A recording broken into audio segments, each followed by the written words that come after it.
Friday. Here's the plane path. We're on our way in, and Dave, we are cooking with gas here. We gonna see a hot drop or what? We might see some early game action. That's something that we've been seeing a lot here on Rondo because hot jukes those recall towers. So honestly, you can get involved. You can get into a fight real early on. As long as you keep one of your squad mates alive to hit that recall tower, you are right back in the action here, hot jukes. Yes, sir, indeed. That's such a crazy mechanic. Honestly, I've been loved watching it so far. I want to see just how some of these teams are adjusting as now that we've already played a good handful of rondos already. So hopefully we can see some teams be like, hey, maybe we could try and camp some of these towers, get some of those extra eliminations. But there's so many different risks that come into play with that as well. So let's just see how it goes. Let's see how it goes here. And I'm looking right now at the map. The circle going to land right on the Wolves. And VIP is already getting into the action here, getting those thirsts really nice and early on Rolls of War.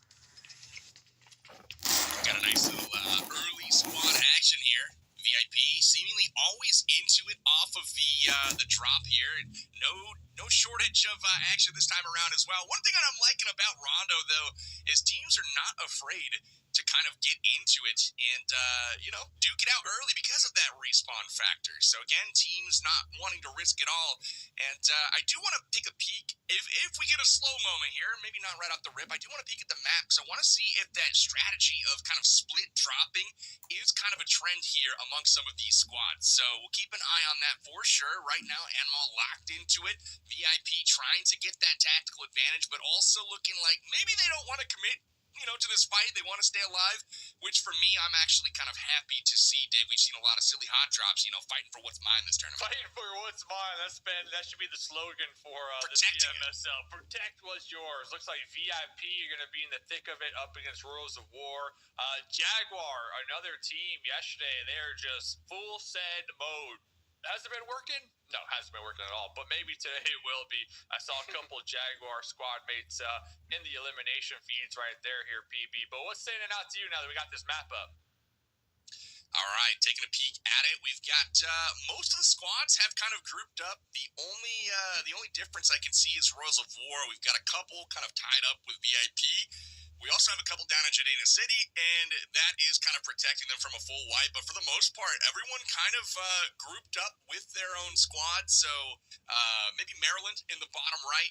So after I think it was the second day last week, we were seeing split drops from about half the squads in the lobby, and just wanted to see if that trend was something that was going to continue, or if teams kind of group up and get those squad fights fully going on, because it's hard to tell kind of who's strong and who's not at the beginning of some of these games. But we'll keep an eye on things as the map gets a bit more experience here in the rotation.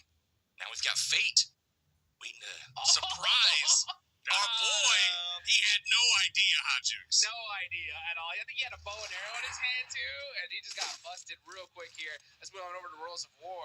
They are actually very split up, down to just 3 players. David holding the stairs, though. Oh, here the pin pull. Yeah, just said, nope, that's a fake. David just going to be holding it down right here. The rest of his squad out in the distance.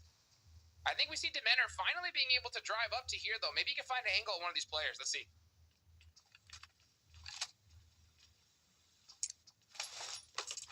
No, nothing yet.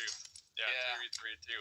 One thing about VIP is they have been struggling, and they were telling me last night I was talking to Batman, and he was telling me that they're just going to give it their all this week. So they're going to forget about week number 1 and their performance, and they're going to just take advantage of the opportunity ahead of them. So let's see what they can accomplish here. Zalman does look like they're going to be working together as a unit here, what you like to see.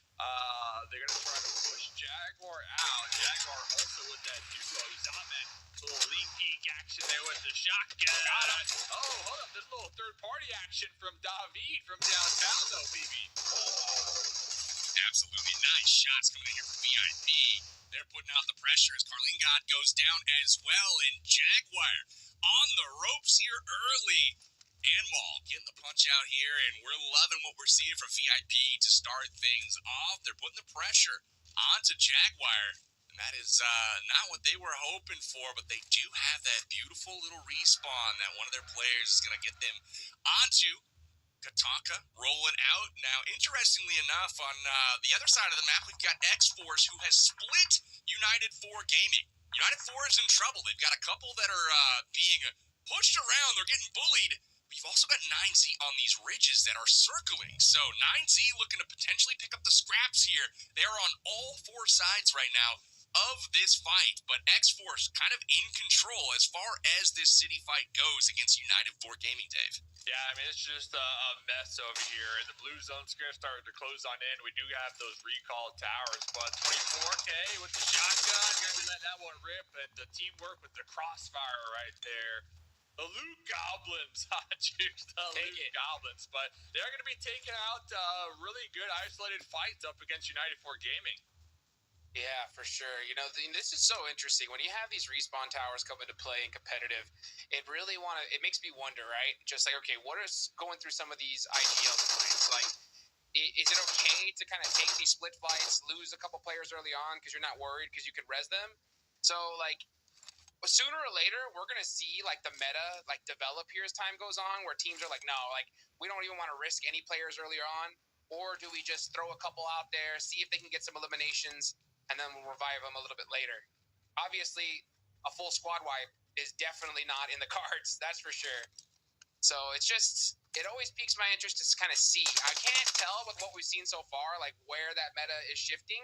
We are starting to see some little adjustments here or there, teams playing a little bit more grouped up together, but not completely, Dave. So, yeah, right now, yeah, like, I don't know, like, since there's a revive tower, it's like, all right, do we leave FaZe by himself? Because we'll just pick him up later. Yeah, I think that's the play. That's the play. I think as the meta continues to shift and evolve, we're going to see more teams prioritize going for early fights, actually, because the potential for these elimination points are just so strong here in Rondo. I would love to just see a straight-up Rondo tournament. I am loving this map and the mechanics, I'm not going to lie, but let's see what Power Zana can do over here. No helmet.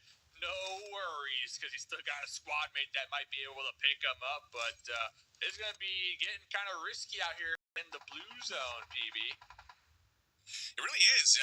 Interesting half push here from X-Force. They had UT on the ropes, and ultimately only Fate was the one who approached that fight to try to, pick up some extra eliminations. The rest of the squad hangs back. Klaus actually gets picked off by 9Z before they actually move on and prioritize zone position. So again, a little bit disjointed here. Seemingly not a whole lot of heals in the bag as well. As Fate's eliminated, he'll have an opportunity to hopefully respawn. But United 4 kind of bouncing back a little bit, regrouping, and dealing some pain out to X-Force as we see that zone shift all the way to the east. That's going to favor Influence Rage and Loops, as they've got great center position right now. Influence Rage trying to go back-to-back as far as victories go on Rondo. They picked up the game 1 yesterday. That was really all the noise they made for the entire first day, but Influence Rage is a team that I think, everyone's got to respect. Here's Team Liquid. They're in trouble by straight out of the ball. See, that was great. I like the fact that KC just went for those thirsts, because he's like, I can get res, so let me just at least get a couple points. So I think that's going to be a definite meta. Like, if you see a couple knocks and you're out by yourself, just go for the thirst and get revived a little bit later on. Gatsby now in a 1v1 gets the right-hand priority and instantly gets that confirmation. The one big thing, though, PB, as time goes on here, I definitely already noticed, like, you're seeing some players play a little bit more hesitant, right? Because you got to limb the last player up for X-Force.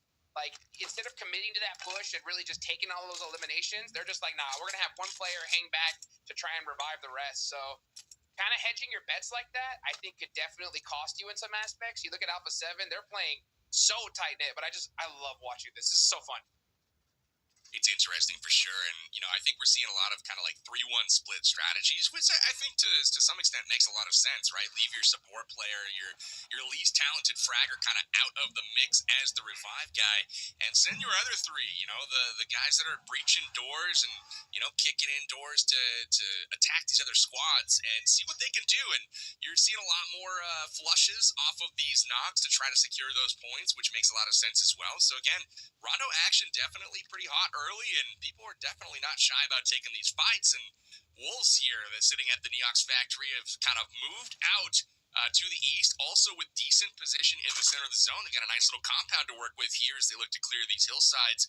Coop shooting at nobody, at least for the time being. What do the Wolves need to do here, Dave, to kind of get that momentum going? Again, a weekday one, but still, they find themselves in the left column, 7th place, and not too far out of the lead. They're only 30 points back in first place. Yeah, by the way, if we go to a Rondo-only tournament structure, let me join the squad as the revive guy, all right?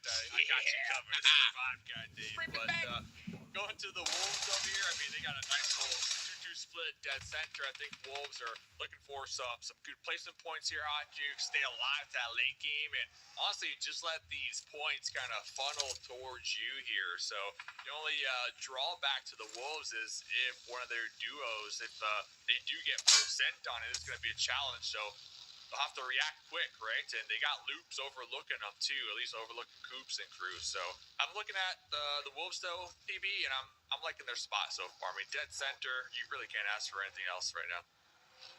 I really am as well.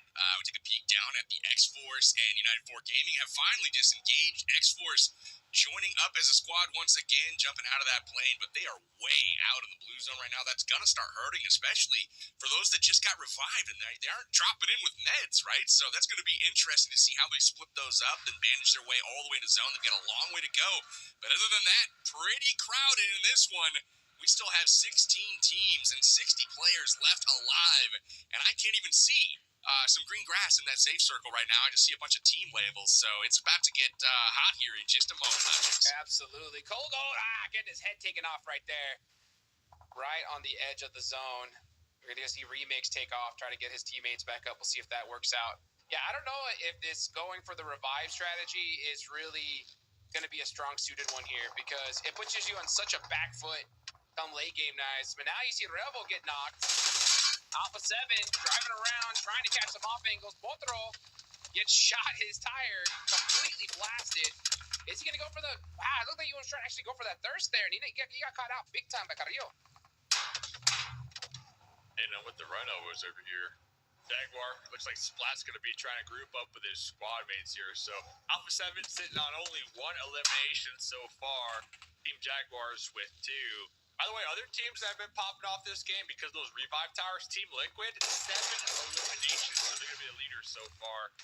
Really taking advantage of the Rondo mechanic. But Mafioso currently going to be hugging this tree right now, Hot Jukes, just trying to buy some time while his squad mates are regrouping. There you go. See his teammate backing it up there. Beep, beep. Your ride is here, buddy. Get in the car. What was that? Beep, beep, beep.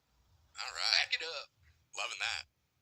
Got a real ASMR broadcast coming to you today, courtesy of Hot Jukes. We, I gotta say, coming into this one, if you would have said the bottom 2 teams in the lobby would be leading everyone in eliminations by a fair margin, I would have not predicted that. But Team Liquid coming to play here on day 2. If any team needed a rebound day, it is Team Liquid. For me, they have been the most disappointing team in the tournament as far as their strategy, the performance, the ego, based on what they're capable of. They've just fallen really short, so I have my eyes on them today for that rebound. The good news is they're delivering so far here on Rondo. 7 eliminations, and look at that grenade! Federal drops one in on Inko, and they are in some serious trouble. He follows it up, and the crash is on right now. It is Brunosen trying to be a hero from the back line. Federal with a follow-up nade. This is desperate times right now for Inko. MG3. Oh, actually switches to the Molly. Almost cost them there. Forced to jump back. Now Federal, again, almost gets caught. He catches his teammates, but he does get knocked in return. Now it's up to Law. Let's see what he can do with Little Boy. Driving on up. Influence Rage have this in the bag at this point. It's just, can you keep Federal up? They should be able to, yeah. Brunosen's completely locked in that building. Free nade gets Diego, though. Beautiful nade. Brunosen doing all he can, but it's just not enough, and down goes Inko. Oh man, that was incredible play right there from Bruno Zanni. Didn't quite have enough to go 1v4, but man, did he try.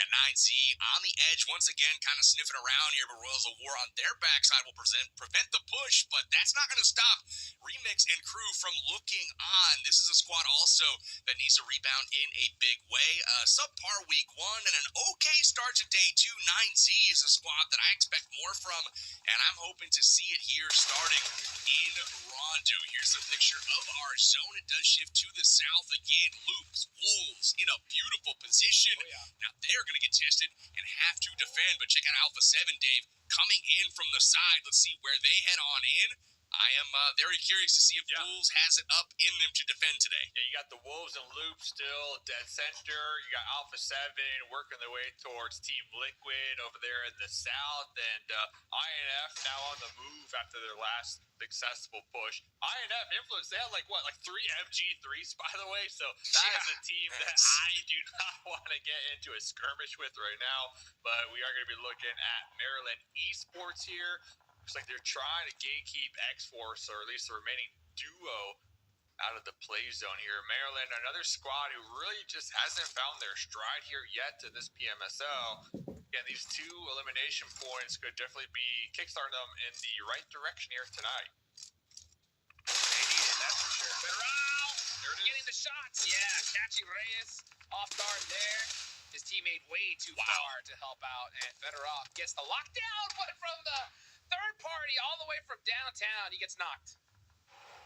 Yeah, it's a tough one for Federal. He had no angles right there. Somehow able to confirm both of those eliminations. I was really impressed with that to make sure he prioritized securing those points before getting knocked. The third parties right now for all these teams are going to be fierce. I mean, it is pretty crazy how many teams are packed into this tiny circle. Maryland fighting their way, trying to find the last of X-Force right now. You got 24K hiding at the bottom, and he is going to be popping out at any moment. We'll see if Squash is going to find it, but it looks like he's going to prioritize zone as well. But he might be forced to move right into 9Z. Things are getting a little bit tense here, I think, for basically everyone. They've got so many angles to cover. Not a ton of hard cover to hide behind here. But the good news, Hot Jukes, is Rondo, you can make your own hard cover, baby. Just get those explosive arrows, some grenades, carve out that ground. You can make yourself a nice little foxhole.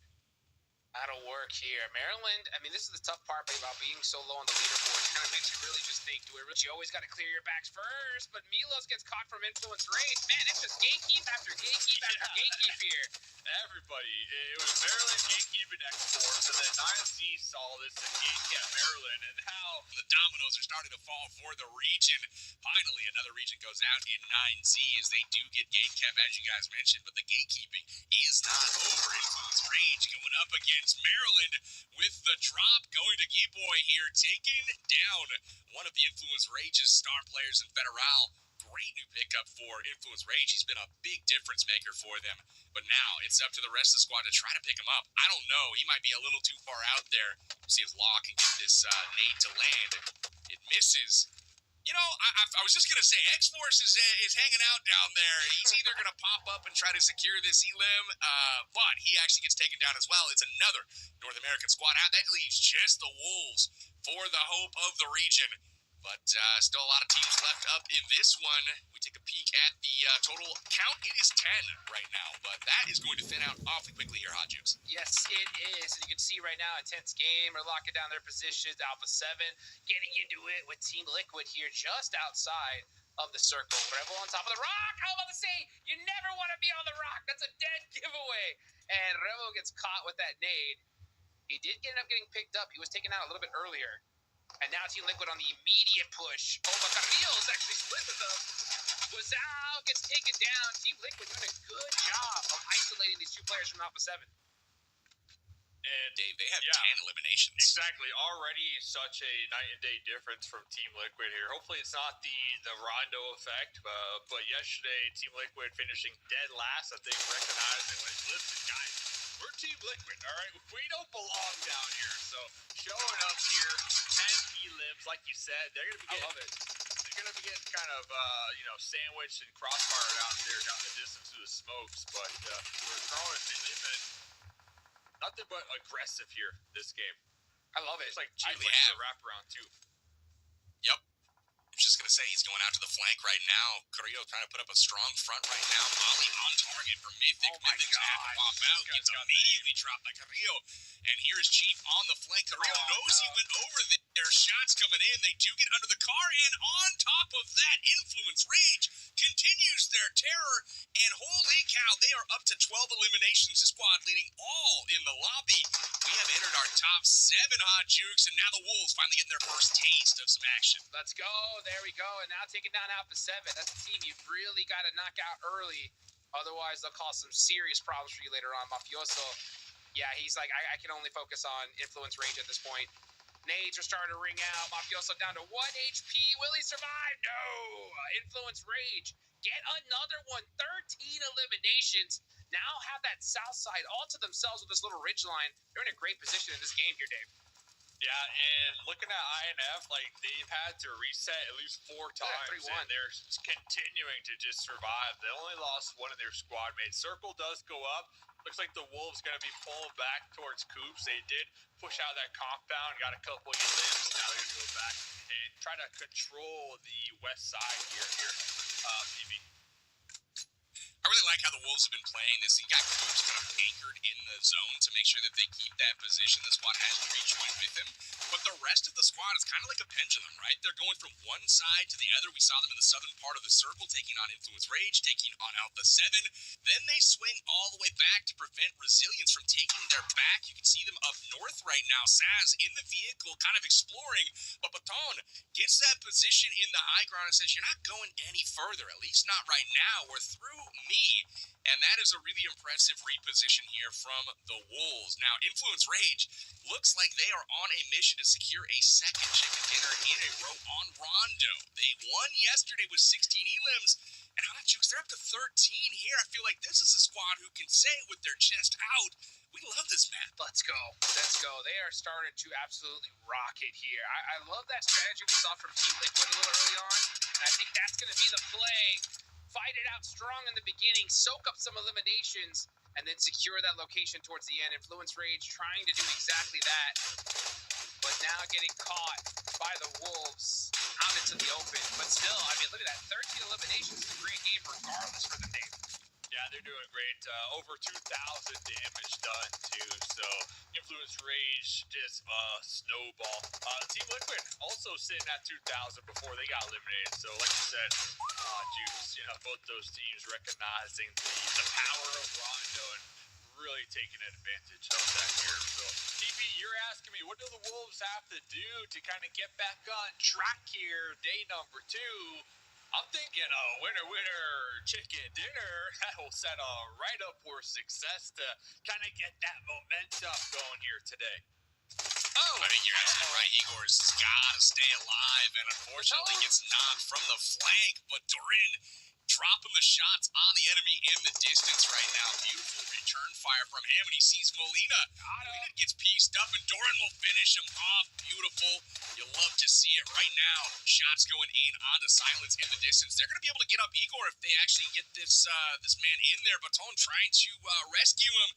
It's really coming down right now to Loops and Wolves' Influence Rage down to a solo, and same with Intense Game. These are 4 of the top squads in the lobby, though. I would say they are probably all favorites to potentially win this alongside Alpha 7.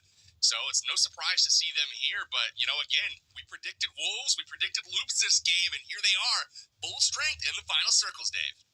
Then you got Diego, the solo, just staying alive down there. So looks like Loops, they're going to have that hard cover. And looks like we got that 2-2 split still being played by the Wolves here. There goes Silence. Now, Silence finally taken out. Look at that.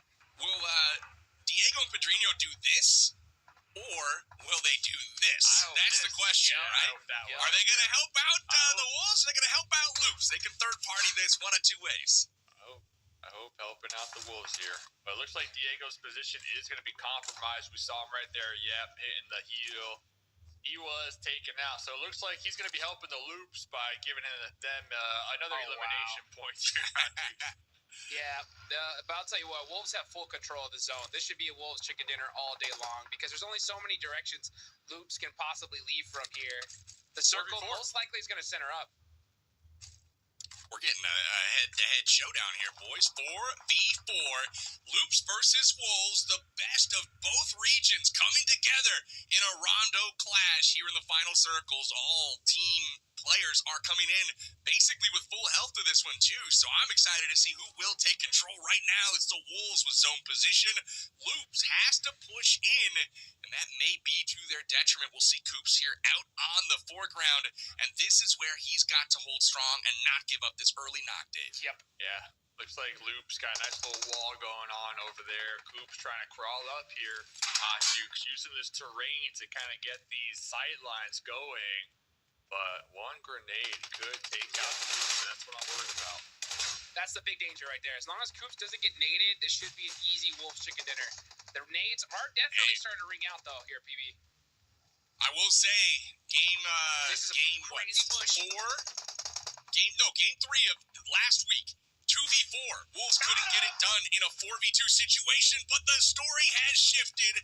They get the nade on to Loops, and now it's a 4v3. Coops trying to get the finish here on Rafina, not able to connect, and now Neil Zada, the teen and Rattle Boy, lobbing nades out to try to get lucky here. One's good on Coops. Rattle Boy gets the knock, Dave. Yeah, the deployable cover just so clutch, really allowing Coops to be within grenade range, but Coops is going to be catching a grenade to the dome. Now here comes the mini red zone from the Loops. They are predicting the possible pickup on the Coops over here, but Baton, he's got a couple grenades to answer back on Jukes. What a call. Oh, this one might be good. Not quite long enough. Rafinha gonna get back into the fight, and Loops is gonna get the reset right now. Coops up as well. We're back to 4v4, Hot Jukes. No, we're not. What an angle. That roof angle so clutch. I tell you what, Coops just got a little greedy there and pushed a little too hard after that knock. If he would have just waited for the rest of his team, I think it would have been an easy chicken dinner. But with that knock onto Baton, that has shifted the tide. Neil Zada up on the rock now. He's in nade rage. Oh, not in the same hole, boys. I'm scared right now. Nade coming in from Neil Zada. He knows where they're at. The push from Coops, thankfully, is going to get them out of the same place. Now Coops on the push, takes the flank, takes some damage. Neil Zada with the nade out. Does pick up the knock on Coops and the quick flush. Wolves down to 2 players. Luke still with the advantage with 3, and now Doran on the push. Things are falling apart for the Wolves, and it doesn't look like they're going to get it done. It's now a 3v1. Igor's in the back, and the Wolves have the wheels fall off the bus on this push, Dave. Yeah, Igor, 4 grenades and a Molotov. Let's see what he can do. He's letting it cook, but right the board is making the push with the shotgun. Igor busting out his SK-12. You're going to be getting one here, Hot Jukes. Gotta get the thirst. Secure the point. No, 1v1 actually between the 10. This nade actually might ring true. This should be good. This is too good. Easy. Only chunks him down to half. He's got another one, though, for him. That looks good. Too much time going by. Yep. Gonna get the revives coming in from the back line of Luzi. Picks up a knock, but Neil Zada and Rafina back in the fight. Nades are good. It's now a 1v2, but the Molly comes in and knocks him out. Epic battle between Loops and Wolves to cap this one, and it's Loops coming out on top, taking that momentum from day 1 and then pushing it right into day 2 as they blow kisses to the camera. You gotta think that they're feeling pretty confident after that one, Dave. Hey, they were confident yesterday. They're even more confident here today. 9 elims, and the thing is with Loops, they were playing it super calm, super collected that whole game up until the very end, because that final zone, they held down that compound for like 20 minutes, and then they pushed out at the end, right? So all the eliminations kind of funneled towards them until the very end, where they finally had to push out of their buildings. But what a beautiful fight right there. I mean, a straight up 4v4 Hot Jukes on Rondo. I mean, honestly, the popcorn, it was there. Oh, man, dude, it was juicy. I'll tell you that right now. What a crazy game. Way to finish off this game. Personally, man, I really think the Wolves just threw that match. Just little mistakes plagued them there towards the end, PB, at least in my opinion. I don't know. I mean, hopefully we'll see what the coach has a nice little talk with them after that game, because that's definitely one they got to go to the drawing boards on for sure. Yeah, Yeah, maybe so. I mean, Ravina kind of escaping and getting all the way back to that wall for safety and getting back into the fight. Testament to Loops for actually prioritizing and getting that revive for the full reset. It really kind of turned the table, and then Mateen on the rooftops there, just, so clutch. This angle here, taking down Baton, that was really what turned the fight and allowed Nielzada to push. And this nade at his feet, so clutch and not easy to do. Coops goes down on the point right now, but Igor's brilliant effort here. I mean, he did a great job in a 1v4 situation, but ultimately it did not happen quick enough for him. The back line able to get back into the fight and deliver the fatal Molotov that takes him out of the lobby. But Loops, not too shabby. 9 eliminations, taking home that chicken dinner, Dave. Yeah. Pretty good contribution here from each and every player. And one thing, guys, I mean, let me just throw out a hot take right now. The deployable cover, it is beautiful because it takes like a snake battle that you might see traditionally where everyone's just crawling in the grass, and it forces these players to get into the CQC, late game zone number 9. So it completely changes the game, in my opinion. I would love to see the deployable cover really implemented on all the maps here, but we'll see. But Rondo, I'm sad we only get one game of Rondo, guys. I'm sad. I like Rondo. It's so good. I completely agree that the map has not disappointed each and every time out, and that particular fight between Loops and Wolves was impressive. We saw multiple resets. We saw back and forth action. It could have gone either way, but ultimately it's Loops getting it done here. 9 eliminations, and boy, oh boy, Wolves actually picking up 11 on their side to get 17 points, but also with 17 points is Influence Rage. They have been pretty noisy on this map so far, Hot Juice. This is something that I feel like they're starting to fall in love with a little bit. Oh, yeah, for sure. I think that's definitely a great strategy from what we saw from Influence Rage and Team Liquid. I think that both of their coaches or IGL, somebody noticed that in this game in particular, when it comes to Rondo, I think hyper-aggression early on, that kind of all-or-nothing type playstyle is going to really work out well because you're going to have some teams just play so split up. We saw that, right? Where they have one player off in the back to go revive just in case. If you kind of go in with all 4, you're going to soak up eliminations like crazy. And I think these are two teams that definitely recognize that, use that to their advantage, and they're getting crazy eliminations early on. It's really working out for them. That's a great point. We take a peek at our second page of match standings here. North America going out 16th, 15th, 14th, but I do gotta say, props to VIP Esports. After an incredibly passive, incredibly quiet week 1, they have rebounded in a big way here in week 2. Not afraid to kind of let the guns loose a little bit, and that's what they're going to need to do if they ultimately want to have a shot. So let's take a peek at our match recap here, see some of our top teams and how they performed. Got some of the familiar faces up here, but also resilience lasting quite a bit of time, just not quite the damage output as some of these other squads, Dave. Yeah, only 2 eliminations going their way, almost 500 damage. So, I mean, that was just like a team kind of just straggling out there in the distance, showing up. Like, hey, we're here too.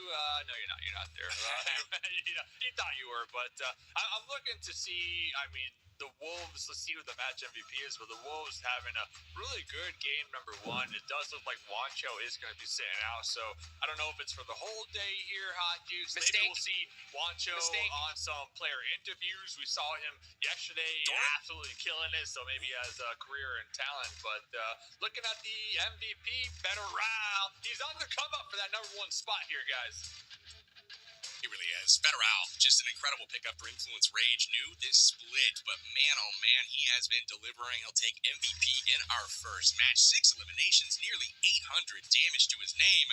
Picking up some nady limbs, too. So this man on point with the shots, on point with the throwables. And I absolutely love what I'm seeing from Influence Rage, at least on Rondo. I want to keep an eye on this team because, remember, this was the squad that I picked to win the whole thing. And so far, League Stage 2 hasn't been, kind of what I'm liking to see. But this is a good start, I think, for day 2 and kind of picking things up. So, again, pretty pleased with Influence Rage and the way they turn things around. And I also got to give a big shout out to Team Liquid. This is a team that I don't know if I was hard on them on air, but I was sitting at home watching, just cursing my screen, like, what are these guys doing? And they come back in a big way today, and they've started off day 2 here on the right foot, getting out of the cellar and doing it convincingly. So I got to give a shout out there to Team Liquid as well. So that is going to do it for our game 1. We are going to take a quick break, and we've got Kaya standing by with some players. She's going to throw some sweet questions, and hey, nice little guns there. I appreciate that. What the heck? What's going on with that? Was that on purpose? You guys planned that? Well, hey, let's go to Kaya really quickly. We've got some questions for some players, then we'll come back with the overall standings after the break. Today we're getting to the second half of the tournament, and I want to know what was the biggest challenge the players faced so far in the tournament. First of all, I think our biggest challenge the first week, I think it's the individual mistakes we do in the first week. We spend so much games in the first week. Actually, we are getting every zone in every match, and most of the time we are not able to capitalize on the last circles. And from today, everything we will try to get more kills in the last zone. That's a big challenge we are having. Like, we are not getting proper kills in the last circle, so we will try on that. The biggest challenge we faced so far would probably be adjusting to our roles, who plays better in what role. For example, when Alim got here, we had him as a fragger, but slowly he has transitioned into a support, and he's been doing a wonderful job for the team. And also, what is the biggest lesson they took from the first half of the tournament that they must apply for the next few days? I think our best lesson from the first week is to play more free and more aggressive, because we have some space to use in the game, and we needed to stay more free. So yeah, the lesson is clear. Just play with your teammates, just give proper calls and play in proper coordination. In last circles, we have the zone, we have everything, but our communication is not great, so we need to work on that. I would say we try to play center a little bit more in the first half, especially Rondo, and it wasn't working out. So we're transitioning more into an edge playstyle, especially since I'm transitioning also into a free man role. I'm trying to do more for the team on the edge. So it seems to be working out so far. We're slowly progressing and improving.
Marked a location.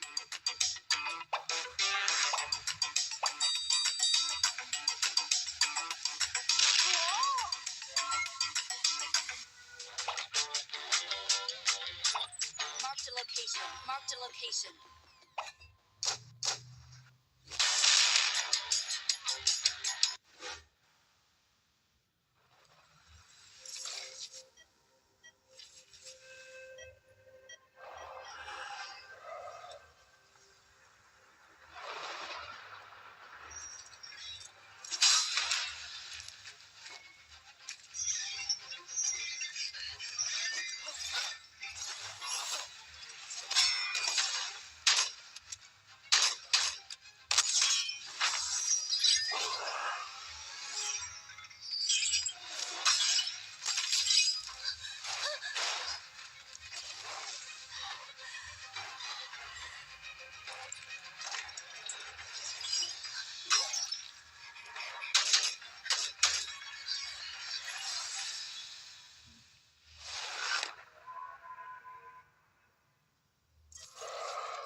Welcome back to PMSL America's Fall Split Action. We're here with League Stage 2, and we've got our first game behind us. I'm Powerbank back with Mustache Dave and Hot Jukes. And fellas, we got to talk about the overall standings.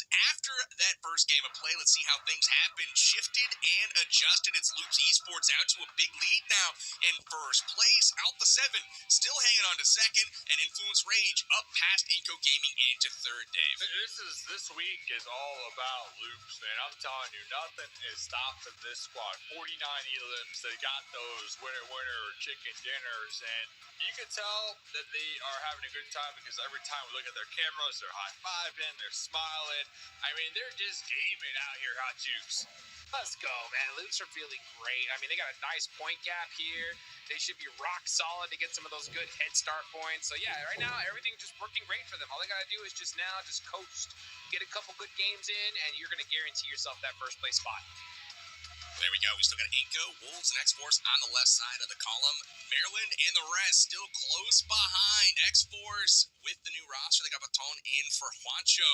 Would love to see kind of, now that we've had some games with both of them in the lineup, would love to see kind of the side-by-side of what that looks like. For X-Force, they had some great games at the end of the last week. And here is your side-by-side now that we have some numbers to put towards this, Hot Jukes. Yeah, I mean, these are definitely numbers I think you're going to see, when it comes to amount of games played, it's a little bit different. I will be honest, from at least my personal perspective, I think if Juancho's in the roster that last game, they win it. I'm going to say that right here and now. Baton, gun skill-wise, an absolute monster, no doubt about it.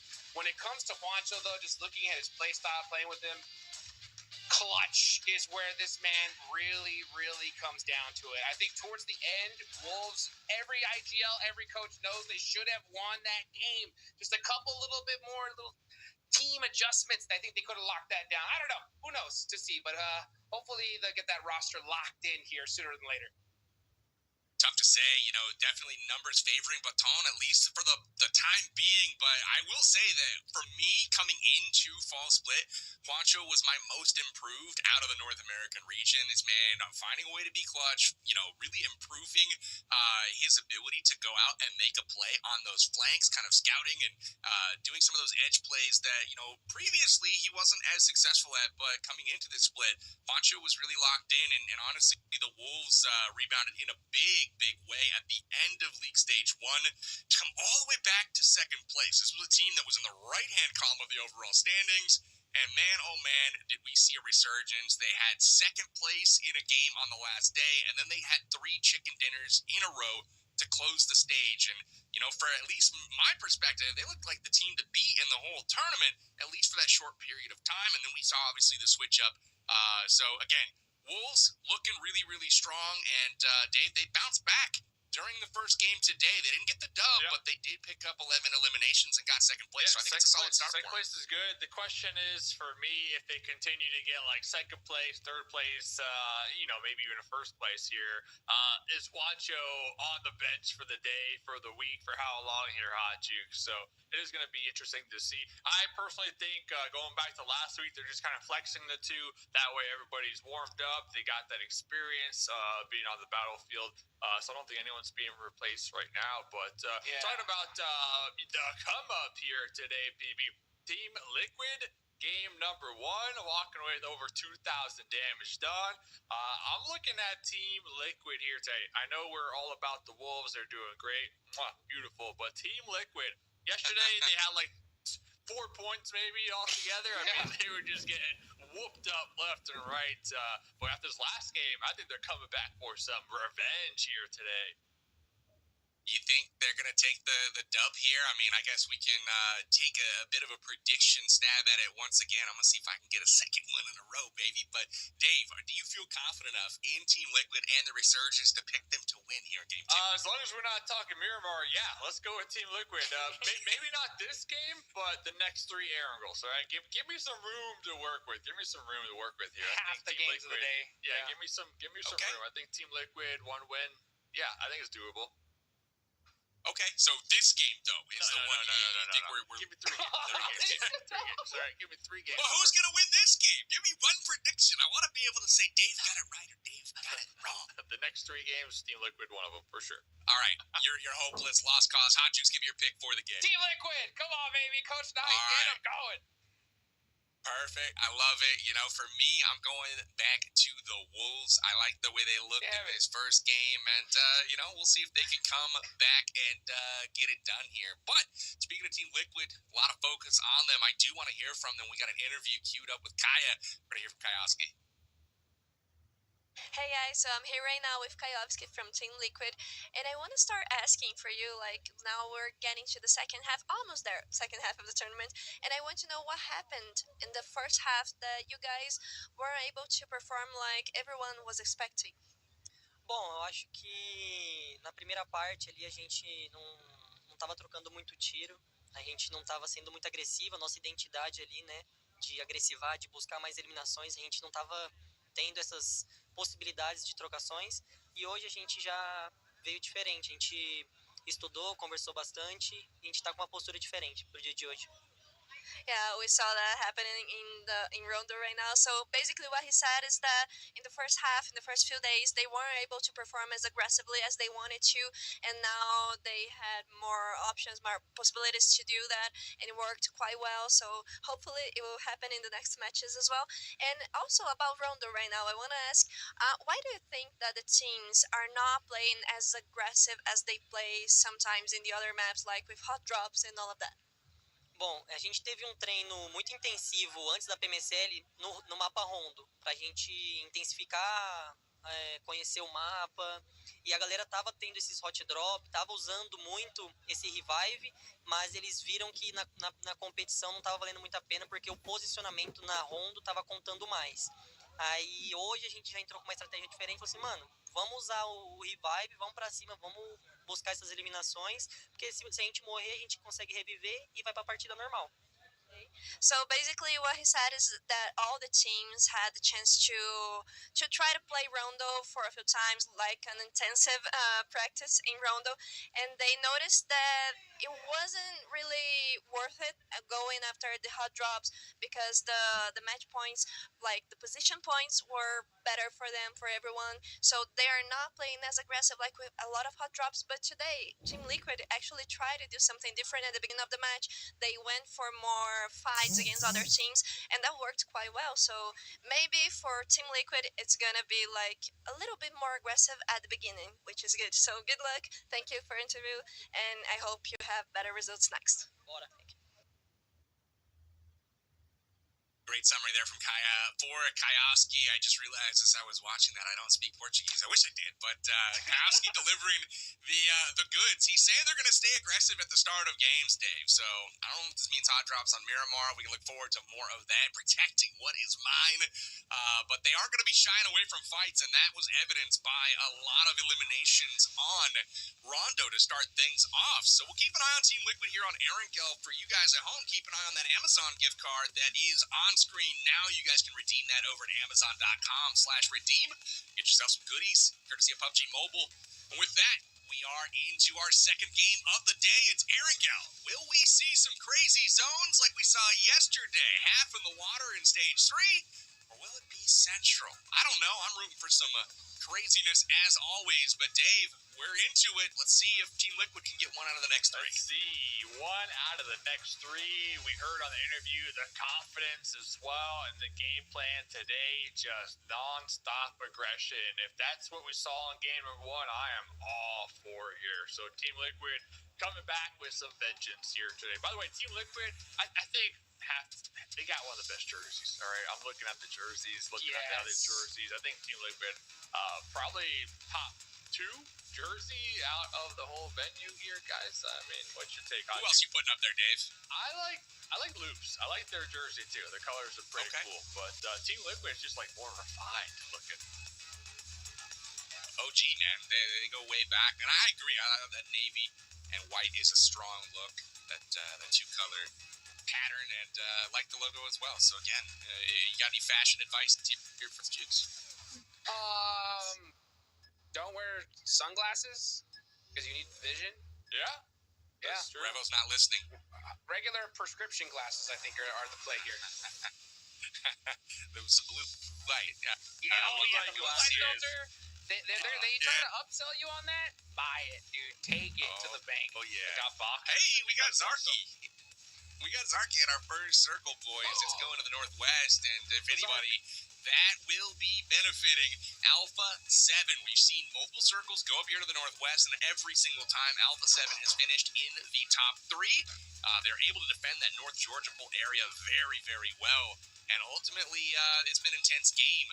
Neighboring up with them on the early rotations. We'll see if that is going to hold true this time around also, but VIP here, heading off down on Military Island. Those early rotations down south have benefited them, but not this round. They've got a long way to go, Dave.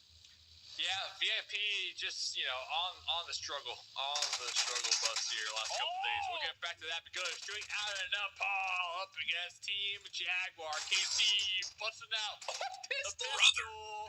Almost getting a couple shots in here. Chopped. My dude's Leon hit the reload, dude. What are you doing? Watching Casey get chopped to pieces over here. Oh gosh, that was like No way, something you'd jump see. pistol. No, come on. No, Dude. No goodness way. gracious. Over there running. We got Gatsby with the VSS drop. He's got 3 bullets. He's got 4 bullets. Oh, shoot. 4. He's buy That time 4's for Wolf, huge. though. Buy time for Wolf. Run, Wolf, Yeah, run. Wolf's got the UMP for range. He might be able to get it done. I will say that better make the highlight reel. The Leon zooming down the barrel of his pistol. Uh-oh, wolves are rolling in. They smell trouble here. And it is the third party. This is trouble because Gatsby, my man, he's got a VSS with no ammo, as well as a pump shotgun. The wolves are smelling blood in the water. Baton on the hillside looking down, and they are pulling up, ready for action. Oh my gosh, what is going on? I think this is the Rondo effect, boys. I think all these guys think there's a revive tower. Yeah, they're like, oh, there's got to be someone around here somewhere. Nope. Chill out. Never mind, Baton. Finding straight out of Nepal. Absolutely lit out of their minds. This is the worst case scenario for them. And here come the rest of the wolves. Yep, Igor down the hill on the far side, crashing the compound, door encircling. Here comes Baton. Dude, straight out of Paul. Just pack it in, man. You guys are out of here. There is no way. Pump shotties, the whole like. Gatsby. Wait, Okay. that's 2 knocked. Okay, I was about to say. What? Dorn had the grenade in hand the whole time, though. He was really committed to that one. But fortunate for them, nobody was thirsted out of the mix here. And got to give it to the Wolves over here. They heard the action, and they don't have the most optimal loot, but they're looking to really jump in game and get some early game elimination points. I know Stratton and Paul also eliminated, but honestly, 4 points right out the gate within 4 minutes. That's not bad, guys. We're looking at Could be Stratton and worse. Paul, bottom team. Yeah, it could be worse. Team Jaguar with only 1, so Happy to see them mix it up.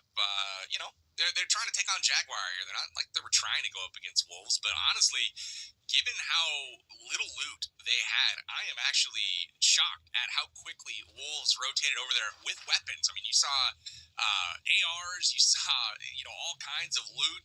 What in the world? The Wolves looting quickly on the rotation, and they catch the third-party action to pick up 3 points themselves. They're off to a hot start, and they'll get patched fully up and, rotate their way north. Let's go. Love to see that there. Great execution. You got to soak up all those eliminations you can early on, and they definitely did. Looking at the map, though, we still have a chance for Zarky boys. Zarky boys. Shout out to Zarky boys. What are the chances, guys? What do you think? Can you crunch the numbers for me, PB? If you look at this as a percentage of the rest of the zone, there's really only about a 7.6% chance that it goes up that direction.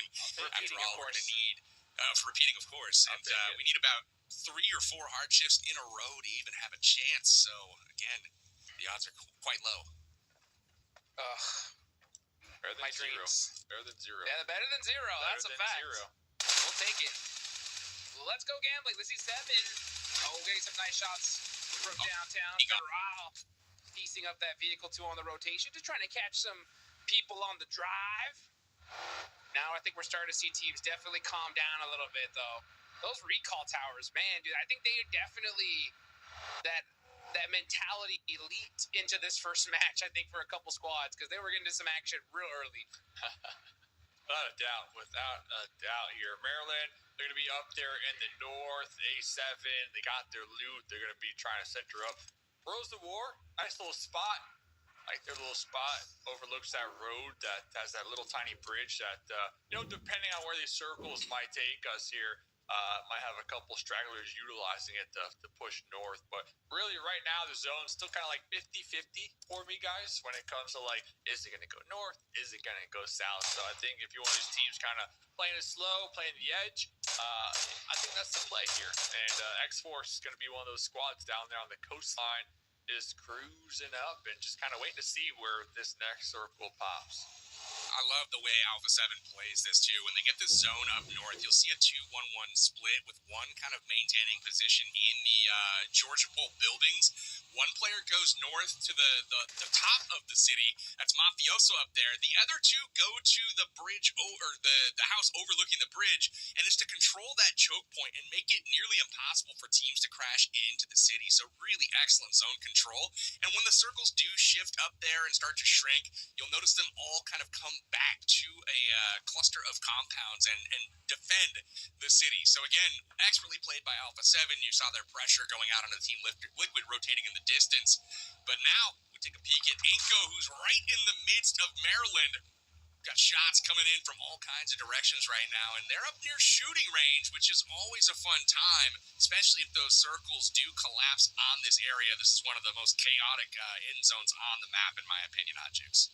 Absolutely, and especially when you got Alpha 7 who drops in that North George Pole area, they're going to be looted out the teeth. Let's see if that circle does go to Zarky, though. Come on. One hard shift. Never mind. Goodbye. Yeah, we're on the south side here. Chopsticks is now at play. That leaves a lot of opportunities for teams to start shifting. You can see X-Force. Yeah, they are moving on over. And, of course, PB, you nailed it. Team Liquid right there on Mount Everest. Everest in center zone is always a fun time because you have these crazy sight lines and you have these king of the hill fights, kind of one team after another ascending to the mountaintop. And when the Everest is kind of off center, you don't see a lot of teams go up there. But when it's dead center like this, you know that high ground position is advantageous. And right now, it's in control of Team Liquid. So Dave, you might be on point with those early predictions here, at least for one of these three games. But we'll see who can knock off Team Liquid from that high ground. Yeah, definitely a fun time up there. The thing is, there's multiple angles of entry, right? And it can easily be, overwhelming, right? Oh, what's going on right there? Overwhelming for that team on the hilltop to defend. So, fortunate for Team Liquid, it does look like anybody who wants to currently take up their position. Alpha 7 going to be just zooming on right by here. So, Team Liquid's still going to be holding it down up there. Other squads now making their approach into the play zones like the Wolves, the stragglers from VIP, United 4 Gaming. They're just now leaving Nova all the way in the blue. So really late on the rotate. Meanwhile, over here, Alpha 7 just take us some pot shots. Letting people know what's up. But let's check in with Team Liquid. Let's see what they're looking at here, guys. They're looking at a rock. Yeah. Oh, yeah. It's a good rock. That's exciting. Geology. Yeah. I mean, it's a great degree if you guys are pursuing the Earth and all of its forms. Wolves on their way into the zone. Check it out. We got them heading towards Everest as well. Will they commit? Are they going to take up this compound here? It's open for now, but Loops right on their flank right now, on the right. The way Igors is looking. And they do make it by narrowly, but they go back. And this could get dicey here if Loops has got the same thing in mind. Yeah, these compounds are not the best. They're really difficult because if the zone rotates away, you're going to be facing so many different squads. So it's like a hard commitment to take that position. I think that, you can see them completely split up here. You got Coops over here by Pachinki. So I think Wolves are just, they're trying to hunt down the best spot in this next circle. Well, at least one player is. Yeah, well, you've got Baton and Coops still in Pachinki, kind of at the compound of death here. And you've got Doran over on the other side, and Loops is between them. So if things do pop off, you can see the map right now. This is challenging, right? They're completely bisected. And the shots ring out from Baton onto Resilience here up at the church. And they're going to roll out now and perhaps regroup with the squad. Roll out, a little drive-by action right there. VIP, they're just struggling, man. I think it's only up to Batman, the last one alive down there in Pachinki. So solo here very early on, it's going to be very tough. But look at the zone here. Yeah, Team Liquid. Right dead center still. Let's see how they defend, because you already know there's going to be a couple teams hovering around here. I gotta say, push there from the Wolves, yeah. Jukes, A7 and Wolves coming together again. The shocker to me is how close together on all of the maps of this tournament have Wolves, Alpha 7, and X-Force. They always seem to be together, and here they are coexisting. We're trying to, once again, Team Liquid able to steal that elim from the top of Everest away from Alpha 7, adding 1 point to their bag. They're up to 2 right now. Momentum starting to roll for Team Liquid, Dave. The momentum meter for Team Liquid starting to ramp up here, especially after the last game. A couple nice elimination points, over 2,000 damage done, and now they're just kind of shots. My only thing is, they gotta conserve the ammo, though. They don't want to spend up too much of their ammo if they can't confirm the elimination, because all the way up there at the top, I mean, it could be easy to want to take shots at anything that moves, but then come late game, Hot Jukes, you're gonna be, firing nothing, just smoking the Everest to those warehouses. I mean, I thought they were gonna head to these little compounds where loops are. I think that's probably one of the best spots in this zone. So loops are gonna be securing that location. Instead, actually, no, yeah, they're driving around. They're just trying to see if they can find any outliers here. Not sure if that's the right play, but you can just see them just trying to get as much info as possible. We've kind of seen that all tournament long from a number of squads. They're kind of posting up and leaving a couple players in cars, trying to get that intel, see where the players are going on rotation. And now we've got 9Z into it. Cold Goat having to defend right now, not able to get off the heel. And that is going to be a problem as Hate drives by, gets the run over knock on Reyes, and 9Z on the ropes right now, Dave. Oh my goodness, Hate in the thick of it right now with the M4 trying to get the confirmation. Kolgo from behind with the shotgun, but Kolgo immediately taken down as well. So honestly, this whole west side is just one big spaghetti mess out here. You never know who's going to be looking your direction. You got Inko, you got 9Z, you got IG over there to the east side, and like Hot Jukes was mentioning, the Wolves are also kind of in the area after that very risky rotate. But looking at United, they're going to be in the blue zone wide open, hoping and praying they had that deployable cover, which they don't on this map. And, United 4 Gaming are out. It is quite busy over there where Hot Shoes was pointing out. The Wolves have moved in. We saw the fight just now break out between 9Z and United 4. United 4 going out, but now the winner, they basically got to go up against Inko, who is coming in. And Intense Game has the gatekeep on for all of these squads, so it is quite dicey over there on the west side of the zone. Over on the other side, though, we got Influence Rage rolling into the center. They're trying to find a home as well, but they have a dip. That's all they got. They got a dip and some rocks. Hopefully they can stay out of sight of some of these guys in the higher ground. That's a tough dip to hold. I think they realize it, but they got no choice at this point. Just hold it and see what happens.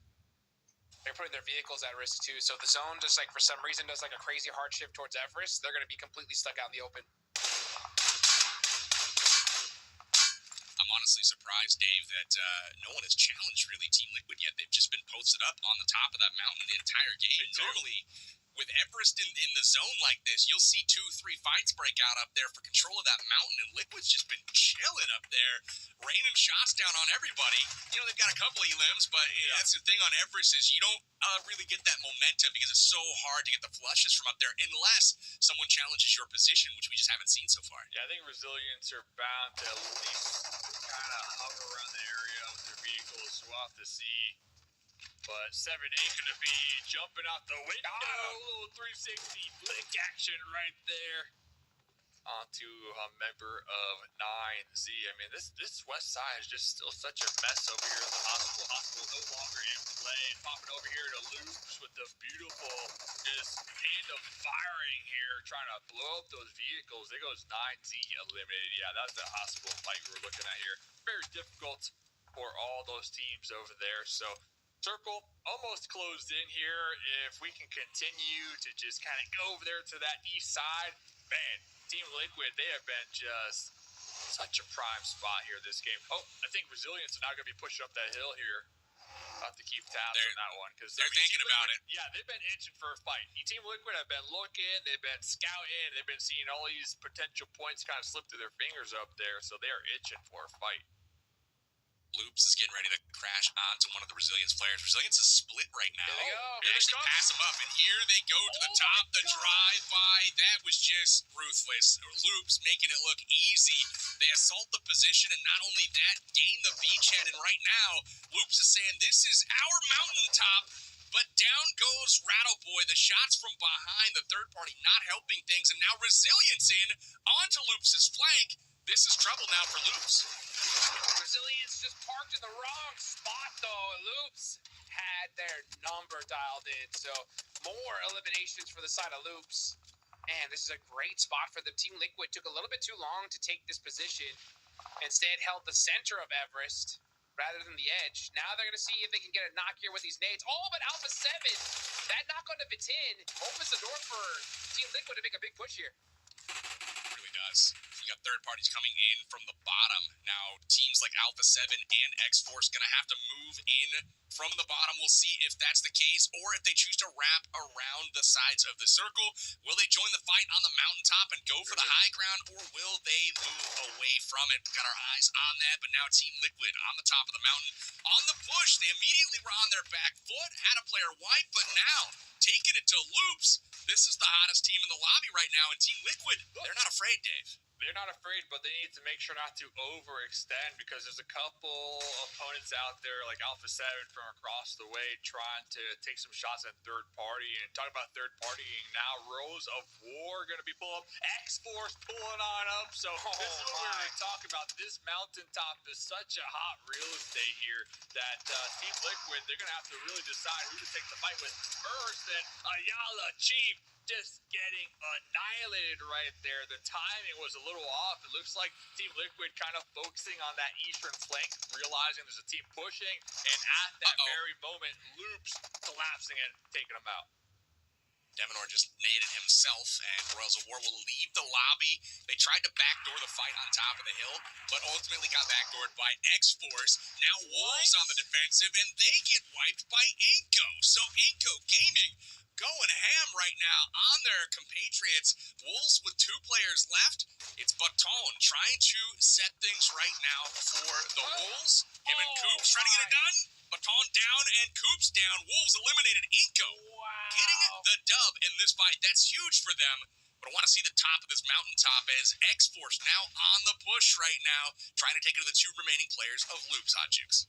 Throwing all those nades, all that utility, trying to open up this fight just a little bit more. They don't realize it's a 4v2. Otherwise, we would see X-Force completely sending it at this point. Boy throwing out some smokes, trying to buy himself a little bit of time. But those smokes are also usually a dead giveaway of exactly where you are. Alim trying to get something to happen here with these nades. 24K hopping in the vehicle to get a little bit more sight lines. It's so difficult to hit nades here. You gotta be perfectly placed, and that one was right on the money. It's just up to Rattleboy. Smoke City, baby, for Rattleboy right here, Dave. I don't. He's not gonna live. I mean, he's got X-Force. It's Rattleboy, though. Got A7 now over here. It is Rattleboy. He's like 7 foot tall. You can see over the mountains. I'd be able to rat it out a little bit, but talking about ratting it out, Diego trying to avoid these grenades from IG. I counted about 6 of them. Finally, they're going to be connected onto Diego. Mission accomplished over there. Here comes X-Force rolling up the hill. They got the whole squad alive. They are looking good. They're looking prime over here to get some more eliminations. Currently sitting on 5 right now. X-Force squaring up against Alpha 7 here. Big fight. It's the one I was waiting for. Both these teams securing compounds at the foot of this mountain.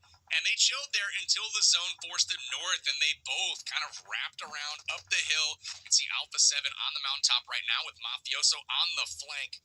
Going with the 3-1 split. We'll see if that comes back to bite them. You still have Influence Rage at the bottom of the hill in that dip. They've made really good use of it, and it has paid off as they're one of the only teams in the circle right now. So nice work from Influence Rage to hold that position, and thankfully for them, the distraction factor at the top of the mountain has been heavy for the last circle and a half, as we've seen 5 or 6 squads up here fighting it out, and now Alpha 7 looks to be backing off this fight, preferring to go for zone. So we'll see if that continues to materialize. X-Force trying to push their way all the way to the edge here.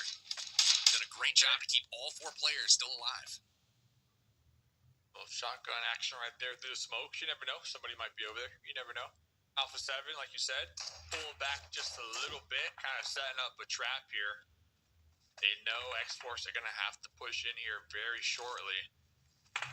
Alpha set 7 prime for a nice engagement. Meanwhile, Maryland just casually rolling on in over there by Hospital up against IG here, Hot Jukes. Yeah, it's gonna be a party over here on Hospital. It is right there on the edge of that circle. Nice little eyesights from Maryland. They finally get into this end game. Let's see what they can do against Intense Game. Silence, a little isolated here. Let's see if Maryland could get some kind of nade off on them, because this fight definitely needs to finish out. It's an easy elimination here if they can get it. Boy with a really heads-up play there. Must have heard Intense Games of silence behind him, because they doubled back, went to the edge of zone, cleared him out like nobody's business. I thought for sure that Maryland was kind of screwed there, but Intense Game, ultimately the one that falls. Maryland into the top 4.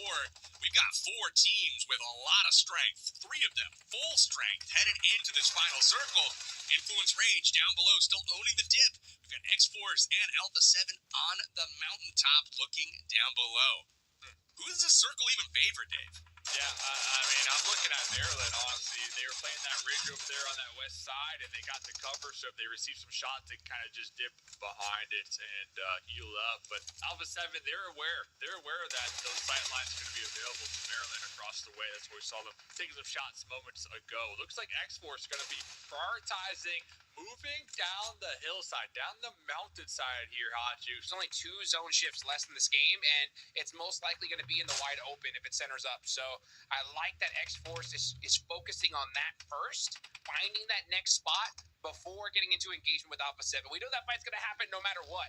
So they're like, what advantage can we possibly get? Let's see if we can take advantage of Federal here and the rest of Influence Rage. Yeah, I mean, they got the sight lines. Klaus is going to throw a smoke right here. Try to get a little bit more intel. But man, these guys are mighty close to each other. Oh, Klaus sees them. Easy eliminations here. Watch out for Rebel, though. Yeah, Rebel on top could cause problems. Really good. Maryland on the outside looking in right now as all 3 teams going at it. Influence Rage up against X-Force. Alpha 7 looking down on both of them. Maryland probably content to let this one play out, but they're on the wraparound. Looks like Squash going down south, potentially to backdoor Alpha 7. Now, Lil Boy trying to get those sight lines onto X-Force. Man, it's anyone's game right now, except for maybe Influence Rage. They're down to a solo. Lil Boy trying to survive at this point.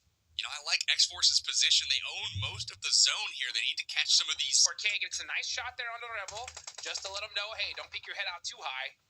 That's going to make him a little nervous. Maryland, I think they are screwed in this circle. Yeah. They are out in the wide open. Nothing they can do.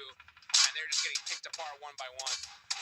The heads-up play, though, I mean, from Maryland, they gave it a good try. They saw Alpha 7 working their way up the hillside while X-Force were in the fight with INF, and we saw them kind of send it with the vehicles to get that wraparound, like you said, PB. So that was the play. Just unfortunately, Alpha 7 recognized that a little too quickly and, put a stop to that. So honestly, looking at this end zone here, Alpha 7, we saw a couple of their squad mates missing some armor, missing some vests, missing some helmets, and now Mafioso bleeding on out. So I'm feeling, and it's easy for me to say here, but an X-Force win, right? I mean, it's hard to bet against them right now.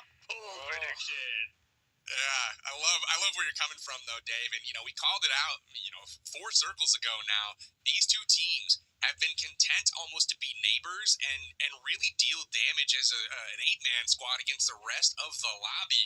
Alpha 7 goes down to 3-man on their side, but they still have one straggler from Maryland that could be friend or foe here coming in behind Alpha 7. He's hiding for the moment, but X-Force just really kind of turning things up a notch. And look at this, they get the zone. Alpha 7 will have to come off the mountain, and there's no excuse now not to win this if you're X-Force, especially with the beachhead already established by Klaus and Alim. Yep, just hit those shots and it should be an easy chicken dinner. I like the fact that X-Force prioritized position over taking that fight with Alpha 7 a little bit earlier. And now they are just in the driver's seat to win this game here, 7. They have the numbers advantage. They've got all the position in the world. They are very split, though. So if one of them gets knocked, that's going to even the fight for them. So right now, if you're X-Force, just play it real calm, real collective. Don't get knocked. And this should be an easy win. I mean, it's Alpha 7, Maryland. But it should be a win. Yeah, you still got that Maryland player, too, finally taking some shots. Look at that right there in the elimination feed. You got 2! Got 2. Oh, my goodness. So this is the time when you want to see X-Force make the push, though. I totally agree with you moments ago. Like, play it nice and calm, but you got to hit them while they're hurting, and that's exactly what they're doing. Fake Klaus going to be wrapped around the low end right there, trying to get the confirmations. Carrillo cooking up a grenade, tossing it, swapping to the shotgun, dipping above the ridge and getting taken out just like that.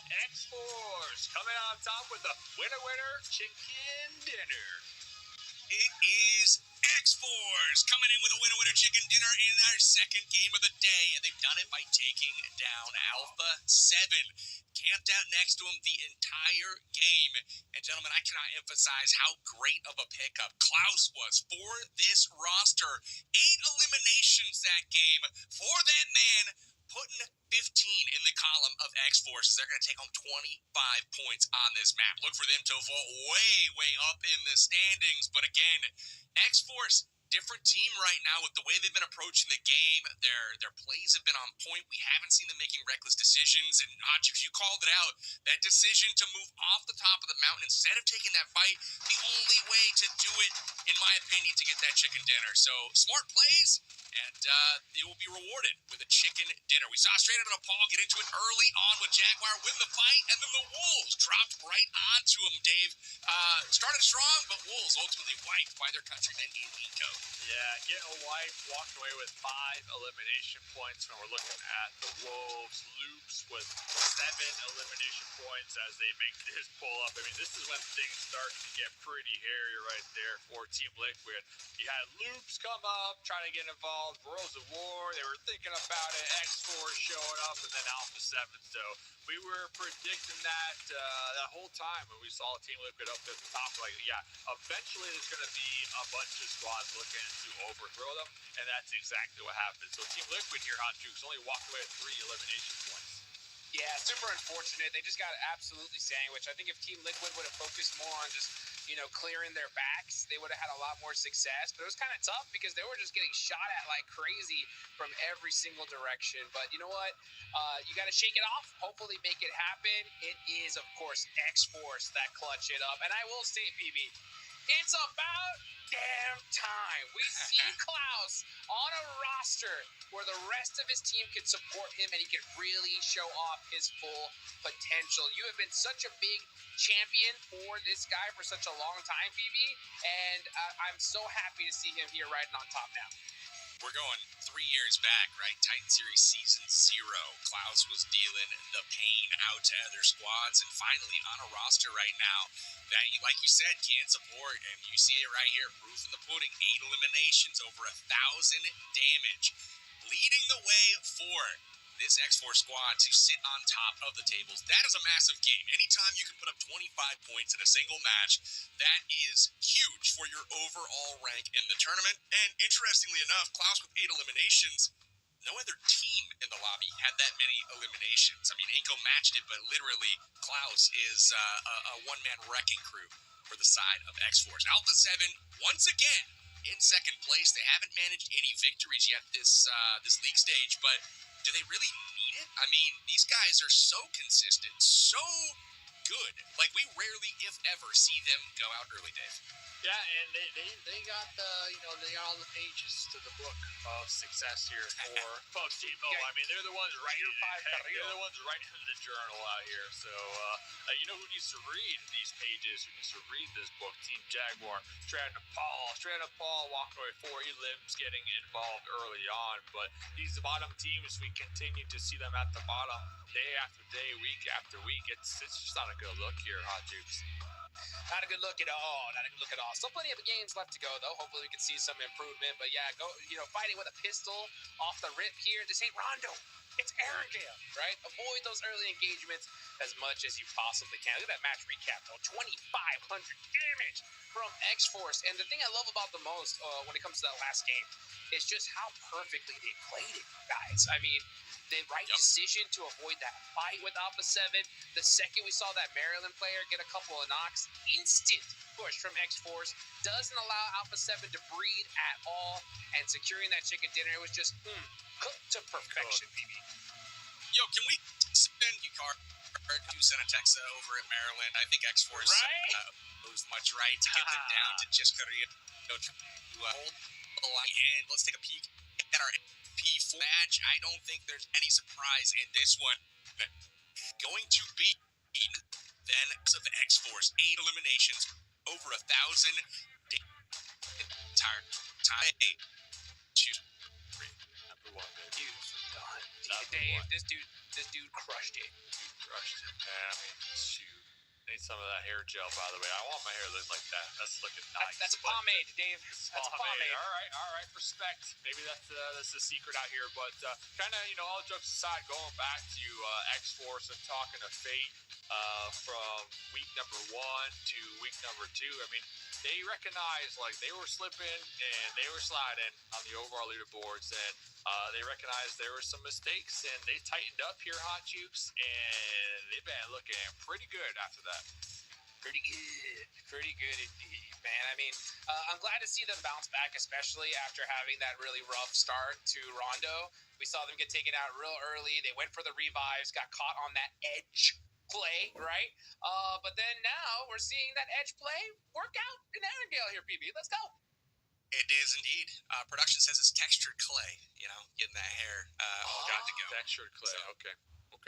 Yeah, that is what's up. Textured clay it is, and for me, I'm liking the makeovers. I want to see somebody do the big hair of the 8, what I'm hoping for. So, yes. With that, we have crushed our game.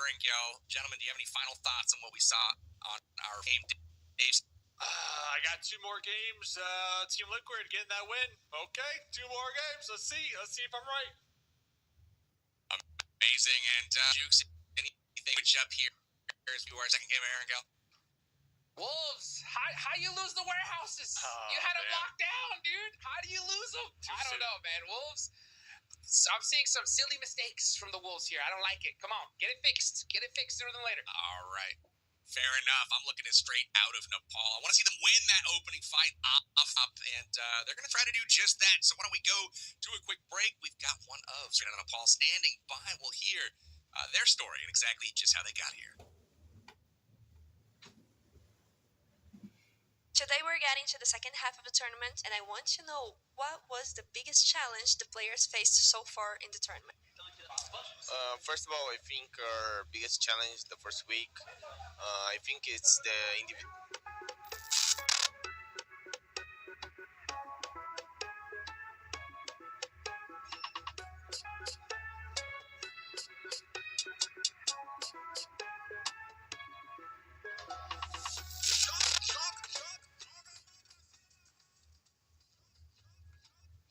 So I personally have been playing for a long time. It's been about 7 years, and played a lot of big tournaments. But now, recently, we were supposed to qualifying, and we came 5th place, and fortunately, we qualified this season.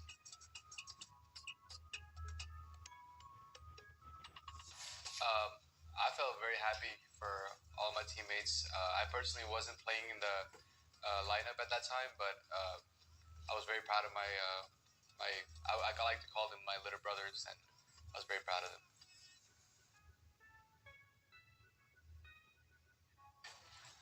I think we're excited to compete at such a high level. I think this experience is really going to grow every single player that's going to be participating, and we're definitely going to be trying to experience this in a positive way. This is our first time, and we are pretty confident, and we do it lots of hard work, and we can do it.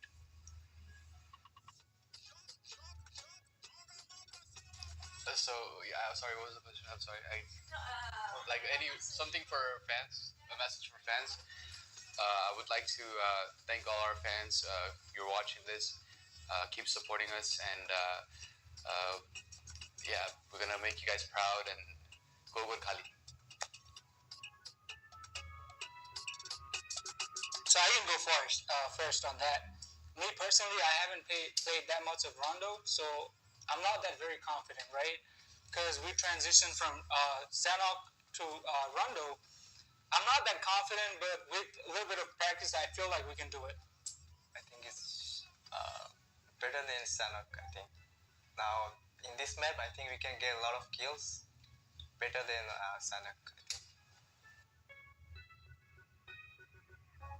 Well, it is our first time, so the experience is going to be totally new. But we're confident because we've been grinding for 7 years, and with that kind of experience, I feel like we can make something happen, achieve something here. Basically, this is the first time playing Titan series. I usually I used to play in Europe, so I feel normal. So I can answer that question because all of us have experience. No matter if we start late or early, KC came in early, and we've been grinding for a minute. But because of our experience, I feel like we can achieve something. So my personal goal, I have been playing for a long time. This could be my last split. So my personal goal is to give my best and do something. We came here for a reason, so the reason is to win, and we're gonna try our best. I'll give my best. My goal is just have fun. That's all.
We're back, feeling refreshed, and Dave, we are so lucky to be going to Erangel once again. We want to see if Team Liquid can come back with the gusto and take one of these next 2 maps. Dave predicted it. We'll see if it happens. We're back on Power Bang alongside Hot Jukes as well.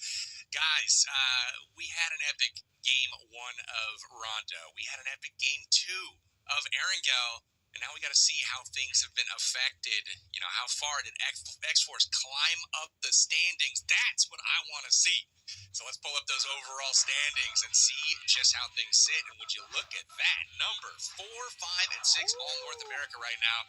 We are gaining on Brazil, boys. X-Force right back in the mix all the way up to number 5, Hot Jukes. Dude, at least we're not seeing just 6 Brazilian teams, 1 through 6, like before. You know what I'm saying? So I'm glad to see some of our teams up in the mix here. X-Force, especially after that last game, man, are looking so dang solid. I love that play there, Dave. I mean, just no mistakes to be seen. They executed that one to perfection. Hopefully that gives them the confidence to rocket launch themselves up the leaderboards even more. But at this point, Dave, is anybody going to stop Loops? Look at that lead they got. Yeah, Loops are just on a roll, and even when they get taken out early, they walk away with 7 elimination points, right? So, Loops, I think it goes back to just like when you're having good games, it just continues to roll. You know, that momentum is so true for a game like this because you're just kind of playing carefree almost in a sense. Meanwhile, you got teams like VIP, 9Z, maybe even Team Liquid, who they're playing with a lot of pressure on their shoulders, you know, and that pressure can have them second guessing every single call, every single play, and maybe even their own, you know, gun skills on the battlefield. So I think when we're looking at Loops specifically, 3 chickens this week, they're in the lead. They're just big gaming, you know, they are just big gaming, dominating, and they're just confident right now here, Powerbank. They're crushing it. Loops setting the example for all of the other squads to follow. I got to give a shout out to United 4 Gaming as well. This is not the team that I thought would be leading the LATAM region right now, but they are. They're sitting in 8th place right now, and they're on the come up. Honestly, they're a team that I picked after the second day of the tournament. They're like, this is a team that's trending up. I feel like they're getting it done. They're winning fights, and ultimately, they're climbing little by little up that leaderboard. We'll keep an eye on that and see if they can continue to deliver. But as we shift our attention to our next game, the third of the day, we're also back to Erangel. I gotta ask Hot Jukes, do you think we're gonna see some back-to-back action? Will X-Force be able to do it again, or are you thinking we're gonna have some other team take the cake? Would love to get your prediction. That's going to be hard. I think we're going to see another team take the cake here. I think X-Force crushed that one, but it was just all about that zone, their positioning. I think going into this next game, I think we need to see an Alpha 7 win at this point. It's been a little bit too long. We haven't seen one yet here in round 2. I think it's imminent. So I think Alpha 7 after that last game are gonna come back strong. They're a team that gets pissed when they like lose a game by this much. I think they're gonna come back crazy in this one. An imminent Alpha 7 victory predicted, and the interesting thing about Alpha 7 is they haven't needed to win. They've got dinners.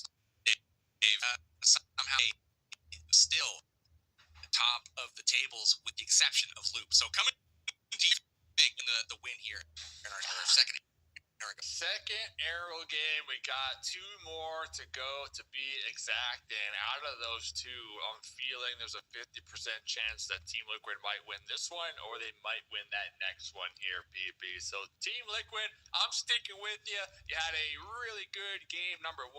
That circle last game, beautiful. You just couldn't hold it down. A little, you know, biting off a little too much more than you can chew. But we got 2 more to go. Team Liquid all day here, PB. All right, Team Liquid, the pick for Dave. We head to our next Erangel game. And we do have our quick word from our tournament sponsor. It is the Infinix GT30 series. That's right, you can level up with the Infinix GT30 Pro. It's built for gamers and made for champions. Speed, style, performance. For your next win, the Infinix GT30 series. Outplay the rest. With that, we are primed for our next Erangel action. For this one, I want to see a super southern zone, and I want to see a back-to-back victory by the X-Force. That's what I want to see by the X-Force. I was going to say Wolves. I want to see back-to-back. Let's go X-Force. That's who I'm picking. Maybe they can get it done, Hodges. We'll see. Yeah, I mean, dude, Klaus getting 8 eliminations, I mean, that it's totally possible for sure.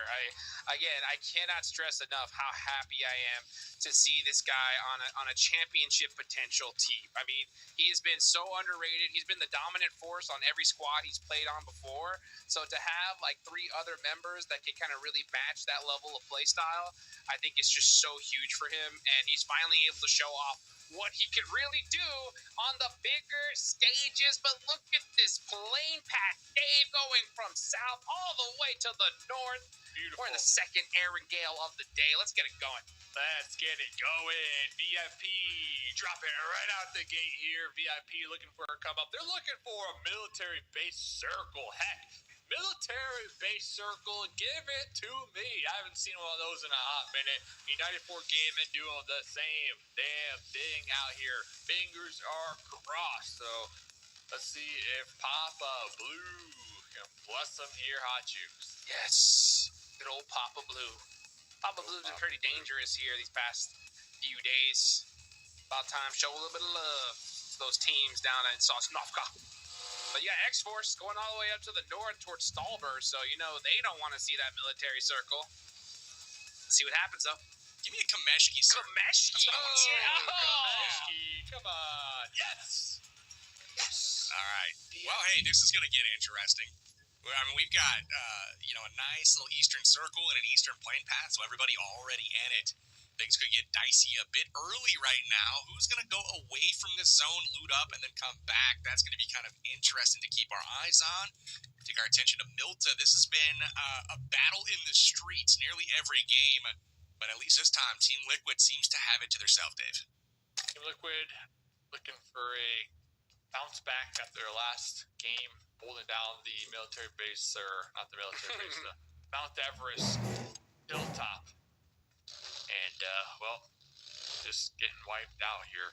Yep. I believe they only had like 3 elimination points too, so really not taking advantage of that. But now they're going to be pretty dead center. You got Milta holding it down, Treyarch Nepal over there, Milta Power, all kind of separated, and a little toward the north of Povka, we got Alpha 7, Carrillo, and Prison, and then the Jaguars near Shelter. So there's already a couple squads in the mix right now. Not to mention the Wolves. Oh, we got the horse out here. The Wolves over there in Farm. But I'm thinking, I don't know, Jukes. We saw Team Liquid last game. They were dead center for the early to mid game. They didn't really do much with it. I almost want Team Liquid to be a little more proactive here. Instead of being content with their dead center position, maybe even look for some early engagements. I mean, they saw the plane path, they saw the parachutes, they know there's going to be a squad at Milta Power. I would actually like to see Team Liquid kind of gear up and maybe go take the fight here, Hot Jukes. What's your opinion on that? I don't think it's a bad idea. Like I said, I think their position was so rock solid, but rather than kind of focusing on either the back or closer towards the center of Everest, they just kind of held that middle ground and just got sandwiched towards the end. So, I mean, it's one of those IGL decisions that's kind of a coin toss. I think they look back at that, and Coach Knight especially, so good, one of the best coaches in PUBG Mobile, period. I know he's going to be looking at that game and being like, all right, guys, you got to either stick to this side or this side whenever you're in a position like that. So not a terrible loss for me, because it's one of those decisions that any IGL could make. It just didn't work out for them. But I hope they definitely learn from that, go into this game, and just prove to everybody that, hey, you know what? We made a mistake, but we're going to crush it right here and right now. Let's go. We're following along with Carrillo as he's doing some scouting, and he is wide of his squad. They are looting up still in Lipovka. Carrillo's a good, kilometer and a half out in front right now, trying to get themselves a nice position in the zone. So you love to see it from them. Straight out of Paul, owning the land just a bit west of Milta Power. So good positions from Straight Out of Paul as well. I'm hoping to see big things from them, but now we've got Liquid going to the high ground. They've been pretty active so far, firing shots at basically anybody driving by. And it's Kayovsky getting into it with Jaguar. Damn. He's not going to be long for this world. That feels bad. That's not good. That is not good. He got caught wide of his squad. Look at how far away they are. There was no help coming. He was stranded on that island, had to make a play of his own, and just not able to do it. Tough. I just gave you praise, Team Liquid. Why you gotta do that, dude? Why you gotta do that? Especially Kayovsky, losing him early is gonna hurt. Still 3 players up, though. Anything can happen. I mean, they got Alpha 7 not too far from them, so I think anything can happen, meaning like they might get eliminated early here. Can happen. Oh, we'll see though. Hopefully not. I got them, pegged to at least get 1 chicken here today. Game 1 Rondo really set the tone for me, in my opinion here, DB, for Team Liquid, but they really haven't continued with that momentum that they were able to find in game number 1, unfortunately here. Absolutely. Got an interesting situation brewing at the bridge, too. We got VIP kind of camping it out. United 4 Gaming is approached, but they're being a bit cautious right now on if they should make that approach. So the southern side being camped, the northern side occupied right now by the Wolves. And hoping that one of those traps gets to be sprung at some point. My guess is that we got to wait a couple minutes to find out and see what this circle does. But otherwise, it'll be a long rotate over to the other side, and it does look like United 4 is going to crash it. Let's see. Yeah, Let's see. Prince is just gonna let it slide though, right? Yeah, he's gonna be like, all right, yeah, it's fine. You guys go get the multi-pass across They this. said the vehicle, Never mind. though. He can't Oh let it my slide gosh. down. Nicely done. We'll see if anybody else is positioned to get some shots out on They're this gonna push group. him. He's The isolated. reinforcements coming. Yeah, he's isolated and they know it. Good drop off. Oh, the Trade teammates comes in from somewhere. Oh, Batman. Batman. And That's Zaman. What is Lancet doing? What is I Zaman? mean, you gotta know if there's one guy standing at the bridge, you should know where the others are going to be, at least a little bit. But the flank here from Zaman off on that angle forces them behind the vehicles for the teammates to just line up. But once again, super isolated. They gotta make a play. Can Zaman do it? Doesn't land the early shots. Now Chewako with the DBS can't get it done. And Zaman coming through in the clutch. United 4 is just about out of hope here. what Power is coming for him. Power's like, listen, I'm coming for you.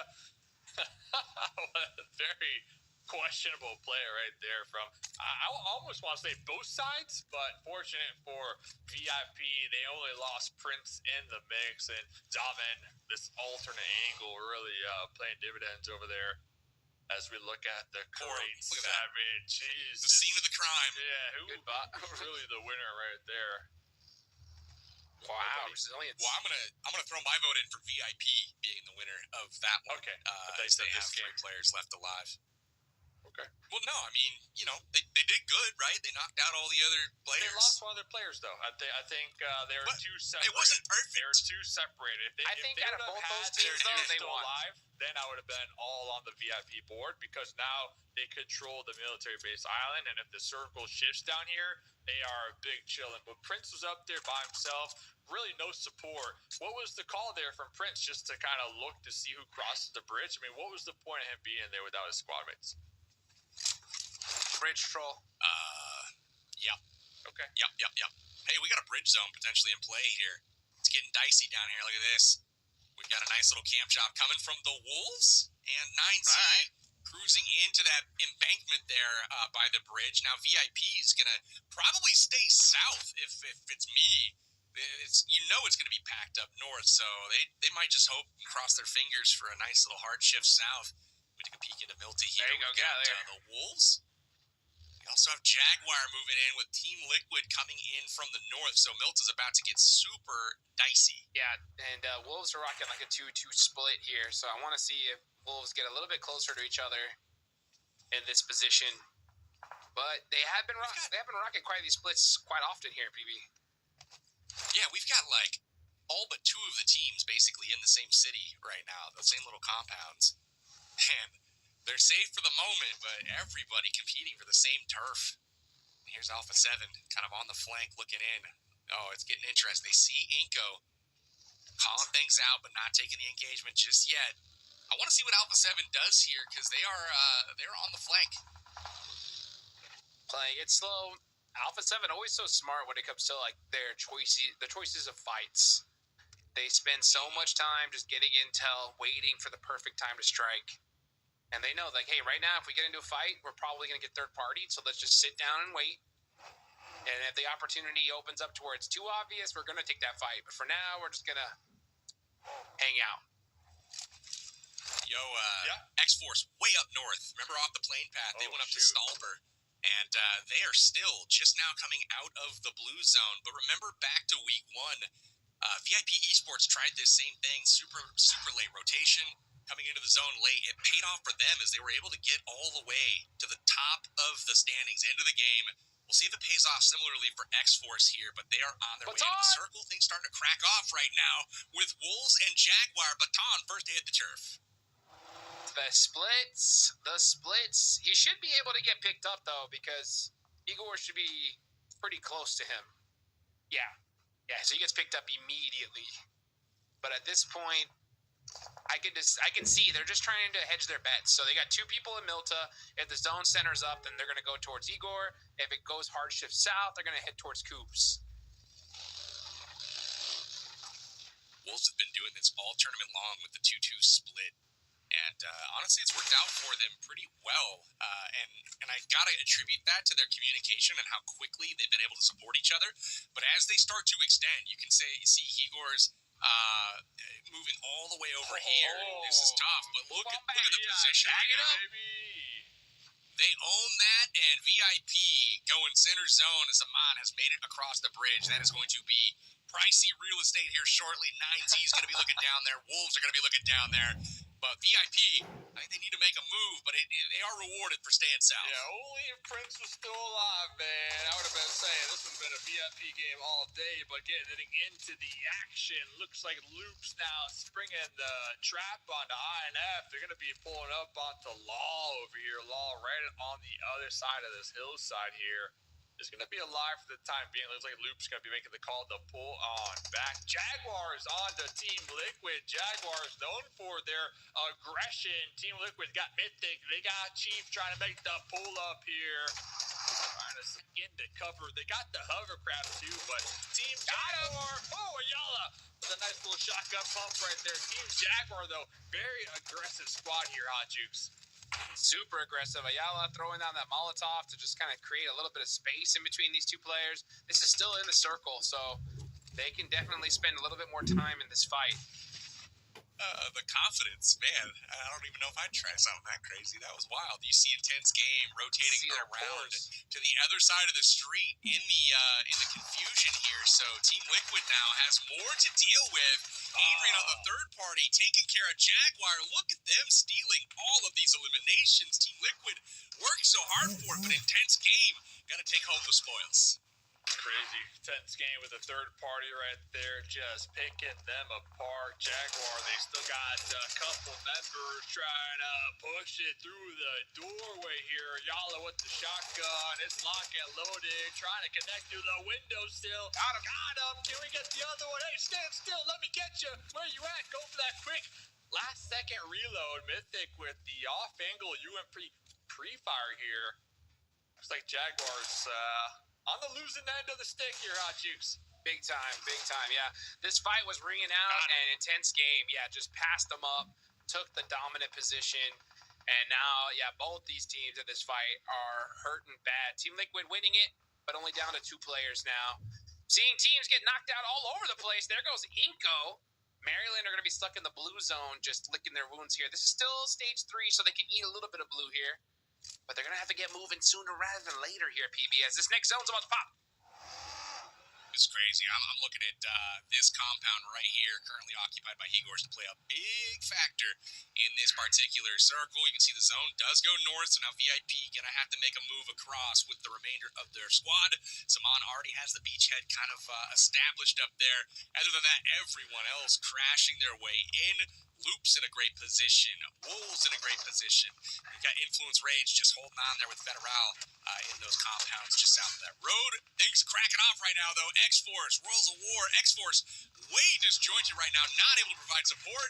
Klaus goes down, and things falling apart for X-Force as the lead retreats to try to survive, and they will go out as number 12.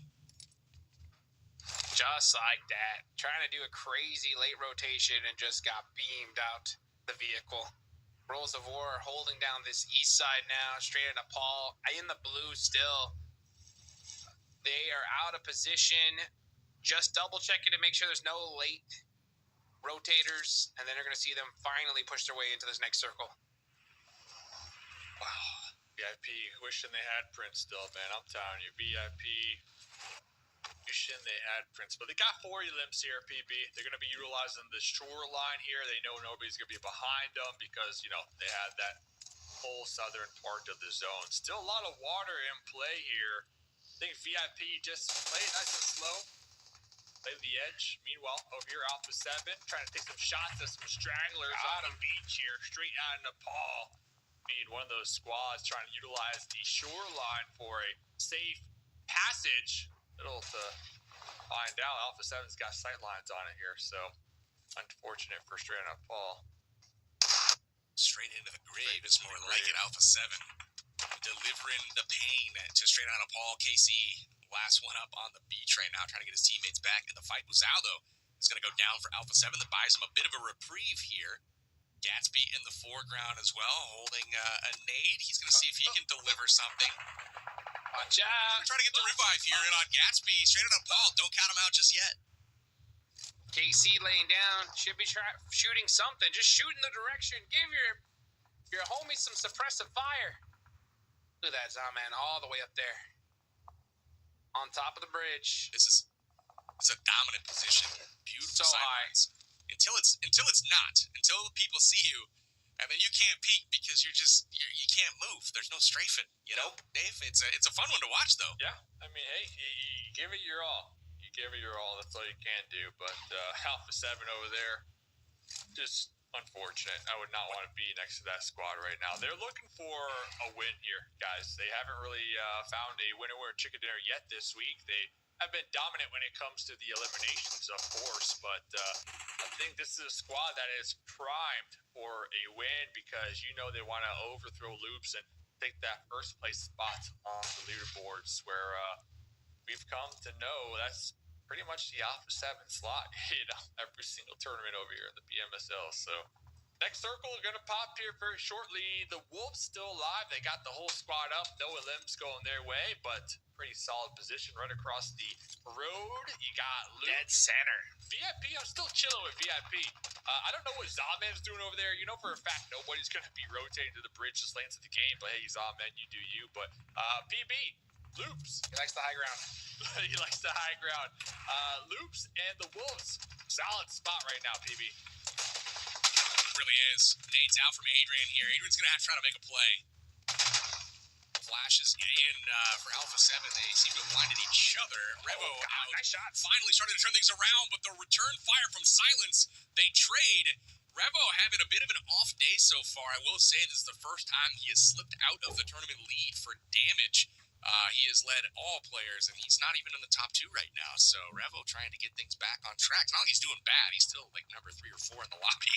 But again, based on the standard he's set so far, he's trying to get back to that god tier that he achieved the last week. But here we go. Carrillo. They're scouting out intense game right now, trying to make a play. Alpha 7 on the outside looking in, Dave. They're kind of trying to find a way to make this approach. They know that there's a team on the shoreline. They were taking them apart on their rotate earlier on, but the thing is, those sight lines, you still got Ayala from behind just being an absolutely terror for Alpha 7. What a nuisance. Yeah, I know, and that right there, that took away precious time. Right? Yep. Precious time for that rotate. So even though he didn't get the knock, he took away the time. And look at that IG silence now on Revo as well. So that time is what they were trying to utilize for the push. And, well, they're going to lose one of their heaviest gunners on the approach, unfortunate for them. Again. That's Revo's third knock and done for there. Alpha 7 do get a couple players at least into the fight now. But now they're being gate-kicked by intense game. Wazao gonna try to open things up here. Remix over here by the gas station finally catches Zaman. Not able to do it from that lower elevation. But now they're getting shot from the back. They gotta be careful. Oh. They're trying everything to get that elimination secured, just giving up the back entirely. I gotta give a shout out to Ayala of Team Liquid. He's the only one alive up there. He's playing big and noisy and kind of owning the northern part of the zone, just being annoying to all of these other squads. A7 peaks a little bit. He knocks him and forces A7 into this fight now with intense game. They're trying to make their way through, but so many angles are being held right now by intense game, and the shots from everyone, Silence in particular, seem to be on point. Alpha 7 just getting mowed down. You can see Sunday Leon getting the finish there. Training Nepal still into things, and you can see Silence connecting from the window. They're just not missing, and Alpha 7 can't find their way in. Tough zone for Alpha 7. Opens the door for everybody else on the leaderboards, that's for sure. Alpha 7 dominated round 1. Later into round 2, having a little bit of struggle here. Next circle about to pop. Wolves dead center this whole time. Big chillin'. That 2-2 split really paid off from Ayala with the jukes. Not able to survive. Intense game, doing some work, soaking up a lot of eliminations from this position. Great position for the Wolves. Look at that. Looks like Loops is going to have to move out at some point. Now the Wolves own that intersection and all of the compounds. that surrounded. The interesting thing, though, is Coops by himself on the northern side of the street. He is in a precarious position if somebody chooses to crash that spot. And at some point, somebody just may do that. It's not going to be straight out on a Paul. It looks like they're still slithering around on the beach like some sand snakes here. But, props to them for staying alive so long. Here comes 9Z now, going to be making the push. He's in the smoke wall. It's about time. They're going to have big VIP out here. VIP. He's going to be tossing some grenades. Remix trying to get the run over, popping out the hovercraft right there. Batman was about to help his squad mate. Said, nah, never mind. I'm getting in the Yahtzee. I'm pulling back. But Batman shot in the back right there. Taken down and out. This shoreline is just becoming a bloodbath. Meanwhile, Gatsby with the 6 times M4 here, Hot Juice, was just overlooking all that chaos. You just witnessed that. Baton, now this is the big defense right here from the Wolves. They put 3 on the south side here. I like that because this is the most dangerous position to hold. It's so easily to push on. And you got Coops up and across the street just to kind of make some noise so that hopefully nobody pushes on up into him. But they're going to still have to make that defense sooner rather than later. There goes Royals of War. We're down to 6 teams. Leon trying to catch a tense game out the vehicle, not able to do so now in the 1v1 position, gets caught. Intense game, taking full advantage of this, and Gatsby, it's really up to him to get these huge knocks for his team. Pedrino's nade from distance. We'll see if he can connect here. He's got almost no health and no heals to patch himself up. He goes down. Intense game may not be long for this world. It looks like they'll be able to get back into the fight. KC up. Does he have the meds is the question. Rafa just a bit too far off in the distance. Gatsby knows where he's at. Nade out. We'll see if it connects. It's a little too far and off to the right here, but Rafa does not seem to have the meds to get himself patched up. Intense game. They're clinging to life right now. Hopes and prayers is all they've got, though, and I'm not thinking they're going to make it all the way to the end here. No. Oh my gosh, yeah. I'm still surprised that Alpha 7 Ninjas pushed on to straight on Paul, though. I'm surprised they went towards the north, but maybe I'll have to analyze that later on, because remember, they were taking out straight on Paul on their rotate over here on the shoreline here. They just didn't confirm them and commit to it here, but meanwhile, straight on Paul still going to be surviving over there somehow, Hot Jukes. Yep, they are holding on. They're trying to get as many points as they can. You can see them down in 12th place there, so any good amount of eliminations they can get are going to work for them big time. Meanwhile, you got Loops on the other side here. Dominating. Look at that. In first place, still all 4 players up. And the next team in the lobby is all the way down in 6th. So that gap is about to get even thicker here, boys. Big gap. And Coops, 1v3 situation for Coops. He's going to have to play this very carefully. He gets knocked in that building, it's over for Coops. Over. He can go 1v3 here. It's fine. Think it's fine? Okay. Yeah, no big deal. Coops has got it. Oh my Here's gosh, this zone.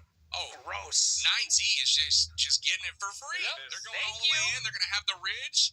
Center zone. I want to see some shots come in from this direction, from straight on a ball, but I think they're going to try to remain quiet as long as they possibly can. See if they can gain any more rank just from these other teams thinning themselves out. I really want to see this, though. Federal, how far is he going to be able to get? The whole squad has wrapped all the way around the position of Wolves right now, but I want to see if they approach 9Z. Here comes the push from Loops, though. They're going into Coops. Staying outside, though, for at least a moment, Hot Jukes. Coops is holding the stairs. He's making some moves, too, letting them know that, hey, you know what? I'm in here.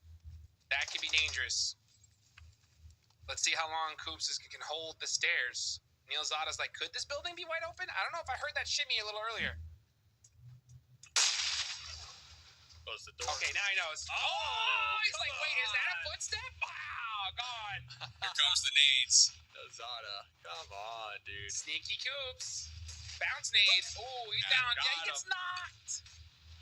This is beautiful from Wolves. Coops does go down, but he gets that initial knock, which is crucial.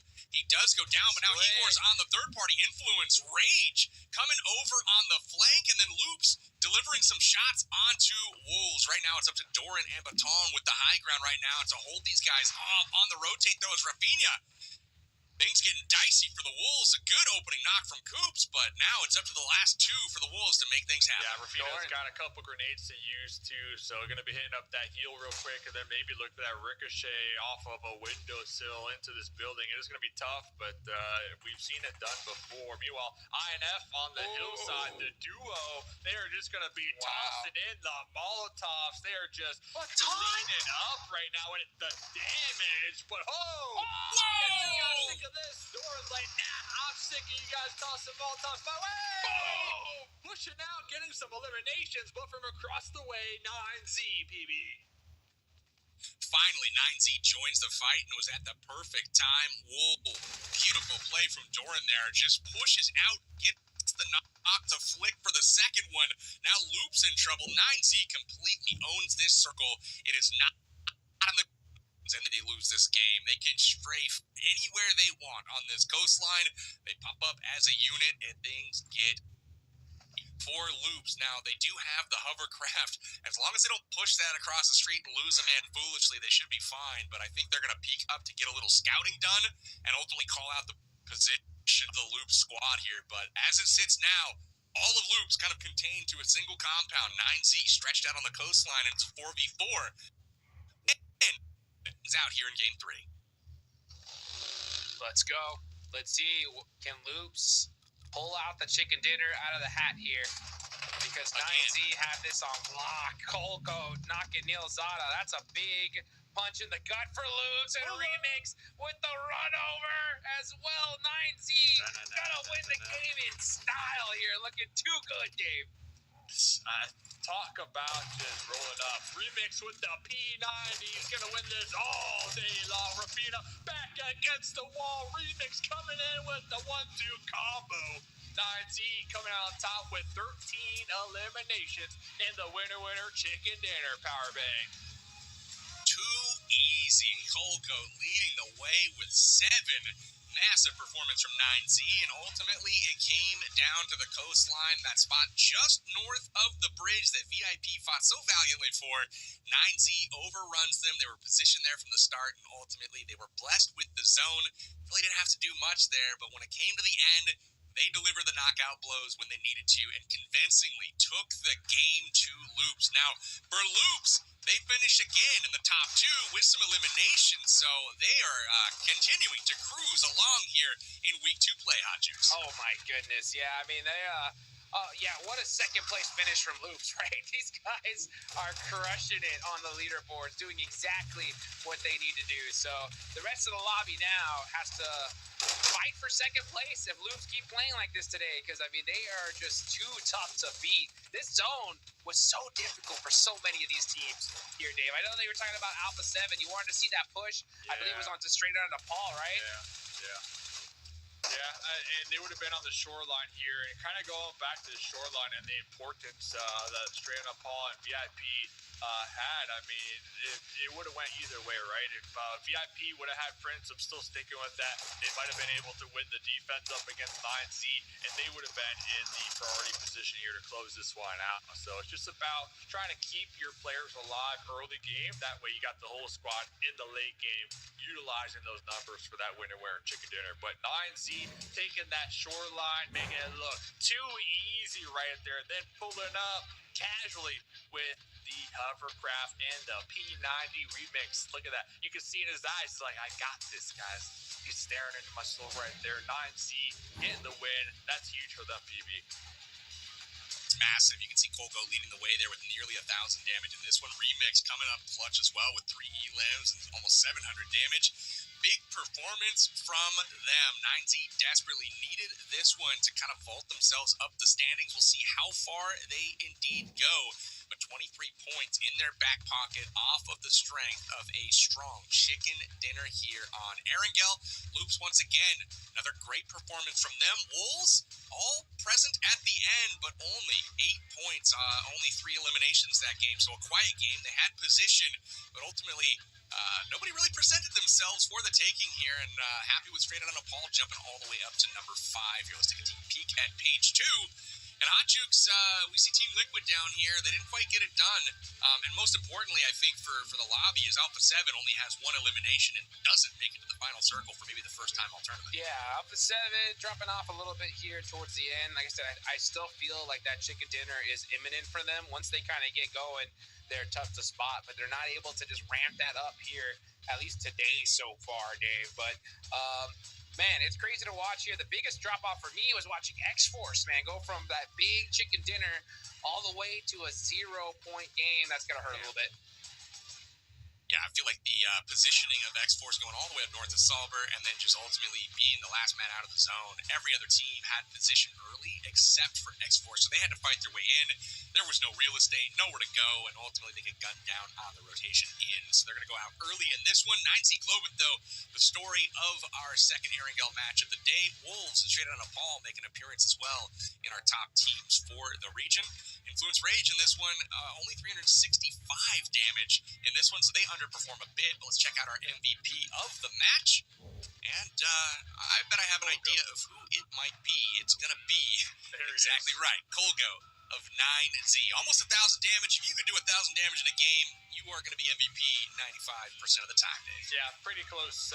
Spot on right there. I think right behind him was Rata Boy from Loops, sitting around like 600 damage, but only 4 elims. So Colgo definitely having one heck of a game here. So good to see Colgo showing up, showing face here. As I like to see different players, kind of have a highlightable match here.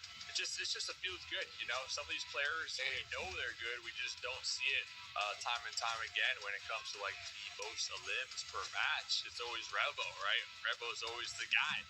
But like I said in the pre-show, Revo's he's been taking a back seat here the last couple matches and allowing other players to flourish, and showcase their abilities here. So just being generous. He's being, he's always at the top, right? But it's nice to see other players show up. Is my point.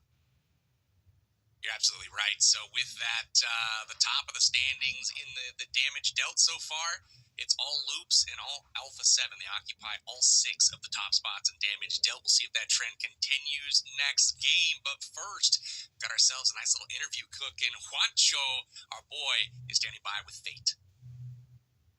Today I'm here with my future teammate. Hello. Who are you? I don't know you. Fate. Can you wait for me to give you the mic? Force Fate. I wanted to interview Klaus, but as you can see, he's back there, because the big dog. So I had to get you now. And I was the second option. Damn, that's crazy. I still love you though. I wanted to ask you. How did you feel? Are you now the best team in NA? No, it's only one win. Last time we got a little bit too cocky and we threw the rest of the matches. So, if anything, just ignore it. Going into the next matches as if there's 0 points. So you were too comfortable before? Yeah, a little too comfortable. I didn't give you the mic. Yeah, a little too comfortable. So what was the strategy for this game? How did you win this very difficult zone in the Everest? Honestly, it really wasn't too difficult after we saw a bunch of teams fighting Everest. We were reading the kill feed, we were playing Edge, and I had the idea of wrapping around on the right side. Claus agreed with me. He thought it was a good idea. We were able to kill ROW, and I'm pretty sure Loops was maybe down players. We were able to kill them as well, and then we just slowly moved up to control. A7 took the left, we took the right, and then they got basically they got ratted by, I think it was the last MD guy, and just cleaned up after that. There was a whole lot of yapping. They got homeless. Got you.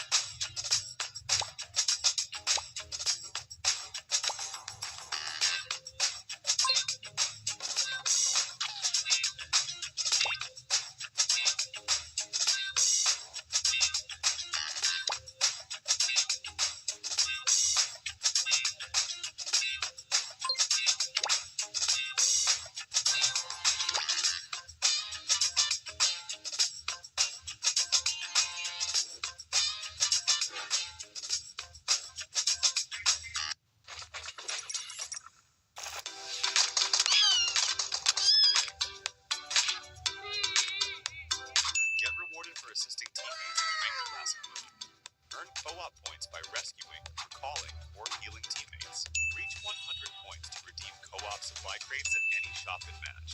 Open them to get random supplies. Work with your teammates to claim victory.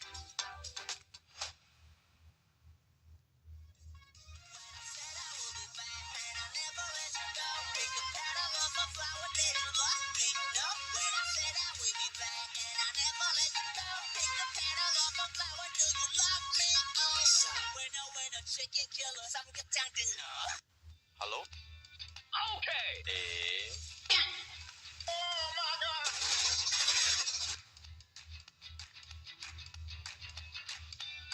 مرحبا انا عبيده. اليوم رح احكي لكم عن ببجي موبايل وكيف فزت بالجائزه الذهبيه. كنت لاعب ببجي قديم بس ما كنت بعرف انه في شيء اسمه مود واو لتصميم الخرائط. في صديق الي اسمه نور في اي بي، هو مصمم خرائط وهو اللي شجعني اني ادخل هذا المجال. لما قدمت وصرت مصمم رسمي اول خريطه عملتها كانت عن العمالقه. وقتها ركزت كثير على التصميم والشكل بس الصراحه اهملت الفكره، واعتقد انه هذا هو السبب اللي خلاني اخسر بهاي الماب. بس بالرغم من هاي الخساره كسبت منها خبره. بعد هاي التجربه قررت اني اشتغل على الخرائط بشكل اعمق، صرت اركز على الفكره مو بس على الشكل. بماب الثاني حاولت اني ادمج بين الاثنين بس مع الاسف كمان خسرت. مع ذلك ما استسلمت واعتبرت انه كل تجربه هي خطوه للامام. الماب الثالثه قررت اجرب طريقه مختلفه تماما، وبما اني ما بحب استخدم شيء ما بفهمه صرت اجرب كل الخيارات اللي قدامي، شو ما بيطلع قدامي احاول اني اتعلم وافهم. بعدها اجت مسابقه عن الفضاء، قدرت اطلع بفكره مغامره فضائيه مميزه. كتبت كل افكاري على ورقه وبعدها بلشت اصمم الاشكال اللي بدي اياها. بعد ما انتهيت من تصميم الاشكال بلشت اشتغل بالاجهزه وادخل اكواد البرمجه.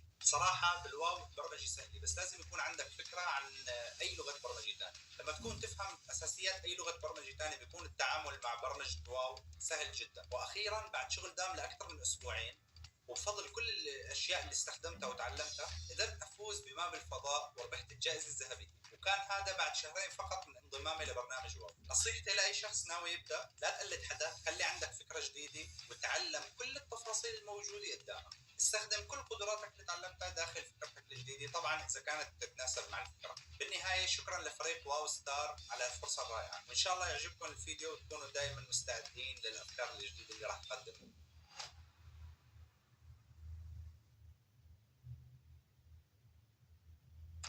And welcome back to the PMSL America's Fall Split. And man, I gotta say, Juancho with all the goods, talking to Fate over the break. And I gotta say, I like Fate's approach to the day. Right, they're not getting overconfident. Sometimes I wish he'd bring a little bit more excitement, be amped up about some of their performance, but he's also keeping it real, not trying to get ahead of themselves. And yeah, man, Juancho, the future teammate, apparently. Let's go ahead and see how things stack up on the overall standings after our third game of the day. And so I guess not too shabby right now. Loop's still putting a little bit of a gap between them and everyone, Dave. They got a 30-point lead on Alpha 7. Yeah, Loop's doing a good job. I think Alpha 7, they were really looking for that winner chicken dinner here this last game to kind of play catch up, and they let that one slide. A little indecision from them to go north instead of south there, in my opinion. But I mean, it's Alpha 7. They're not going to let it face them at all. So sitting at 48 total elims here. And shout out to Juancho. I mean, Juancho, if he doesn't make it next season to X-Force, there's always a spot for him. I feel like he's going to be a perfect commentator moving forward. I mean, he's got the insights and personality, right, Hot Dukes? I mean, he definitely does, man. I love seeing this man on the mic. I'll tell you what, though, I love seeing him more as a player. This dude is an absolute animal. The fact that he's not, I think, on the battlefield right now is so crazy to me. So I wouldn't be shocked if he is not playing, in the future. With under some banner, but hopefully it's under the Wolves, man, because I see this team playing so well in the early game, where I think Juancho really does his best work is in those clutch moments towards the end, and I think that's where the Wolves are faltering a little bit. So hopefully we see him off the mic and on the sticks at least one more time here in this tournament. I want to see it.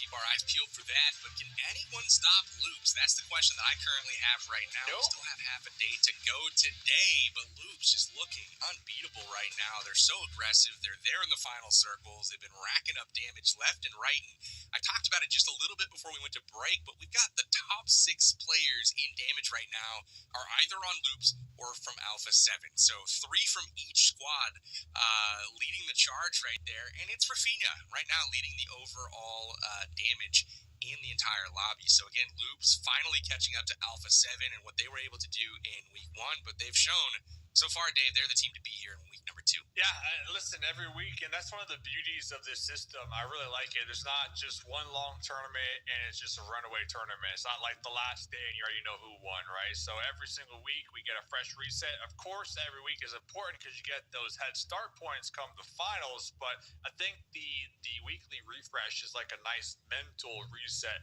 for some of these teams that might have had a bad couple of days, right? They go back to square root zero. And honestly, some of these squads, they're taking advantage of that here, PB. Indeed, we are. So with that, we do get ready for another match on Erangel. It'll be the final one of the day, and I'm looking for that military zone on this one. I haven't seen it yet this particular afternoon, but I have it on good authority that the PUBG Mobile gods will send it down south. I don't know if that'll happen or not, but with that, I would love to get some predictions going on for this game. Now, it hasn't been Team Liquid the last 2 games, Dave. Are you sticking by your pick and picking them now? I'm going to pin you down here for game 3. Pin me down for game 3. Listen, I don't got an option, all right? This is the last game that Team Liquid can get this winner chicken dinner because we already know Miramar, they have not been showing up. So Rondo, Team Liquid, they came out the gate swinging. They were strong. They were looking good, but they're kind of just losing that momentum. Only 3 limbs going their way last game. Hopefully this game, a different story. Different story. They got to hope for it. Now, Hot Juice, what about you? Who are we predicting here for our third Erangel game of the day? So let's go with X-Force. I think after that interview with Juancho, Fate's gonna realize, dude, I gotta stop yapping. I gotta be straight to the point on my comms. Quick, go this way. I don't need a story. All right. And then now he's gonna go and start crushing it. So let's go X-Force here for the last Erangel today. Okay, I like the pick. I feel like X-Force last game I went with and maybe back-to-back was a bit too much to ask. But I'm a fan of the yapping personally. I know Juanchito trying to cut him off, but hey, it was good. Anytime Fate wants to talk a little bit, I'm down to listen. So with that, always get humor coming in from the LAN itself. So big thank you for Juancho getting those interviews done. I'm going to make a pick of Intense Game for this one. So Intense Game is the choice. I think they're going to rotate quick, get down to a southern military zone, and hold the fort down. So with that, as we get ready for our next game, we've got a member of Inco standing by. I would love to hear from him.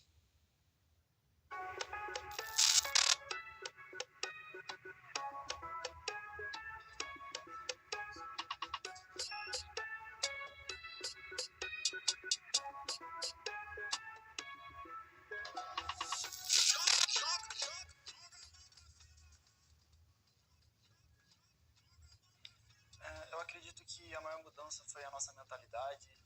Eu acho que para esse split a gente está com uma cabeça mais rápida para solucionar problemas, coisa que no split passado não conseguimos.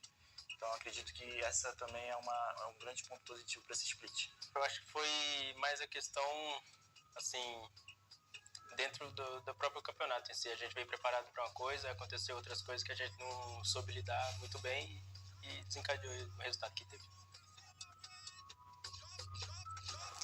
For me, we have a very experienced roster and we have a very good team, so for me it's this. Para mim, o fato da nossa coletividade, eu acho que é algo muito forte e a gente tem um capitão que é muito pulso firme, então eu tenho certeza que isso vai fazer diferença dentro das partidas. E a nossa união. For me, the target is qualify for PMGC. I know we are far in the PMGC point, but with this new structure of PMGC, it's necessary to qualify in the top 1 or top 2, because with the gauntlet stage, it's very important. So we come for the PMSL Americas now to fight to 1, and we can do the championship. Acredito que ou jogando ou estando de fora, o meu objetivo é ajudar o máximo o time, o que o time precisar, para solucionar os problemas, para agregar. E a gente conseguiu o nosso objetivo de ir para a PMGC, ser campeão, e é isso. Para mim, nesse split tem vários objetivos, mas um deles, que é por ter mudado de time, mudou bastante o jogo para mim aqui. Então é me encaixar com os meninos e ressaltando, o coletivo aqui é muito bom, então é uma coisa que me deixa feliz e eu quero muito encaixar nesse coletivo dentro da partida, que para mim é um diferencial nosso. E eu acho que cumprindo esses 2 objetivos, eu compro outro, que é chegar na PMGC e a gente quebrar tudo. Ir bem nesse campeonato e me performar muito bem na PMGC. Acredito para beliscar o título. A minha é, se eu tiver a chance de entrar, eu mostrar que eu não deveria ter saído e passar para a PMGC e fazer bons números lá também, bom resultado. In the first split, we do a very badly result. We know this, and we started to check all the points badly for the reason we play very bad. And now we are prepared. We do a good boot camp, and we are ready to do some good results. Não, pra mim não, porque a gente tava meio que conhecendo o nosso jogo e tava no Android também, o MS também atrapalhou bastante. In the Titan series, we played with some problems because we are training the Android, playing with high MS, and of course we can do better, and we have the chance to win Titan series. But in these conditions and some problems in game, we can't win. But this is not a problem for us. We are very confident for the PMSL now.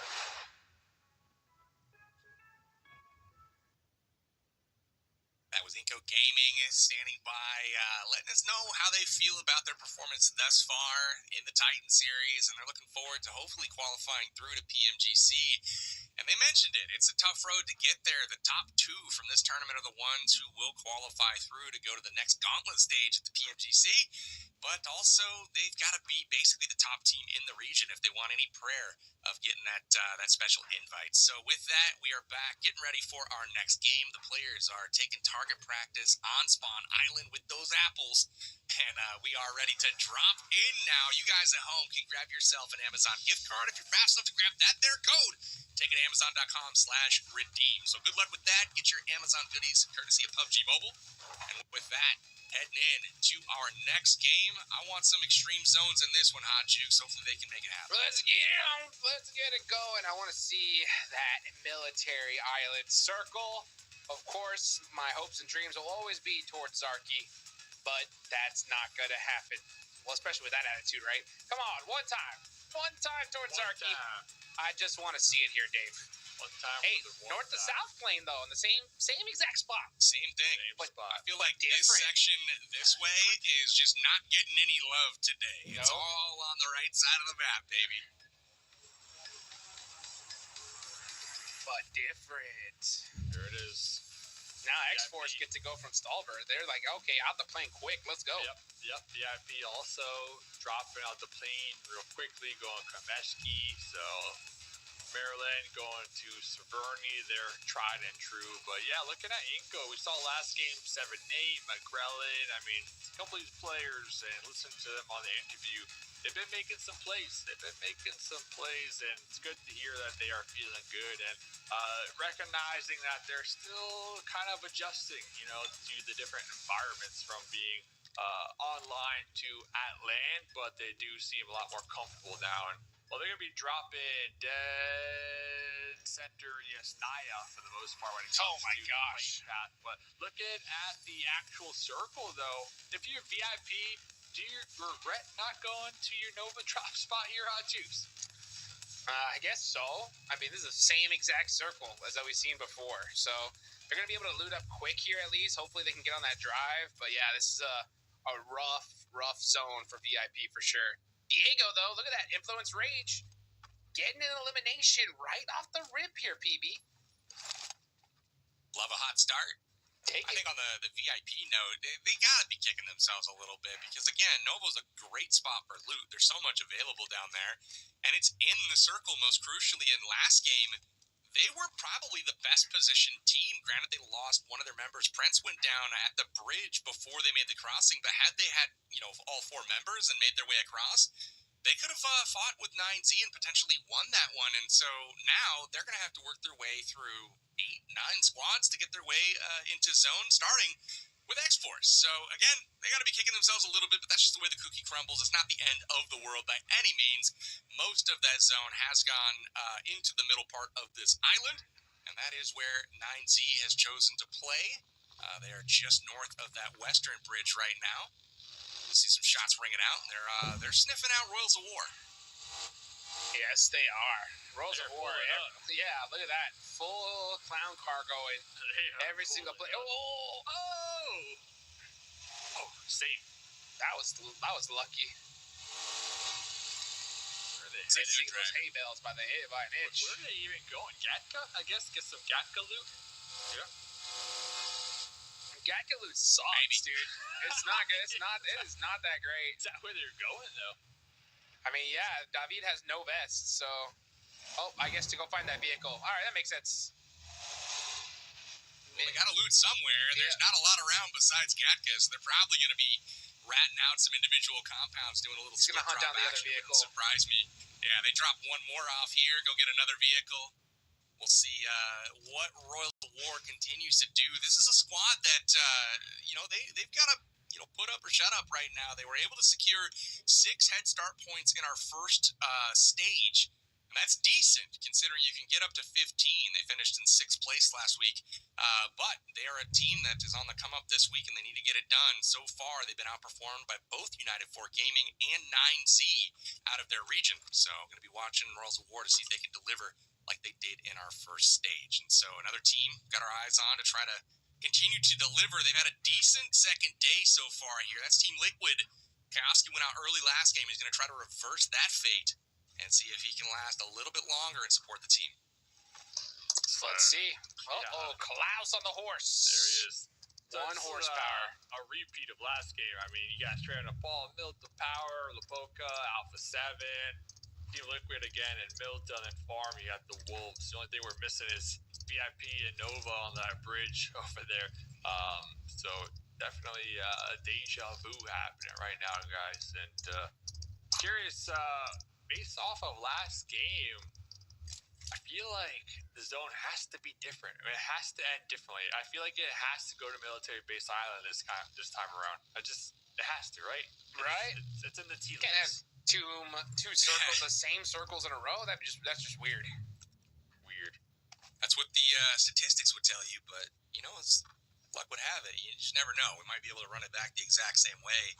Alpha 7 making a move pretty early to get their zone position, and once again we take a peek at the Wolves.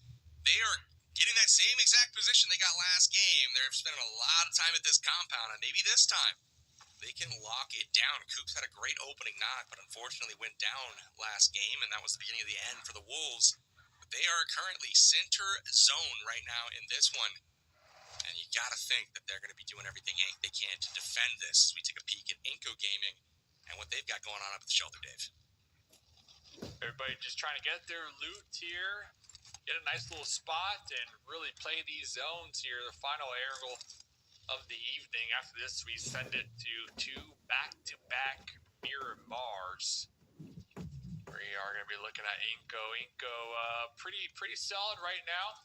Going back up to the horse action, we saw Fate going to be awfully close to VIP. VIP still doing a little looting strat up there, Kameshki, but now that the zone is going to start to collapse and close on in, it looks like X-Force, they got a trap here, Powerbank. Somewhat of a trap here on the VIP Esports. I don't think VIP are aware either, by the way they're freely moving through building to building. Meanwhile, look at the angles from Fate and 24K. That's nasty. They've got a nice little spot set up, and they've called Klaus to come back, and look at him on the horse. He just looks so comfortable, gliding through the air with ease. They are about to jump VIP. It's going to be bloody. It's going to be ugly. And I see X-Force coming out on top of this one. I don't know how you can if you're able to get the jump. I don't think it's time yet, 24K, to spring this trap. Wait for them to move out a little bit. Get out of cover, otherwise they're going to have to crash the city. But you got Prince and Batman there. You still have Zaman and Animal up north. They have not yet joined the crew. And I would love to see them get a bit closer so they might be able to take care of this full squad. It looks like Batman may have spotted them out. Yep. So the trap, he just got a little bit too aggressive there. 24K popping up, and now all of a sudden, we're going to have a standoff in the blue, Hot Jukes. That's exactly what it looks like. That's a bad fight for both these teams, though. Honestly, I think one of them need to decide, hey, Let's throw a little smoke in the middle, guys. A little white flag. Let's get into zone and fight it out later. We do not want to deal with an engagement this early on, especially if you're VIP esports. I mean, you're down in 15th place. You need a big win, double-digit eliminations to kind of get you started here. Early engagements, super late to zone is not going to help you out, Dave. Batman. It's an inner. Where's Sauce? The red dot zooming down Where's range over Sauce? there. Both teams here really deciding to play this one out. Klaus behind the boulder. You got all the angles. Here it is. Finally going to start to let some shots ring on out. Klaus with the scar prone over there. Finally taking some shots over there up in the north. Man, this looks familiar, does it not? Man, this looks like a very different circle. 9Z moving up. This time it's UT coming here. You got Wolves on the defense, so interesting. And then all the way up north is where this is going on. So this is going to play out for a little bit. Everyone else making their way to zone. And I will say, X-Force has all of the angles covered right now. It's going to be very difficult for VIP to get by. Klaus, as long as he doesn't go too far up the coastline here, he should be good to go as far as keeping these guys from getting to zone. Alim is the safety valve up there, really making sure that VIP can't go anywhere. And interestingly, Zaman and Anmol, they're leaving their teammates in that compound, and they're rotating in an entirely different direction. I wonder if they're going to be taking a different angle on this fight or what, but they are not coming down that road towards Kameshki. Oh, Federal. Getting knocked immediately after getting that thirst. Oh, from a different team, dude. That's Inko. So Influence Rage going to lose Federal early on. Yep, they are going to leave their teammate. Find a better position in this next circle. This kind of game like this here, Dave, is a coach's dream, right? Because, you know, you have the same exact zone, same positioning for so many squads. This is a good team, like, no excuse game, because it's like, hey, you just did the zone. You know what you did wrong. You should be able to fix it in back-to-back matches. So it's a big opportunity, I think, for a lot of teams. Do the zones and do a little bit of mod review on the fly, you know, just to kind of see what happened that game. So with that in mind, like, we just got done with a very similar circle, a very similar game. Everybody should be aware, fresh in their minds, where their opponents are here, so they can be really selective on their fights as well and their surroundings. So we'll see what happens here. The Wolves we saw last game kind of get picked apart from multiple angles there. See if they can tighten up, learning from their mistakes. But out here, Fate in the blue, still going to be taking some shots down range onto Zaman. Zaman going to be traded out by Klaus, still behind the boulder with the horse out here, just making plays happen, boys. Yeehaw. This was so clutch by Klaus. He was all the way on the coastline, if you guys remember. He rotated behind the rear of X-Force up to the mountaintop, and he caught Zaman and the VIP crew setting up a trap of their own on the cliffside. He was able to radio down to his boy Fate, and they are able to spot out the VIP crew and go ahead and deliver the punishment. And now Alim is going to rotate it over, and VIP down to just 2 more members. This is tough going for them. Anmol and Batman have chosen to just retreat all together, and it looks like X-Force will win this engagement, but they are both out in the blue, taking quite a bit of damage.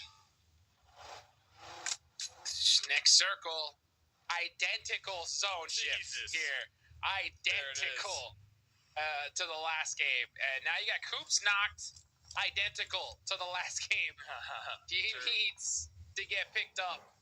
And the Wolves need to make something different happen here, because they are dead center once again.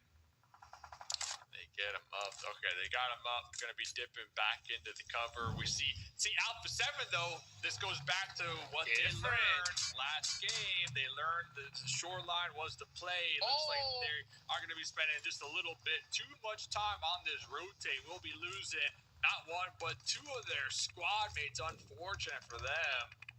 We're going to have a duo alive. I mean, they tried to thread the needle, but United for Gaming, they were there just a little sooner. Here comes Team Liquid, though, with the pull-up onto the Jaguars. We keep seeing this fight time and time again here. Koski checking the bathrooms, checking the corners, tossing on some smokes to block those angles to give them some breathing room, because it looks like the Wolves are trying to third-party this one right now, Hot Jukes. Yeah, I'm about to say, when's intense game going to cross this fight right here?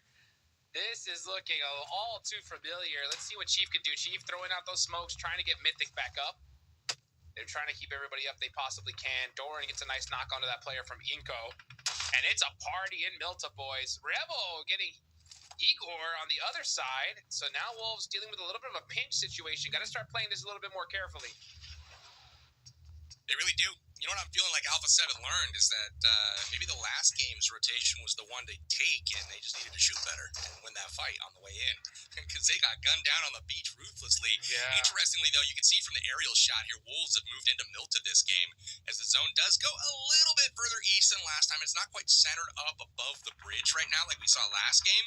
And this time, 9Z has moved into the compound that Wolves occupied last game at that intersection. They are just a bit north of it, and Royals of War actually has moved up there as well. So, again, everybody's shifting slightly, but now we've still got this fight continuing out in the middle of nowhere. Finally, VIP goes down, and X-Force will live all 4 members alive. They've got 4 eliminations right now, leading all of the teams. Saw that the guy, he threw one final grenade before going out to lose. It's like, take that! And then he went out right there. So that fight was so long. I don't even know if there's truly a winner. But looking at winners and losers, Chief got 2 grenades. We're looking to push up the stairs. Got him. AK up to the face. Team Jaguar eliminated. Gone. Next zone. On the northern side just now, Hot Jukes, Yeah. intense game is gatekeeping this action right here. They just took down 2 of X-Force's players. So X-Force goofing around out there for too long. They're paying the price. They're down to 2 members. But clearly, this spot right here, the hot spot on this map, everyone trying to get into Milta. We still have a few on the outskirts. One of them is stage leader Loops over on the western side right now. They're going to be looking to take care of the stragglers from X-Force. Just a couple people left, and Loops trying to lick up those scraps, Dave. Sometimes all you want are the scraps, right? Just keep them coming. 1 point here, 1 point there. There goes 24K eliminated. Here comes the push. Now Zada with the grenade in hand. Klaus like 1 HP. You look in his direction. He's going to be on his knees, knocked out. Rafina right there with the M4. And there goes the X-Force, like you said, PB. Out. The scraps out. Loop starting to ramp up here on the final air goal match of the evening. Sometimes leftovers are the tastiest, you know what I mean? Oh, yeah. I love cold pasta. They're able to pick them up. Cold pasta in That's the what fridge. I'm talking about. Oh, that's the best, man. Spaghetti, mom, You can spaghetti. even warm it up the day again. after. I don't warm it up. I eat it cold. Well, you're a psychopath, but hey, I like it leftover as well. What can I say? Intense game starting to work their way in. They've got an interesting split going on. A few players have established a beachhead in the zone, but they still have Pedrinho on the backside. Firing onto Loops. Inko has dove in across the street from Wolves as well. So this is interesting. They've got a nice little wall to hide behind here, but look at how close they are. If Baton has a nade, it could be serious trouble for them, as Maryland on the eastern side of this zone, they're trying to make it very difficult for teams to work their way in as well, Hodges. Oh, yeah. Just popping some shots. Just saying, hey, we're over here. Don't come near this direction. Straight out of Nepal, decided not to take the beach this time. Going towards land and not in the best position here.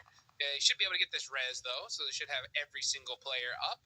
Intense game. Took that compound right across the street, that real dominant one, just north of Milta. So they had a free and clear rotation into this next zone. So Intense game are set up for the late game as well. But here we go, guys. This is that planning phase. Right now, you should be talking to your IGL, figuring out where you're going to go if that next zone pops in the opposite direction. And we're going to get into some crazy action here in the next 1 minute and 30 seconds. Start the timer. Look at the control that an Intense game has here is pretty impressive. They have good sight lines. It's free, too. They can see every direction. Now, it's crucial for them, though, that they don't get knocked because they're not in a position where they can really afford to help. They might be able to get a revive, but they're going to give up so much control and oversight of the rest of this circle if they do, in fact, go down. So they've got to be disciplined here, not peek their heads up. I'm really curious to see if Loops is going to try to rotate in through their position, or if Loops will continue to play edge and try to work their way in maybe further north or down south. My hunch, they watch for the zone and see what happens here. We've got 28 seconds, Dave, until it comes in. Yeah. And then it's about to get crazy. Yeah, I think Loops just staying near their vehicles, in their vehicles, waiting for this next circle to pop to really make that call. But like you guys are both saying, IG got some pretty good sight lines in this area. There are some dips and different elevations to the terrain, so Loops, they have some room to work with when it comes to cover. But if Loops don't get this next circle going their way, it's going to be a challenge pushing into Milta. So right now we got about 5 teams in Milta. New zone is up. I'm looking at Rose of War down there in the south with their little 2-2 split on the shoreline. But Hot Jukes, what's standing out to you? 9Z, they're like, yo, where's our shoreline? We want it back. Give it back to us. But they're going to have to push through Rolls of War in order to get it. Wolves completely have the most dominant position here. I don't want them to get too greedy, though. They're going to have to really focus on one side. And honestly, that should be the shoreline. Nobody's going to be pushing across the street dead center at this point. So Wolves need all their attention on teams that are going to possibly push up from that shore right behind them. United 4 is in a decent spot as well here, especially if this zone continues to kind of go towards the east. Here comes the crash, though. Intense game, trying to take over the position of Inko right now. They dive in, but unfortunately, have bit off Rice, Dave. Yeah, that was absolutely wild right there. They deserve to get eliminated. They went 2 separate directions there, Hot Juice. And reached 2 separate squads. Here comes Lusto following a similar play. Skirt! They were about to make that push quickly, pulling off that one in the nick of time, finding a warehouse. So Loops still going to be alive right there. Fortunate for Loops, timing was key because the Wolves, they were healing up. But popping over here to Alpha 7 onto United for gaming. Here they go. Rebel on the push. Jump shot. Oh, the shotgun too strong. Alpha 7 sweeping the land here. Rebel leading the charge up and close and personal. He spotted him. Boom. Goodbye. 4 eliminations. And now Rebel's starting to get heated up here. Unfortunately, they did lose Carrillo and Mafioso early on that rotation. But these last 2 players here, PB, soaking up some points here at the end. He's back. Revo has taken a match or 2 off, and now he's feeling like he wants to turn up the juice a little bit for all Alpha 7. They are cruising along once again. 4 eliminations so far. Igor's from Wolves looking out the window. They did lose 1 on the push, and now they're going to have to defend against 9Z. It's only Igor's, though, at the building. He's got to come up clutch here so far, getting a little damage. But still alive are 9Z on the push. Surely the nades will follow, but from the backside, Team Liquid doing Wolves a favor. They take down 9Z and knock them out of the lobby, Dave. Ooh, Team Liquid sitting on a couple eliminations, couple chicken tenders is what I'm calling that, and the whole squad alive. So Team Liquid looking a lot primed and ready to go here for a nice game here, a nice finish here. They're going to be the only team in the north side of Milta too, actually. So if they get a nice little circle shift up there, this is going to be a Team Liquid game here, Hot Juice. Totally can.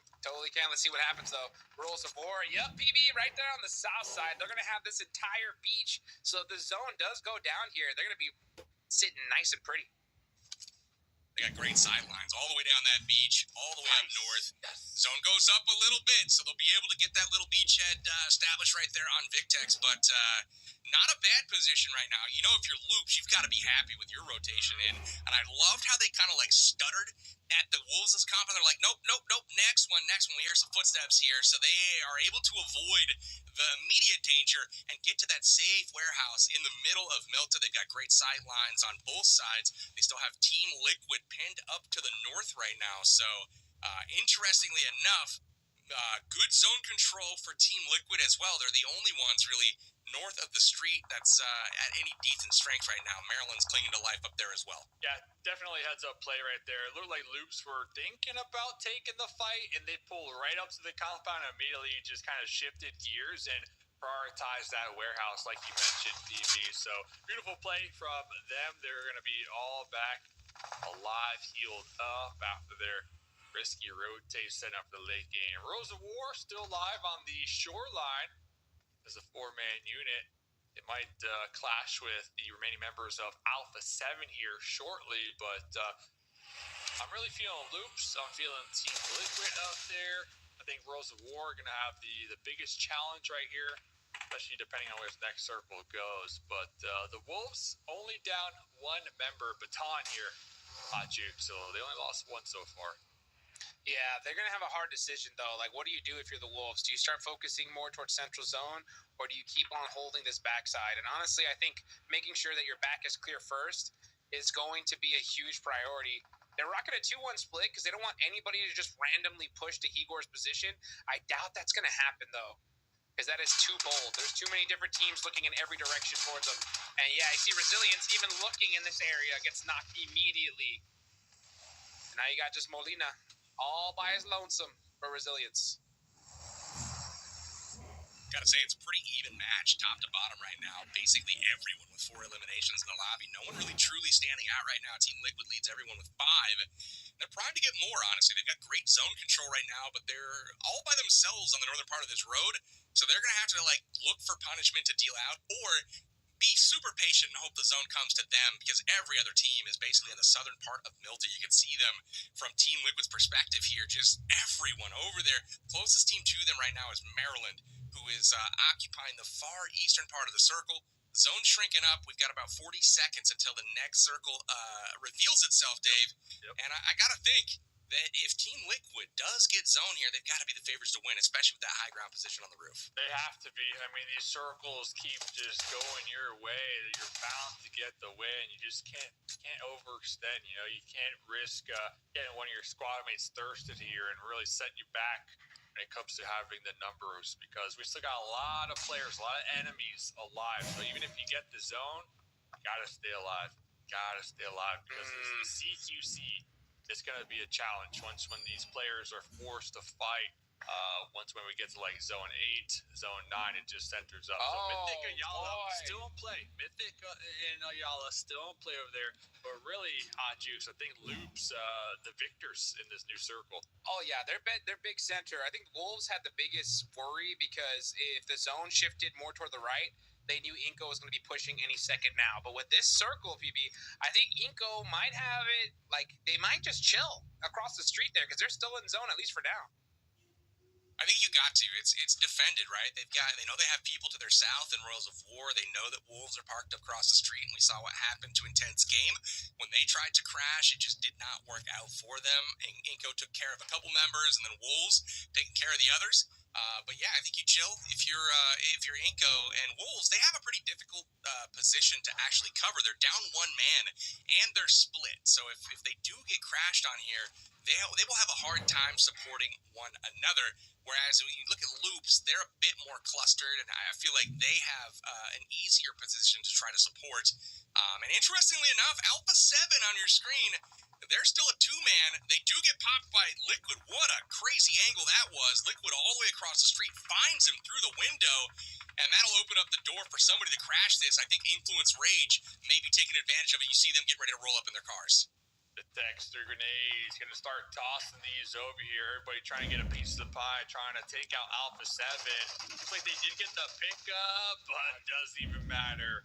INF also in the area. Diego Long laying it down right now. Revo in the bathroom trying to avoid the slugs of the shotgun. Trying to get the confirmation, but the teamwork right there from Law able to save Diego's life. Diego going to be crawling in here.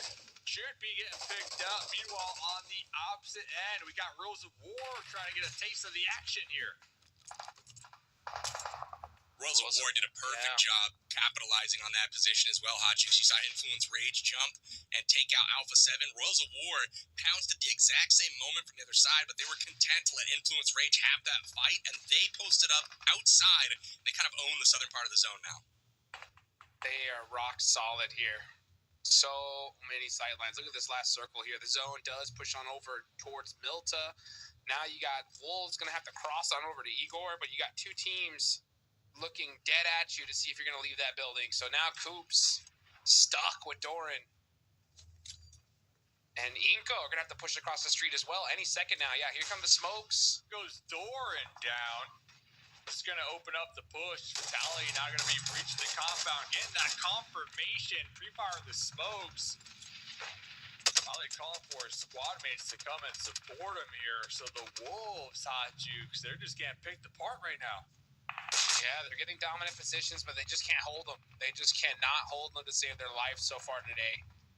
They got to get that figured out. Now we're going to see Igor get on over to his team, but it's a little bit too late. He was not in a position at all to help support this fight. Now let's see if he can get lucky with this nade, though. It looks good. Got one. Ooh, nice. There's 7. Can he pull off the clutch 1v3, though? Let's see. That nade.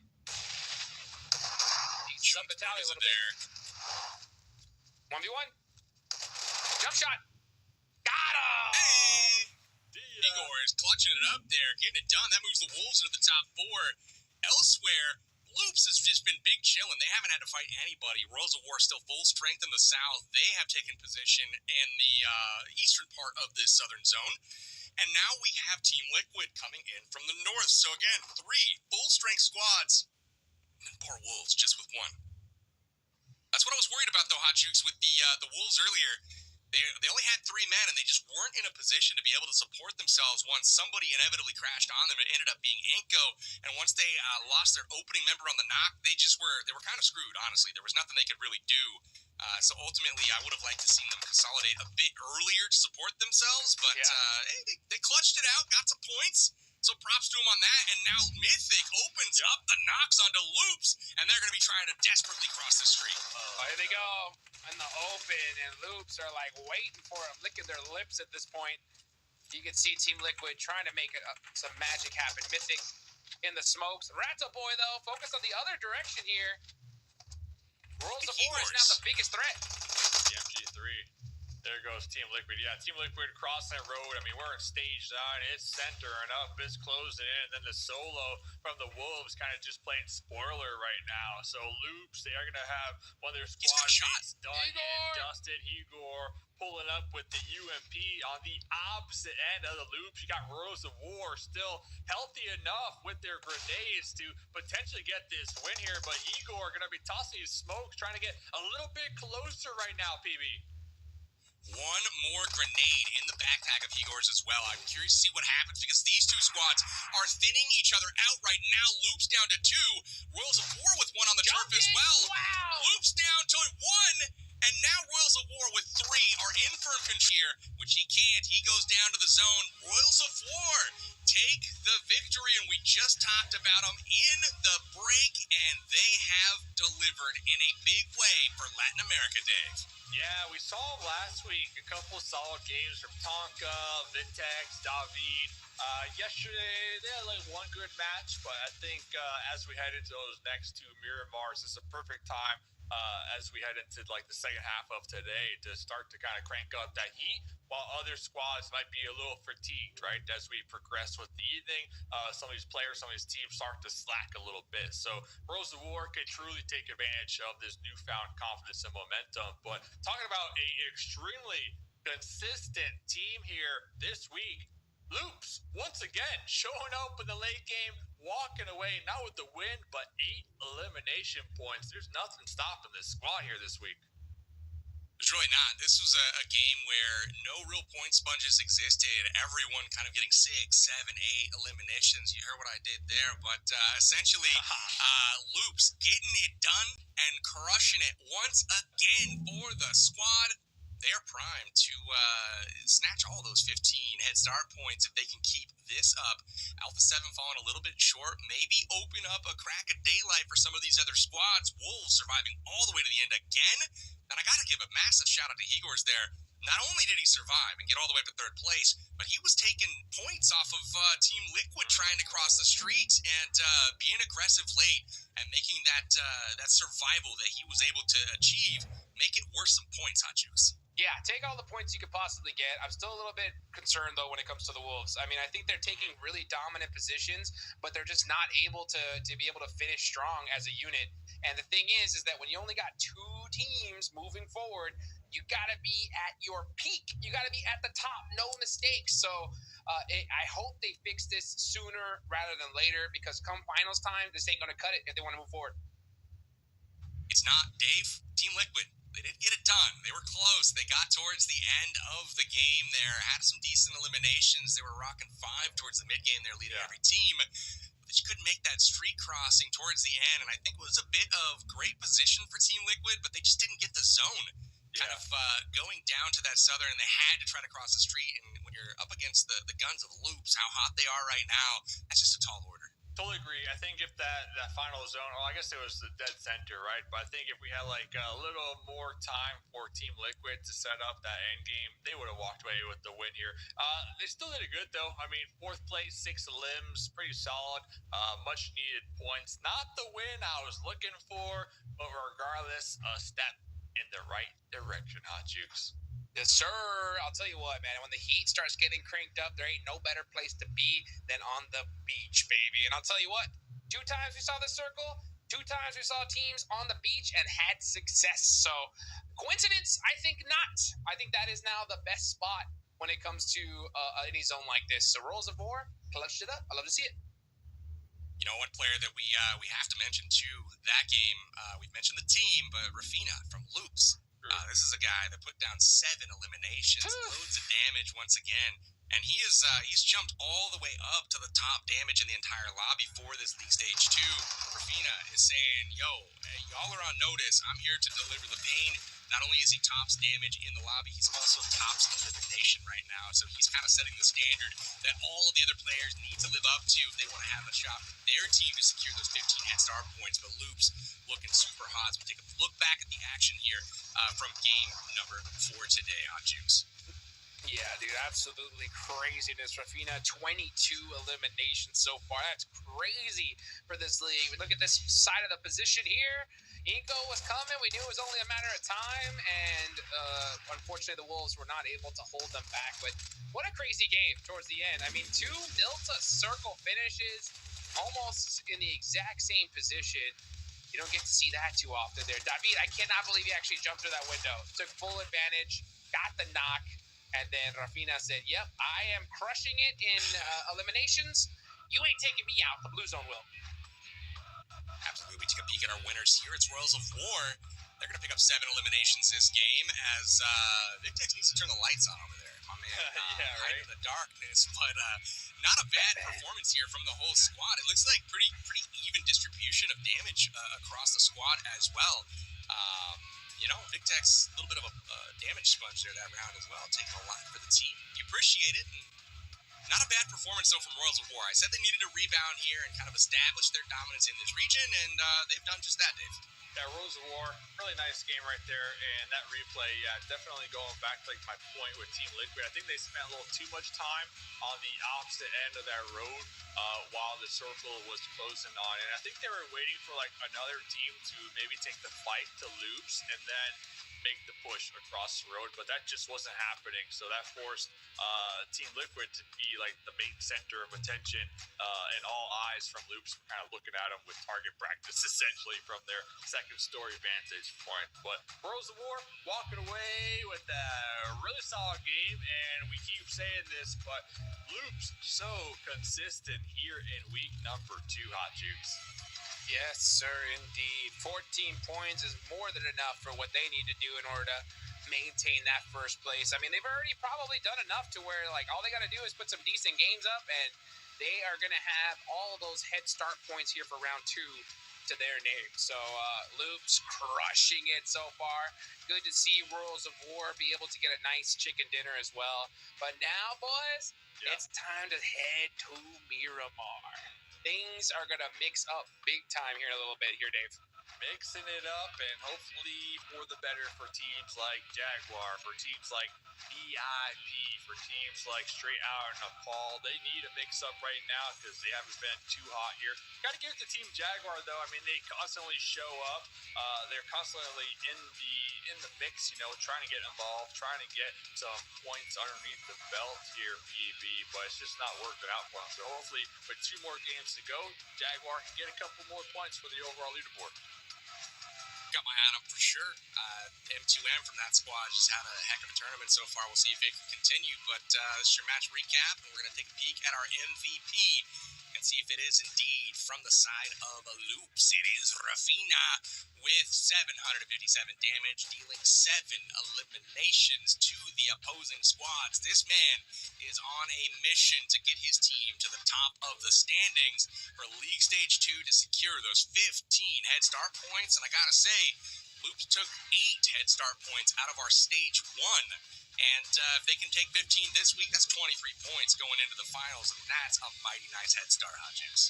Oh, yes, sir, indeed. These guys are going to be big chilling here. So I just hope it's not like a flash in the pan for this team. I want to see them continue with this dominance going forward. I only want to see the best of the best in the big shows coming up. And Loops are showing that, you know what, we got what it takes here, Dave. I'm a little confused, though. He's telling me not to talk, but he's like, well, I can't hear you, though, right? So just don't talk, but then at the same time, he wants to hear you. He's confusing me with that one, man. I'm not going to lie. I think there's an order of operations required. Like, be quiet and then I can't hear you. There's something, because it wouldn't make sense to say I can't hear you first and then shut up. I don't know. Might be looking too deeply into this one. Last little point, though, on Erangel. I will say that the team that took that coastline in both games was the winner. So I'm looking at that spot in the future as we move into tomorrow. We'll see if we can get there. But that wraps up our Erangel play for the day. 4 games in the book right now for PMSL America's League Stage 2. And I'm so excited to see what happens in our final 2 games of the day. We've got Miramar coming up next. It's my favorite map, and I cannot wait to see what kind of action unfolds. We'll see you guys in just a moment. Don't go anywhere.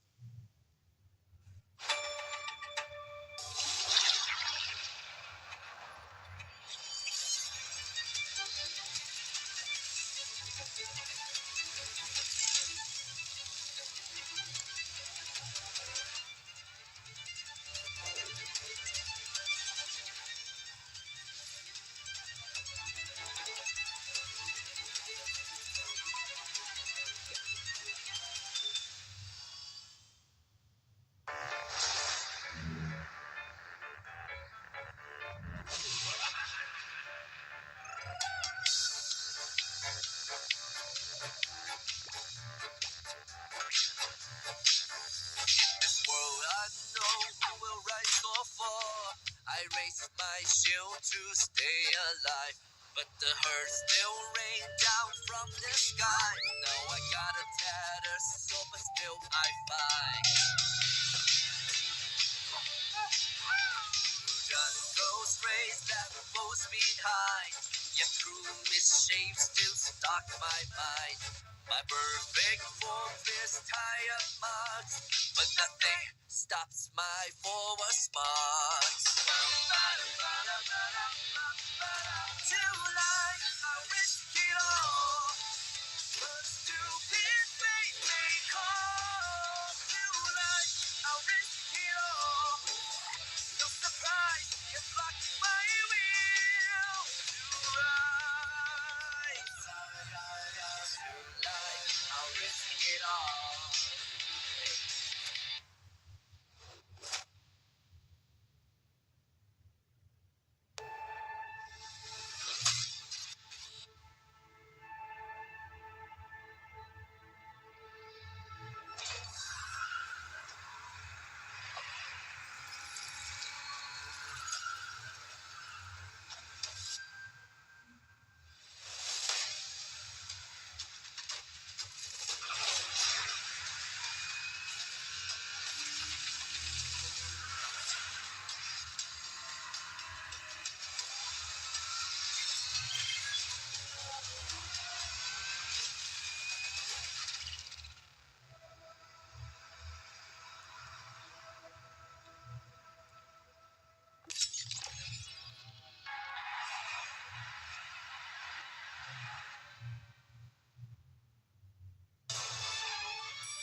That's so scary.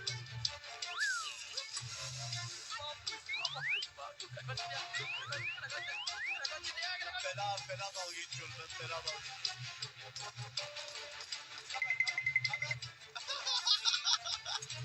No! Why? Oh, yes, you did. I found you.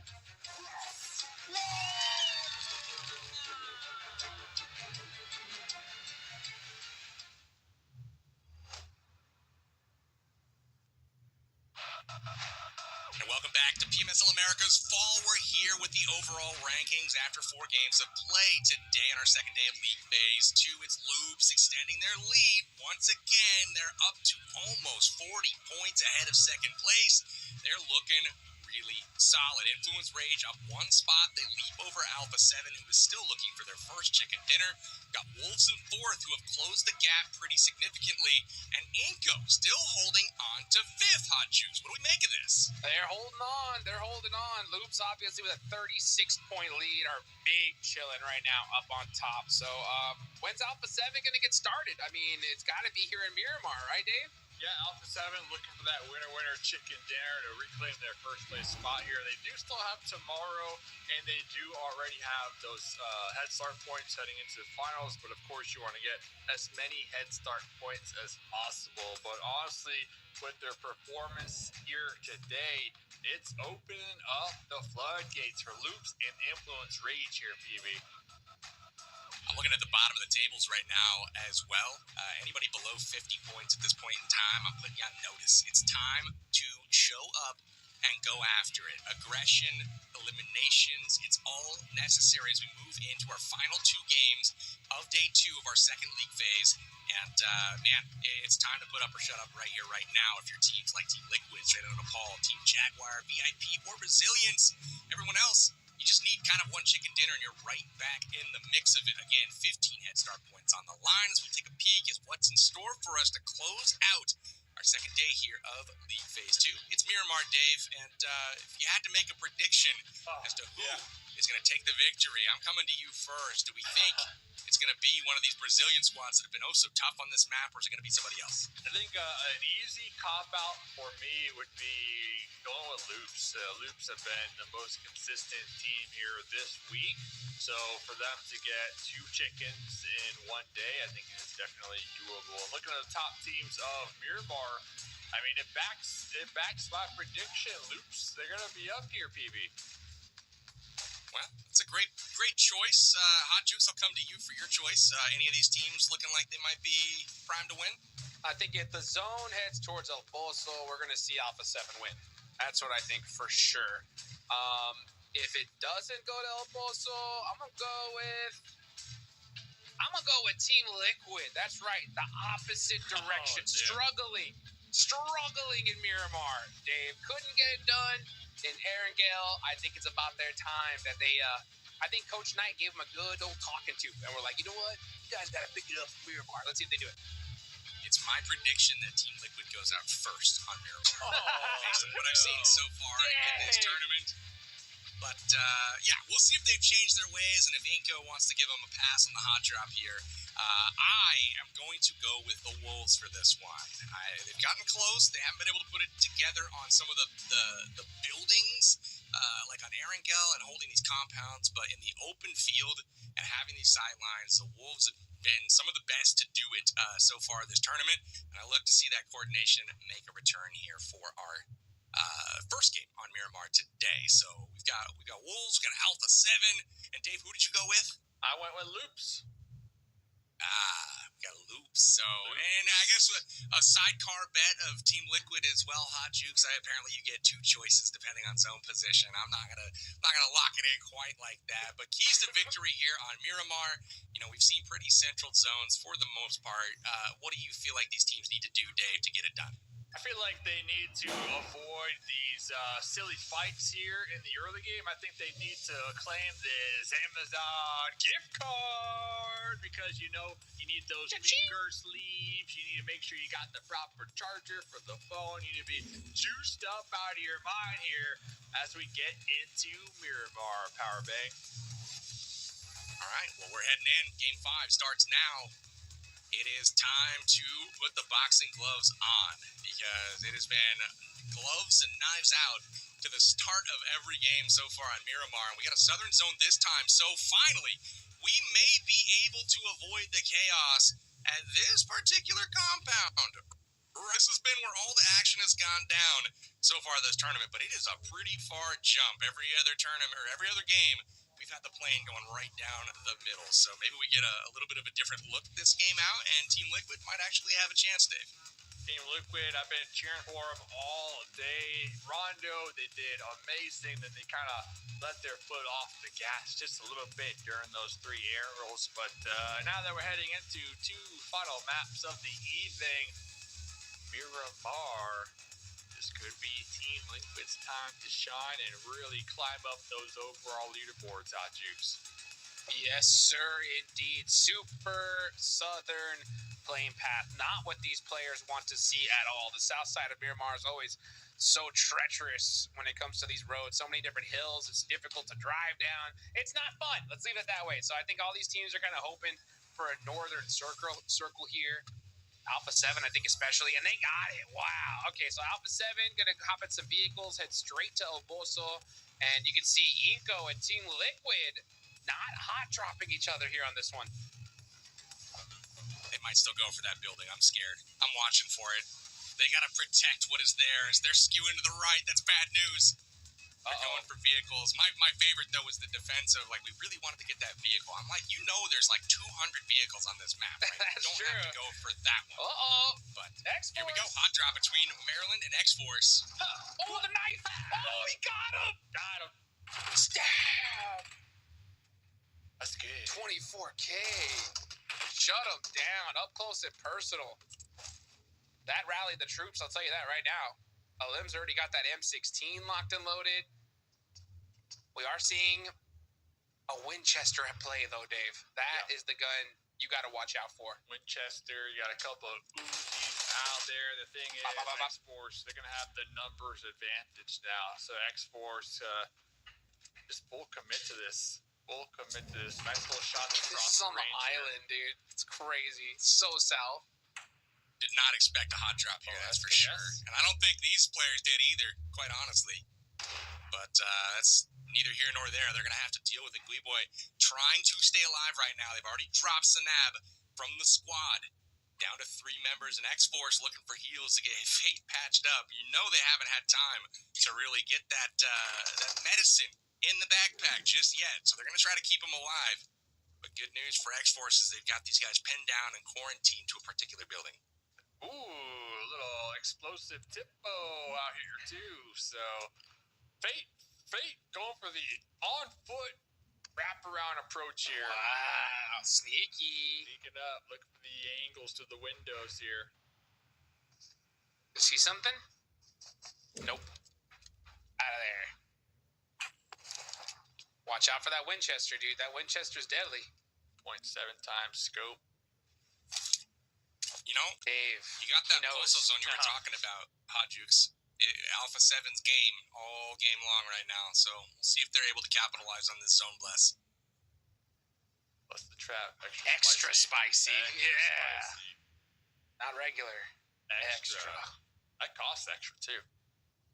Yep. But it's worth it every time, Hot Jukes. Pay for it. Alim, just so focused right now, dialed in, checking the roof work, making sure it's stable.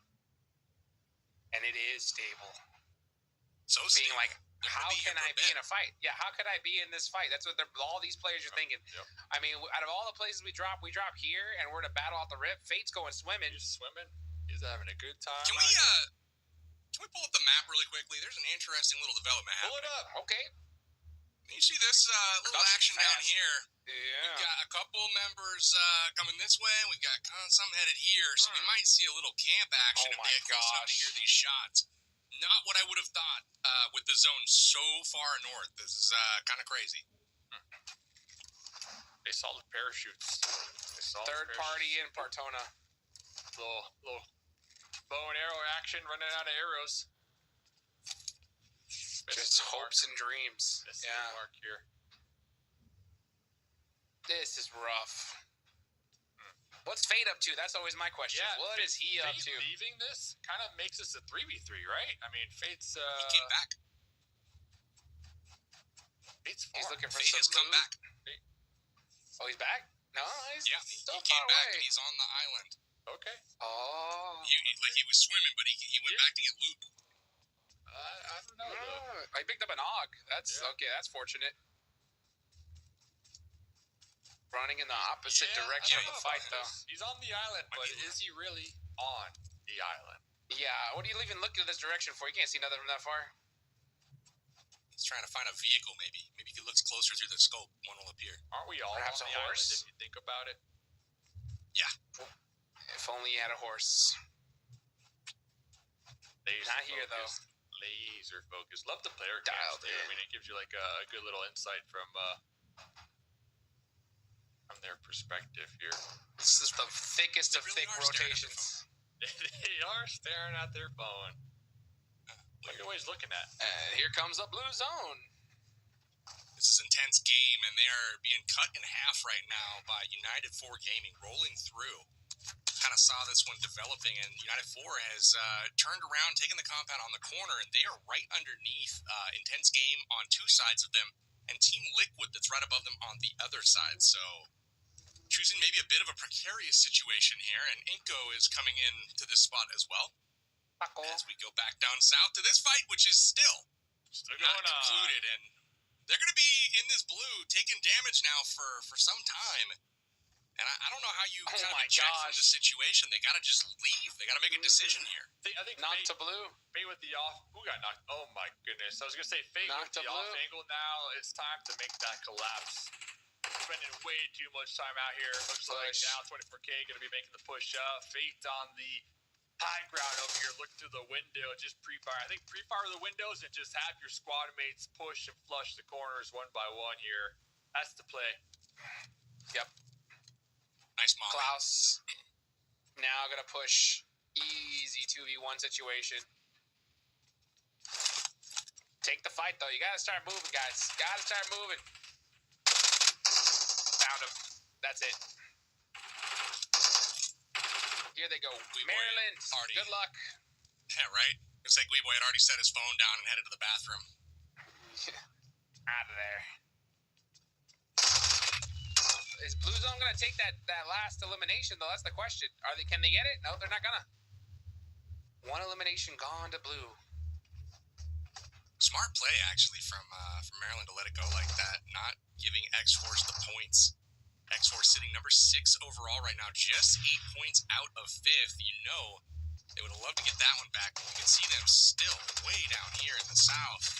VIP has gone north. Everyone else in the zone right now is X-Force finally finishing off the fight and dropping some bullets here to show how dominant they are. I hope they do this next game too on Miramar. Yeah. Run it back. Dude, they're so out of position. It's crazy. Run it back. At least they got a couple. They're going elims. further south right now too. Yeah, they got. That's true. They got 3 elims. Hopefully, they got the meds though to survive. We see them. Oh, there goes the Papa Blue, and so it begins. The battle for meds. Throw them in the trunk. Throw them in the trunk. Get driving. That's right. See. Love that feature. Let's see if he's able to make it over here. Taking a look at this. Look at Inko. Keeping an eye there on the Influence Rage. Little gatekeep action. Influence Rage did not have to take this fight at all. Yeah, they're just going to hug the circle. Great play there from Influence Rage. Sometimes you got to avoid those fights. I like the avoidance here, Jukes, for sure. But as they go across the street and up into the mountains, that's where it's going to get a little dicey for them. There's a lot of teams that are kind of camped a little bit further south of them. So we'll see if they're able to find a position and actually find some cover. We take a peek at Royals of War. They're over on the eastern side of the zone above San Martin, and they're collapsing on top of Resilience. They've got Jaguar off in the distance as well if they're able to make it through this squad. Should be a good fight for Royals of War, especially after coming off their last match here. Looking to continue that momentum here on Miramar. They do need to avoid the sightlines of the M249. Oh, my God, here's the vehicle trying to make its way up the hillside here. It's like they're gonna be. Doesn't he wish he could have got the high ground? Right? I mean, both teams having a difficult time getting emergency break. Molina from Resilience. Holding it down, holding this angle down. Ooh, nice little nade there from Rules of War. Just barely misses. Now David. Oh my gosh, straight out of Paul over there, catching him, slipping.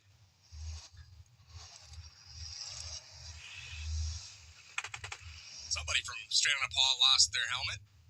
Just like that, Royals of War able to take them down, and they look to be adjusting right now, but they're not trying to force any of these fights. They're really prioritizing zone position, trying to run it back to back. And interestingly enough, down south, X-Force still on the island. They went further south to the city on the southern tip of the island.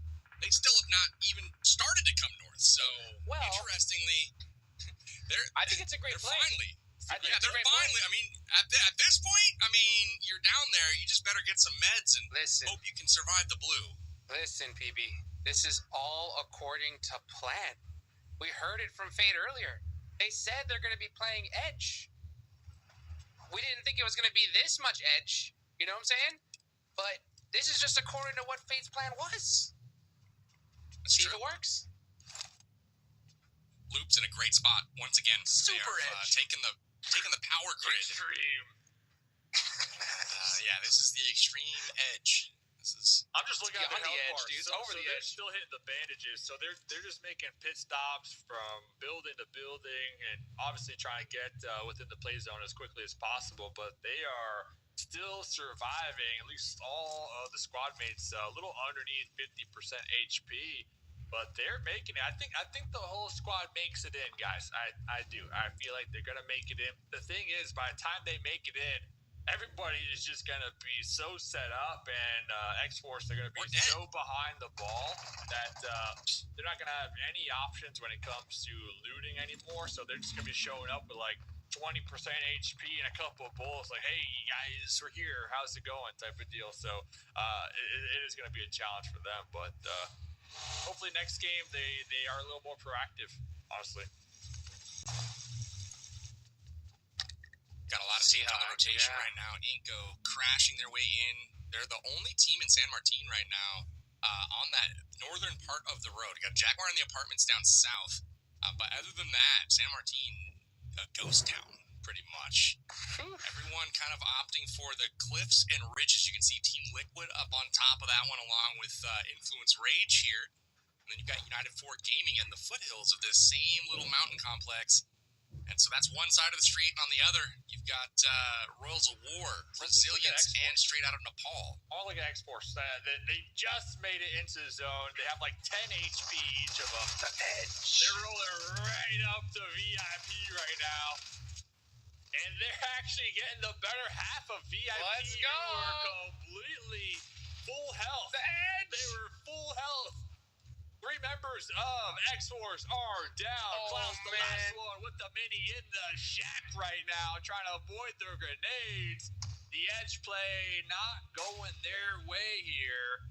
Klaus really low in the health department. Hot juice. The heals little to none at this point. And there they go with 5 limbs.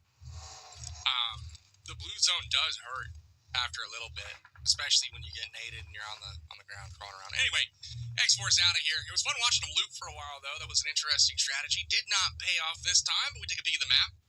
And this is what I was talking about. The San Martin area, pretty empty. Like, no one's going to the city. Everyone up in the hills right now. It's either this complex over here, which seems to be the move, or over here. And then on the southern side, you're going to see 9Z probably rotate all the way back up north. They just got to that spot at San Martin, and now they're probably going to have to rotate all the way back around. Alpha 7 trying to dive center zone right now, and they are full sending it right on top United 4. This will be interesting. And MVP gets the knock and the finish. Alpha 7 getting the better of this fight here. Revo does go down, though.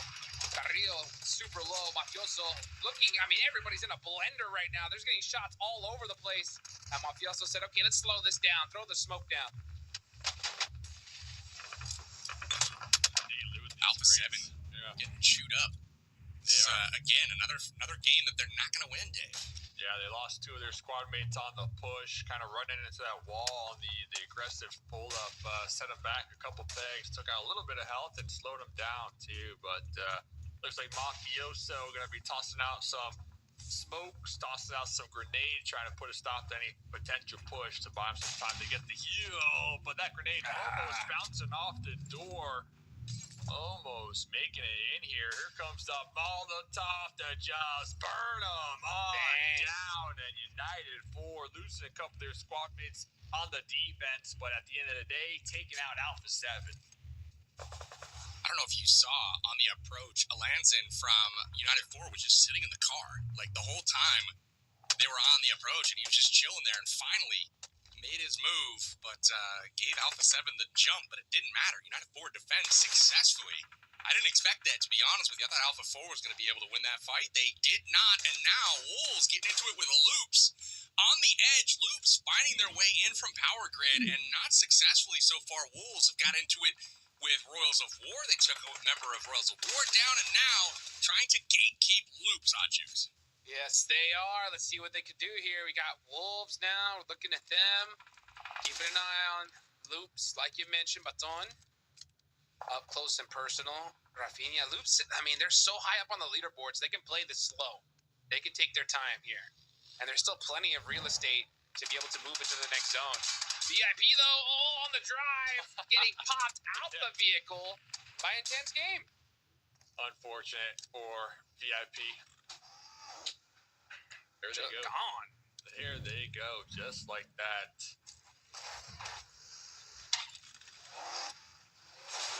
That's a nice car. The good old standard. Try to put her into the zone. So, Intense Game. They're taking up a spot on the ridge over there. They'll be all alone. Having good sight lines pretty much everywhere from that western side of the circle. Now on the bottom, you got Wolves battling it out with Loops. Loops has found their way in. They're safe for the moment. All these ridges give so many places to hide on Miramar. Really allows squads that are not in the greatest of spots, find a way to survive and live to fight another day. Here's the map. We can see the city kind of occupied right now by Inco, United 4, and 9Z did make that rotation back to the north. They'll find their way into the city, and that might be the goated move so far to not try to take those fights up there, but it goes all the way over. Team Liquid in a great spot.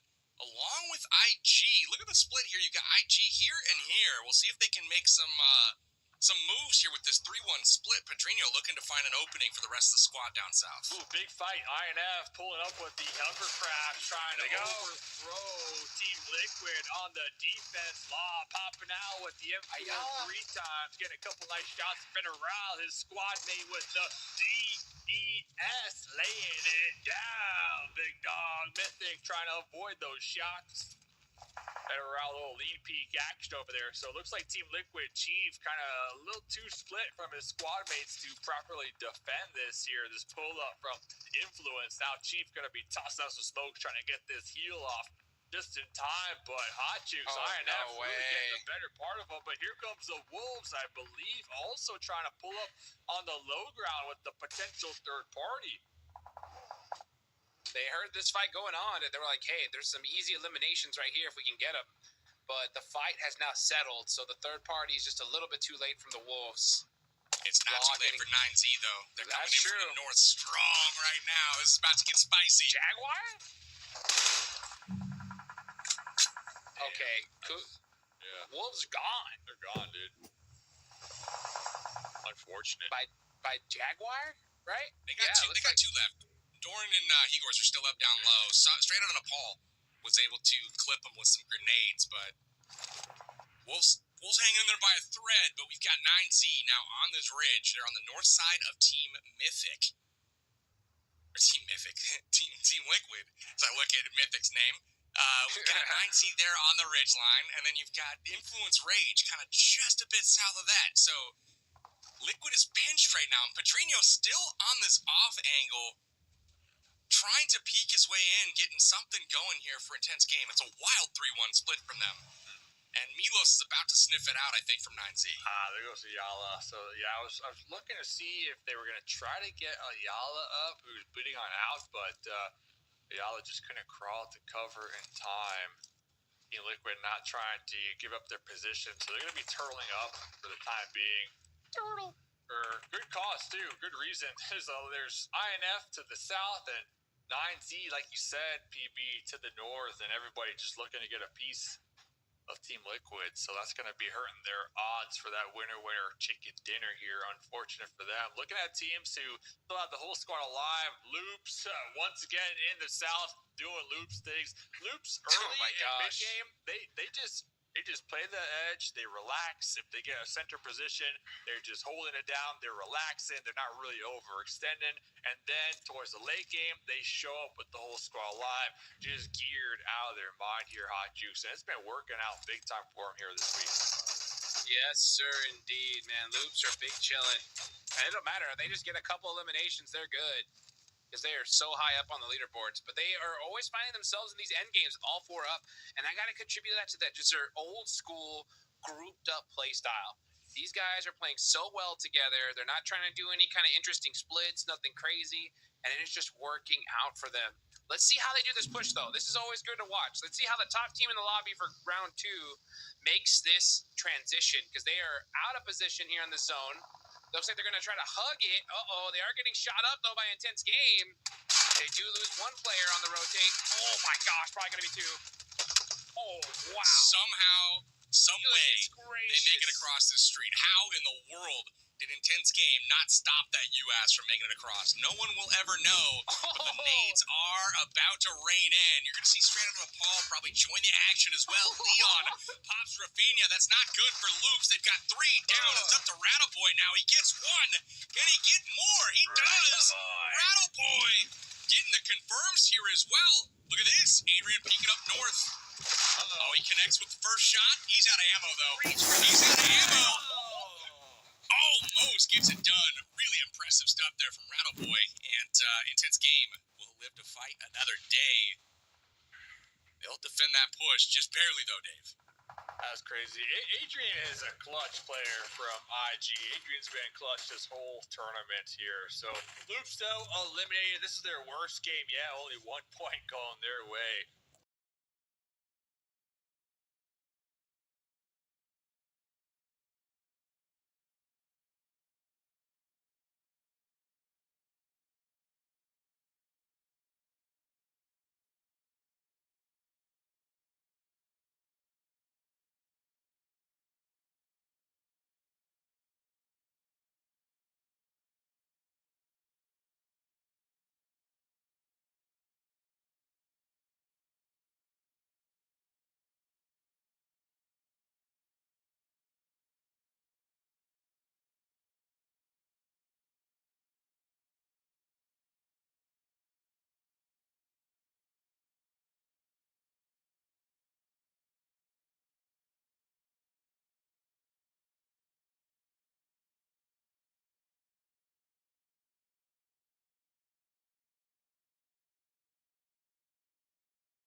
that someone would have had to have a hell of a bad day for them to be able to lap them all.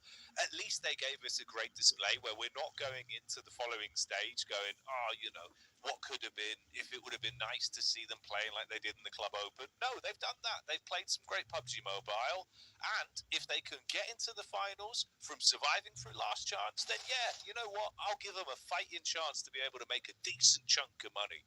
Winning it from a top 4 spot, though, that was always unlikely. So at least they still gave us something to be excited about. I don't think we can be too unhappy about the run they've shown us, right? Yeah, I agree. I mean, genuinely, I'm going to set this up for you, Jackie. Tell me what you think. But looking at the performance of Go Team, last chance, 16 teams playing, top 12 advance to the finals. Do we expect them to be at least top 12? I do. What about you, right? 100%. It's pretty obvious. 100%, man. I think, honestly, Max, I would go as far as to say I'm thinking they're going to be top 3 within that mix, easily. Agreed. No, I agree. I would say top 5, top 3 is in my initial expectations for them going into the survival stage. Well, I keep calling it survival stage. Survival stage, last chance. Last chance, it's all the same. Yeah, exactly. You know, it's exactly the same kind of stage, just depending on what kind of scale of tournament you're in. But yeah, I do expect them to rank severely highly in that tournament, which currently I would not be expecting from a team like Amix. That I do think they could be doing it on an absolute peak day. They've just not been able to reach those heights in the last few days of gameplay, unfortunately. Though, El Azahar, it's going to be Mad Esports versus good old Metacore. And actually, you're looking at Mad Esports, I think a lot of people count them out here. They got 62 points. I'm not saying I'm expecting a comeback, but mathematically speaking, it's not impossible to see Mad do just a final push in the last minute and catch up to Arcred to DG77. So if they do win this flawlessly, get the early 4 eliminations, maybe we could be talking about them actually having a decent opportunity to make a push upwards. But of course, as I said, they do need to get the 4-piece and not lose a single member. So this is a bit of a risky fight to take when you are technically still in reach of those grand finals positions. Yeah, but I feel like taking risks has been something this team are pretty willing to go for, weirdly enough, right? Yeah. They've never been particularly sort of risk averse or kind of playing the more passive game. If there is an option to go for something that could ruin their life but also give them sort of 2 or 3 points, honestly, they'll probably take that opportunity. So we'll see if they get much from it. The crazy thing is, in most other situations, when it's normally that team that's at the bottom of the standings, right, that's kind of like the bully material, the fresh meat, where you're like, oh, okay, cool, we'll just go in, we'll dispatch them early, get some points, make out like bandits. But Metacore today, it's been kind of them in motion that you feel like should be losing a lot of these awkward fights that have been coming their way, and then they just ruin your life. And, well, in this instance, they're doing it all over again, Max. I mean, yeah, they've done it to who? They did it initially on Erangel, it was on Ozorox. Now they've done it after that to Afterlife. Now they're doing it to Mad Esports.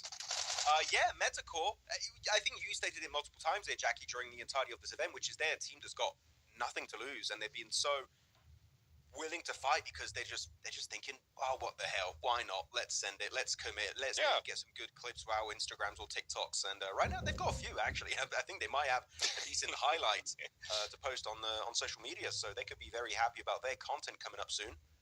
But Mad did lose a member, instantly flushed out, and I think purely because of that one player getting taken out, top 4 race done already. I think 3 members on a Miramar, when every team, you're looking on the rankings on the right, fully stacked except for Metacore, it's game over. No, it's just so much harder, right? It's unnecessary as well. Like, again, I do legitimately think it's one of those where for these teams, they are just thinking, oh, okay, Metacore at bottom, it should be easy. But for Metacore, this is also now probably a bit of an ego moment where, like, dude, people are just going to, like, run us down. We're going to get points off of them, but then also we're sending a message like, you can't just bully us. We're not going to be a pushover team going into the next stage of competition. Like, yeah, sure, we were at the bottom, but that doesn't mean we're the worst team in the lobby. The thing is, I would love to talk to the players and just ask the question, look, you guys, you're in reach of top 4. You can technically qualify. What's your strategy? And they reply, hot drop. And I'm like, are you out of your mind? That's the worst approach to make it. You're taking a 50-50 gamble, and even then it's not 50-50 because even if you win the fight, you might lose members, which is what has happened so far. So, yeah, genuine question mark from my end. Not sure what the reasoning is behind this hard early commit from Mad Esports, but you know what? They're going to keep on going for it, it seems. Well, then top 10, technically, if this was last chance, they would qualify to the next stage, but for early on, this is not going to be looking too Gucci. As actually, another team to the west is going to be Afterlife. They've dropped it. They know this area like the back of their hand, Jackie. They're like, well, yeah, 3 points right now, and they do get himself a decent amount of points early on for free onto all of these stragglers in good old El Azahar. And the thing is, that's quite a lot of stragglers, right? Because there's only really the one casualty, so that's still like 7 points that you could steal here. Is that Aurora getting attacked by the Vicious as well? Hang on a minute. That's one hard flush as well, Max. They've lost a single player there. Was that Top that went down straight away? Oh, that would suck if it's... I didn't see the number, I just saw the logos. I'm like, wait a minute, what's happening over there? It would suck to lose Top because, again, long range on Miramar, very important player to have that can actually play at the 300, 400-meter mark. Losing Top, that's rough. That's really not what you want to see because he's so good with that Mini 14 and, like, M1 Garand. He's played, I don't know, sometimes, rarely here and there. So hopefully they can lick their wounds and come back even stronger upon their next encounter. I'm looking at the circle. You guys can't see it on the map, but we have a hard northwestern shift, which is going to be incorporating Crater Fields, El Pozo, and the eastern edge of Trailer Park and a portion of La Cobreria. This is very northwest for Miramar Games. You don't see it happen too often, so teams are going to be pushed to their absolute limits. As Afterlife cleaning up shop, getting 4 eliminations, and looking for the few remaining members of Mad Esports. Oh, yeah, it's so high up there. God damn. Ooh, okay, that's a lot of teams are going to be... half. Yeah, they're going to have to try and fight all over El Pozo and Crater Fields, it seems. God, okay. It's going to get a little bit spicier then with this one. Obviously, it's still going, by the way, down here with Mad and Afterlife. This feels like the longer it goes on, no one really wins. It's quite uncomfortable for them. Using so many of their supplies, you have that much. Nice arc on the nades. You bait out one down the stairway. Saravia can make the play with the DVS. Drop off the roof, though, with the Mac Daddy, and the SMG will slay into the back line. They can get themselves back up, though, so no one hard flushed for Afterlife there. They will make it out as a 4. So a couple points stolen, and they're back on the move. I wish we could see a replay of that fight. I believe a member of Afterlife threw meds up on top of the roof to kind of bait out a possible nade to try and force them out of their strong position. I think they were playing mind games. I'm going to rewatch it later. I wasn't sure, was it a flashbang or was it meds being thrown as like a bait play? That's very fun. I've never seen meds used in that way as like a fake grenade. No, that's sick, like fake nade, yeah. Just because I imagine the heat of moment as well. You see it, you just think, oh, it's a nade. It's coming at me, you know? Gotta run. Yeah, gotta do. Actually, that might be the reason why one of the players went down the staircase. It's like, oh, it's a nade. Hey, that would make sense, yeah. Good way. If so, that's a very cool detail. Yeah, small things like that can really make a difference. It's fun to see teams really trying to use every single mechanic. We've seen it initially with the assist feature to get more elevation, and now you can throw meds right to some teammates, so you do have more usage than just throwing meds to teammates. You can fake out utility, which in this case actually worked out great in favor of Afterlife, so really cool strat. No, that's awesome, man. By the way, we do get confirmation here. You can see we got the... I thought it was his name. So yeah, that's brutal, mate. This is obviously one of the maps where range is going to be far more of a boon for you. And basically, you know, Top and DMRs, well, they go hand in hand, but he's just not going to be here. So we don't get a chance to see our man popping off coming into this one. And that's also a bit of an effect we can talk about in a similar styling for Champions, by the way. They went into a fight versus 27 plus max. They have basically been able to come out on top, but they've lost one player, so down to a trio there for Champions as well. So both of our big Mongolian squads down to only 3 players in about the first 10 minutes. Yeah, battered and bruised early on this game. Not looking too good for Mongolia this match, but still 3 members, not impossible, especially because of this circle. You've got a lot of teams heavily focused around the southern or even eastern edge. So if you want to go as a trio for wide western or even northern map to just kind of get away from these early skirmishes, I wouldn't hate it. So I would love to see some teams attempt to make that just kind of safer transition, very similar to what we've seen in the past from the likes of TT Project. I think that this is a right time to pull a TT Project-like rotation if you want to survive deeper and deeper in this Miramar game. Though, El Pozo, you can see on the minimap, it's not in the zone, meaning all these teams, you've got DG77, you've got the likes of D2R, Vicious 2-man split, Aurora are going to be in here. I would say, not worth fighting. If you can get in the car and leave, that would be great, but Amix have a different plan in mind as they're going to be shooting down Darling from a distance. That's a really long-range shot on the mountain of Crater Field, so really good presence from Amix, looking to be the true gatekeepers of the entirety of the El Pozo City finish. Actually, as well, if this is where we do get a big Amex game, it feels like this is a team that really can do a ton of damage in terms of good elims in the early game and then great finishes on a map like Miramar. They'll be doing it pretty consistently in the Club Open. Something about the actual distance of the fight seems to just play to their strength, where they kind of work quite nicely. So if that happens again here, this could be a big map for them. We'll see, though. It's early doors. Obviously, only about 12 minutes into the action here, so a lot of room for this one to change hands.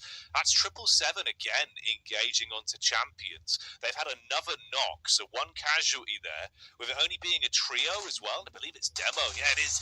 That's actually quite a big player for them that's been pretty helpful in playing off angles, the more advanced sort of lockdown angles. Your real raw firepower, though, that tends to come in the form of Kino, and he's still alive, closes the gap up close with the shotty and puts some nice damage on the 777. They're getting collapsed upon as well. That's Afterlife Max diving in. They've spotted blood as they wrap around. You get some shots up into the back line here. It could get pretty intense now with everyone being able to guard the edge of the zone on this rotate. Yeah, Afterlife just saying this is not worth my attention whatsoever. We're just going to be putting a bigger emphasis on getting into the play zone. So yeah, good move forward. Afterlife looking to play for the long game. As 777 and Champions, though, kind of locked in this skirmish, in this kind of engagement.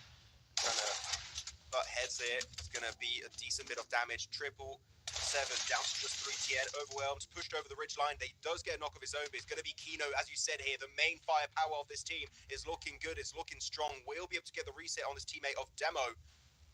But the blue zone will be pushing forward, going to be using up a bit more of their resources, and even then, Avalanche are looking in their direction. So at this point, you've got to put your player in the car, and he can't even do that. He dies in his arm. This is movie-worthy right now, as Champions as a duo will look to push into the zone and survive as a duo. Meanwhile, you can see the Vicious completely ripping their way through, of course, everyone there on Aurora and making it brutal for them. So it's only Joel. He's off in a different angle. With Default coming up round the back line with the rest of Amix eventually on their later rotate in, now handling the encounter they were thrown towards. This could be pretty spicy the longer it goes on. Vicious as well, going to be content so far with being able to get themselves those 4 safe elims without losing a single player. So a late game finish still being the mindset for them. Whereas for Champions, the points they've got early, yes, they're good, but how far do they go outside of that? If they fall out from this point, there could still be room for some of the other squads like DG77 and ARM to try gain extra points on this one and push ahead of them. So a lot of moving pieces right now. Butcher spotted on the flick up. He's going to take some bullets up range as Windy fires shots onto him.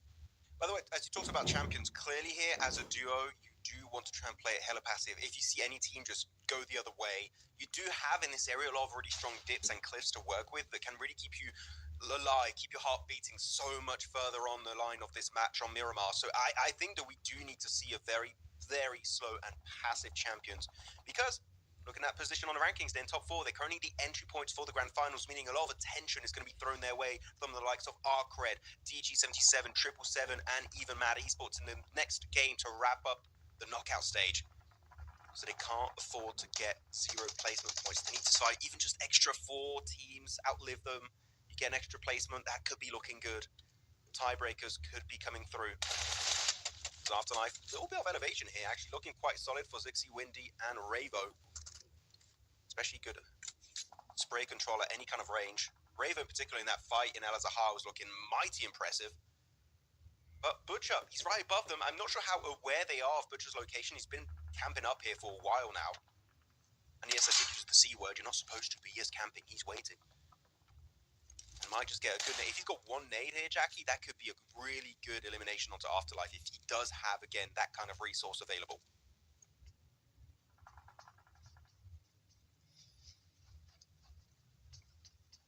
I mean, hey, man.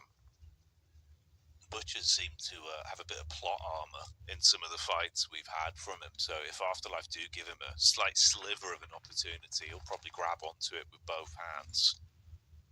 for that team, they don't want to over-egg things. They've been pretty good in terms of their overall consistency. Obviously, breaking into the top four is kind of out of the question, but at least still giving yourself some extra confidence and making other teams aware of your name so they don't feel like they can push you around into the next stage could still be a big piece of the puzzle. Kind of trapped in the position they're in, though. Bullets being spammed up towards them.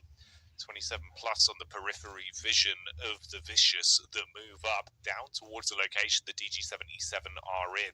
Now, if they end DG77's run, that's going to be a big spanner in the works for them. Obviously, this is another team that's looking to try and still complete a journey into the top four. They do have a viable chance, quite a close grouping, right? But we'll see. Oh, Butcher with a drop down on the nade. Isn't quite given the glory he was hoping for. Had a good arc, could have been good, but yeah, the cover. And the thing is also these ridges have such weird angles. Sometimes the bounce and it goes completely a different direction, so you've got to make sure you're very accurate on those. The circle not being too kind to all of these edge teams. The only team that's looking relatively comfortable is going to be Motion, and I think the only reason why Motion's in a good spot is because TT Project are not in this game. Otherwise, there's a high likelihood it would be them in that position, as they tend to love these central positions very early on in these matches. Avalanche looking to still put a big emphasis on clearing Afterlife, maybe even the remaining duo of Atomic and Kino, as Aurora going to be, unfortunately, here eliminated fully out of this game. Not able to look too good. They still got one more game to go on a wrangle, right? But Champions alive, Arcade alive, DG77 alive.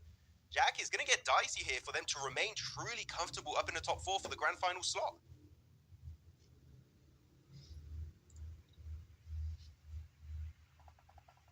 Yeah, I mean, you know what, man? The longer this one goes on for the Vicious, realistically, they can put themselves down sort of the nice comfortable bedding and sleep on the fact that no one's ever going to get anywhere near them in these overall rankings. Aurora out of the running, so that one goes down without them having much of a fight. Champions could be a similar outcome in mere seconds from now. And there is also a lot of fragmented players there on both Arc and DG.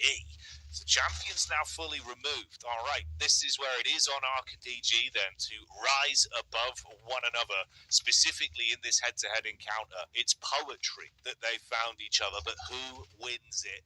That's the bigger question. Freezer, always so damn good in the head-to-head fights. He'll put bullets down range and punish onto one. Two knocked players there with no real room to operate round to assist each other. They might just have to give up on it, try to survive as at least a solo, so they can flush onto the downed players, get the extra points from it, and still remain alive as a four-man squad. It's got a bit lucky for Fleeky. I think he was attempting to get an off angle for his squad as they were looking to push fully onto DG77, and as he did that, all of his teammates got eliminated, so he at least is away from the fight, can survive, but can't survive apparently. There's only going to be one elimination this match. No placement points, barely missing out as they do not reach top 8, so that is going to be really rough. So, hey, DG77, this is such an important game. This is going to be your paramount war on Miramar, as Default also here onto Amix, looking to slowly push up onto Avalanche. But yeah, mainly the teams you want to focus on are going to be DG77 and Vicious, but mainly DG77 as they are your cutoff for the finals. And when all the other teams below them are eliminated, this is your opportunity, your golden chance to create a lead, create a bit of a cushion. If they do win this game here, top 4 is going to be even harder to take down in the final match of a wrangle.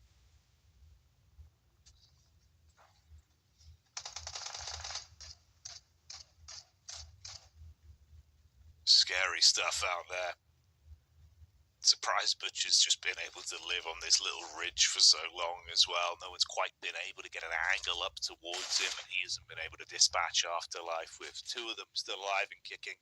Amix as well. These are the sort of games where the longer it goes on, the more they're going to start to rev up that energy level, effectively just coasting on the outer ridge for now. Large fight bubbling, though, with all of these teams on such an aggressive point of the map in terms of verticality. You're going to want to start stepping over each other soon here. Tommy's looking up towards the location of Afterlife. No real offensive utility to open it up with, though, so he's got to wait until they peak. He can't force them out with nades. Defo might just run into them. Yeah, gets eyeline on one. Chip damage down range, tries to spam. Meanwhile, though, they're being lit up from two sides, actually. It's Groza from Avalanche that closes the distance, whilst on the backside, they get hit by Ozarox as well. got to pick and choose here. If you're Amix, you've got to choose one fight and fully commit to it. Otherwise, you're going to get completely wrecked on this cliffside. Because actually, Ozrock's thinking better of it. Not worth their time. Going to put an emphasis on making their way into the play zone, which is a good transition. Again, a team that is looking to not really make their way into top 4, but just get some significant improvements in their gameplay style. So hopefully, there is going to be hope for them in the last chance. Though Butcher, the extra member of Afterlife, they might be wanting to get rid of him finally. Windy, though, pushing solo. You've got to be careful. You need your squad to make it happen. He does take a bit of a beating. So will Zixi. That's going to be looking really bad for the duo. Might just get 1v2 by Butcher. Raining down absolute hell. Good response with the DBS of Windy. But Butcher going back into hiding. Going to look to heal up, hopefully. He's down to just literally one bullet away from getting eliminated. But Windy in a similar situation here, having to commit to the first aid. It's getting dicey. It's getting risky. As Avalanche might just get fully demolished here on that position. Over to another fight, though. It's getting also a little bit tight on the edge. So many teams looking to encroach, but they will get pushed over the ridge eventually. 60, yep, the res will come through, Jackie. Getting back up, stay alive at the fight. Still have this duo to play with, so Windy still got his mate for now, at least. And Amix, as much as they were sort of squeezed there, being trapped between those two sides, at least they're still in it to win it potentially. They haven't entirely had this one ripped away from them. It doesn't get any easier for Afterlife, though, from this position they're in. You've got to be quick with the meds here, taking a lot of damage off the top side as well. So Windy, effectively all that remains for Afterlife. He's got a good angle to try pincer, but too slow on a timing. Switches to the DBS. Awkward fight over the lip. Groza tries to hold on, but eventually the buckshot will land on target. He can flush him out and shut them down. So he will be able to finish off a majority of the Avalanche squad there. Ooh, but it's not looking good. He's going to get pushed over the ridge with the blue zone. It's going to get a bit dicey, but yeah, able to just gut the entirety of Avalanche as a duo. Windy, well done. Though the off angle from TGM and DG77 did somewhat assist him while that fight was unfolding, but Windy, a few bandages, actually last piece of utility. He couldn't quite loot up those crates behind him. The blue would have just been too much damage for him to tank. Wait, oh, no way, he's got the slightest ridge. He's going to keep him safe away from TGM. He's still got now 40 seconds to survive, and I think after that 40-second time here, it might just be game over for Afterlife and Windy. Because after that, we'll be making it to the top 7, but two teams are still in this match and looking comfortable in the zone. It's going to be Amix. They got 2-2 split and the entirety of Motion that are going to be also claiming that one singular compound in this circle that remains. Putting a bit of a DT project, but really DG77, they're over to the west. They've got good high ground oversight on everything unfolding in this circle. This is the team you want to focus on. This is the team that if they take a win, could be just locking down even more slots for those grand finals. We'll see if they can pull it through, or if they will have an upset at the end of this match. This does feel like a game where you never really know how the narrative's going to go on it. Yeah. The known quantities going down early, some weird infighting, and now the Vicious taking the hits straight to Ozorox. In the meantime, it seems like Windy has been taken out by TGM.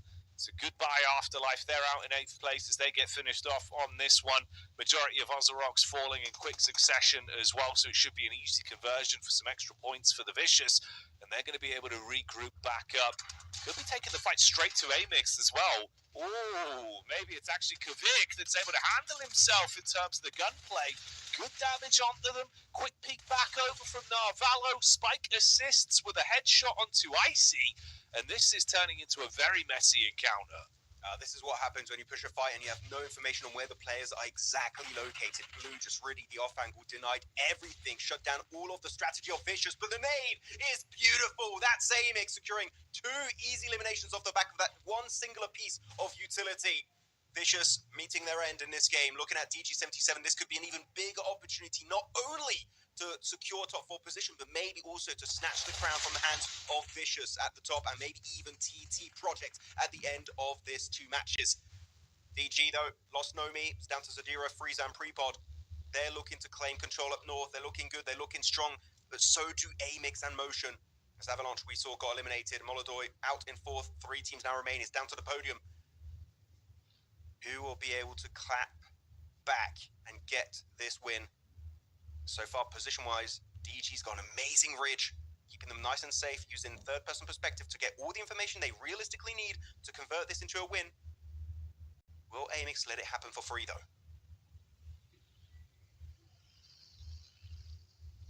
I don't think they'll give anything up without a fight. They're on a bit of a rotate now, leaving Default on the higher ground, looking to see if they can get in a better position to actually maybe have a bit of a scout play on Kvik, get a read towards motion, and then maybe engage from it. Well, Default, can he find a gap, possibly a way to actually backstab onto DG77 once this commotion kicks off? That could be the question there.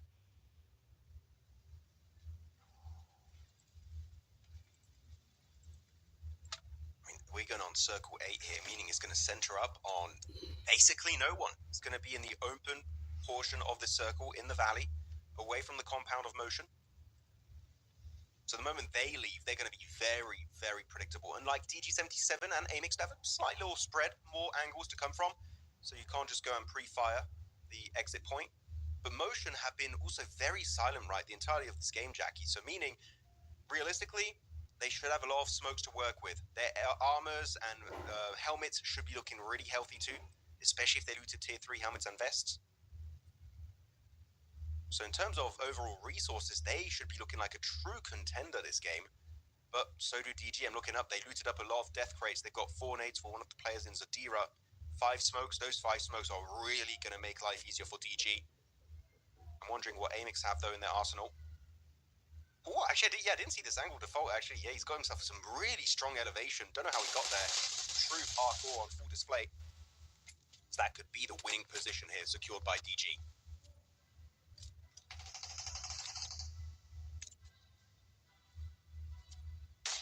You see the nades just soaring through the sky right now. Still a decent bounty of them in the inventory there for Amix. Smokes up all over the limited hard cover to play with for motion. Kvik takes 1 bullet straight towards the upper chest, leaving him down to about a quarter of his health. He'll respond in kind with some nice nades. Play zone keeps them pinned in position. One by one they fall. And that's motion that go down. So it will leave us into this final head-to-head then of DG77 and Amix to scrap it out. This is where that question of Default's position later on comes into the forefront. Will he be able to get a nice backstab angle? No, spotted out by Freezer. The front fragger as he hits heavy. Spike as well falls. The man in the vehicle goes teetering through the air, but it's not going to look good for him. And Havlik has to quickly pull off the medic play, save himself to go in for a fight. Nades coming towards him, shotgun in his hand. Zadira with a nade primed can throw this at his feet and should be able to blow it away for the victory. That's DG77 with a chicken dinner. Oh, and this is going to be so bad for all the teams that got eliminated early on in this game of Miramar, because now DG77 are looking to climb even higher in the leaderboard. That final slot is looking pretty much locked in place for this squad. DG looking so strong in the process. And Amix also won, if not their best game so far of the entirety of Pgmo EECA. We'll see if they can bring it back going into the last chance. But yeah, DG, 20-pointer. This time around, when Aurora got eliminated, Champions got eliminated, the likes of also Arcred taken out very early on. This is just the golden opportunity that was available. This was going to be a dream creator, and they did indeed strike while the iron was hot. Loving it, how they played it. And sure, as a trio, they didn't have the full squad right and still able to snatch it away, though. If I'm going to be a little bit critical here, Jackie, Amix, it feels like they just had no communication at the end. They just sent it all over the place. It was very disorganized, and I think DG just saw that clear opportunity to punish a very obvious mistake, and they did it in style. So well done indeed to that squad, taking home a massive chicken dinner. No, I wouldn't be surprised if that is a factor there, Max. It felt like in a few of the games, especially yesterday as well for Amix, like compared to the clean comps we had in the Club Open, where it felt like they were very easy in terms of the trades, how they play off each other. It's been more messy here, been more kind of scrappy, where they're just kind of vibing in these games rather than having the clean comps between each other.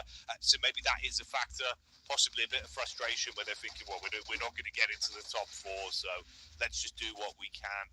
Who knows what the mental game's looking like. But for DG, that's going to be a hell of a result, right? Where I think you hit the nail on the head in the sense that so many of our other teams that were coming in today with the hot topic of, champions, Aurora, well, they went down about 15 minutes into this game. So DG have lapped them. Yeah, it's been a really good timing to get a chicken dinner like this. Looking at the elimination spread, only 2 players really getting those elimination points. It's going to be Sadiro securing 4 and 6 headed the way of Freezer. I was waiting for when Freezer would start to get some big pointers. It's been mainly Sadiro. I know you were singing his praises a few times here, Jackie, during the run of this tournament and even the previous one back in PMCO EU. But Freezer also last year had some really flashy moments, and he's able to kind of redeem himself a bit more in this match. So he has 6 elims, good conversion also in 6 knocks. Every knock he found, he was making sure that was going to be an extra point headed his way for his team. And looking at the match summary, really good points overall around if you want to check out these stats. But the rankings, I know, I want to look at them again. It's getting really close now. We got 1 more game remaining before we do know which will be our 4 squads that officially advance into the grand finals of PMGO ECA Spring 2026. It's going to get dicey, and teams are going to have to take some really massive risks if they want to make that comeback. Oh yeah, you've got to risk it for a biscuit, but also got to hope that you actually do get the consistent takeaway of points from it, mate. It's kind of dire straits out there now. I wonder how that's going to change things, if there'll be any targeted gameplay between those teams that are still in the topic of conversation and potentially bustling their way into that top 4. Let's have a look at the overall stats here then for Freezer as well. Another player that's been very good in terms of his individual aim. You can see that represented here. Good majority of his shots landing on target in terms of the upper body and the head, so definitely dialed in. Feels like he's always got a very quick time to kill, right? We sort of see that in some of these shots represented there in the stats. So good stuff from Freezer. Windy up in the total leaders again here as well, having another nice game of it. Sure, it might not be the best run overall for Afterlife, and we've definitely seen better from Windy, but at least we get to see his face again today, as it feels like it's been a bit of a windyless day. Yeah, it's been really flat all over the place. No wind whatsoever. The sails are not going full assault mode as Windy, able to get a bit more presence. Good to see Narvalo too, able to represent France successfully on this Dusty Junes game. The match rankings is going to be 20 points. Not only secured by DG77 then, but also tied by Amix, getting 14 eliminations for themselves. So they're going to be able to get a little bit more confident. Actually, does that put them in reach of top 4 there? Question mark. Could be a decent setup for them, as also Vicious get 9 points for themselves. So I feel like in this last game, 4 slots are not available. That is for sure. We're going to be down to 1, maybe 2 if we really push it to its full potential.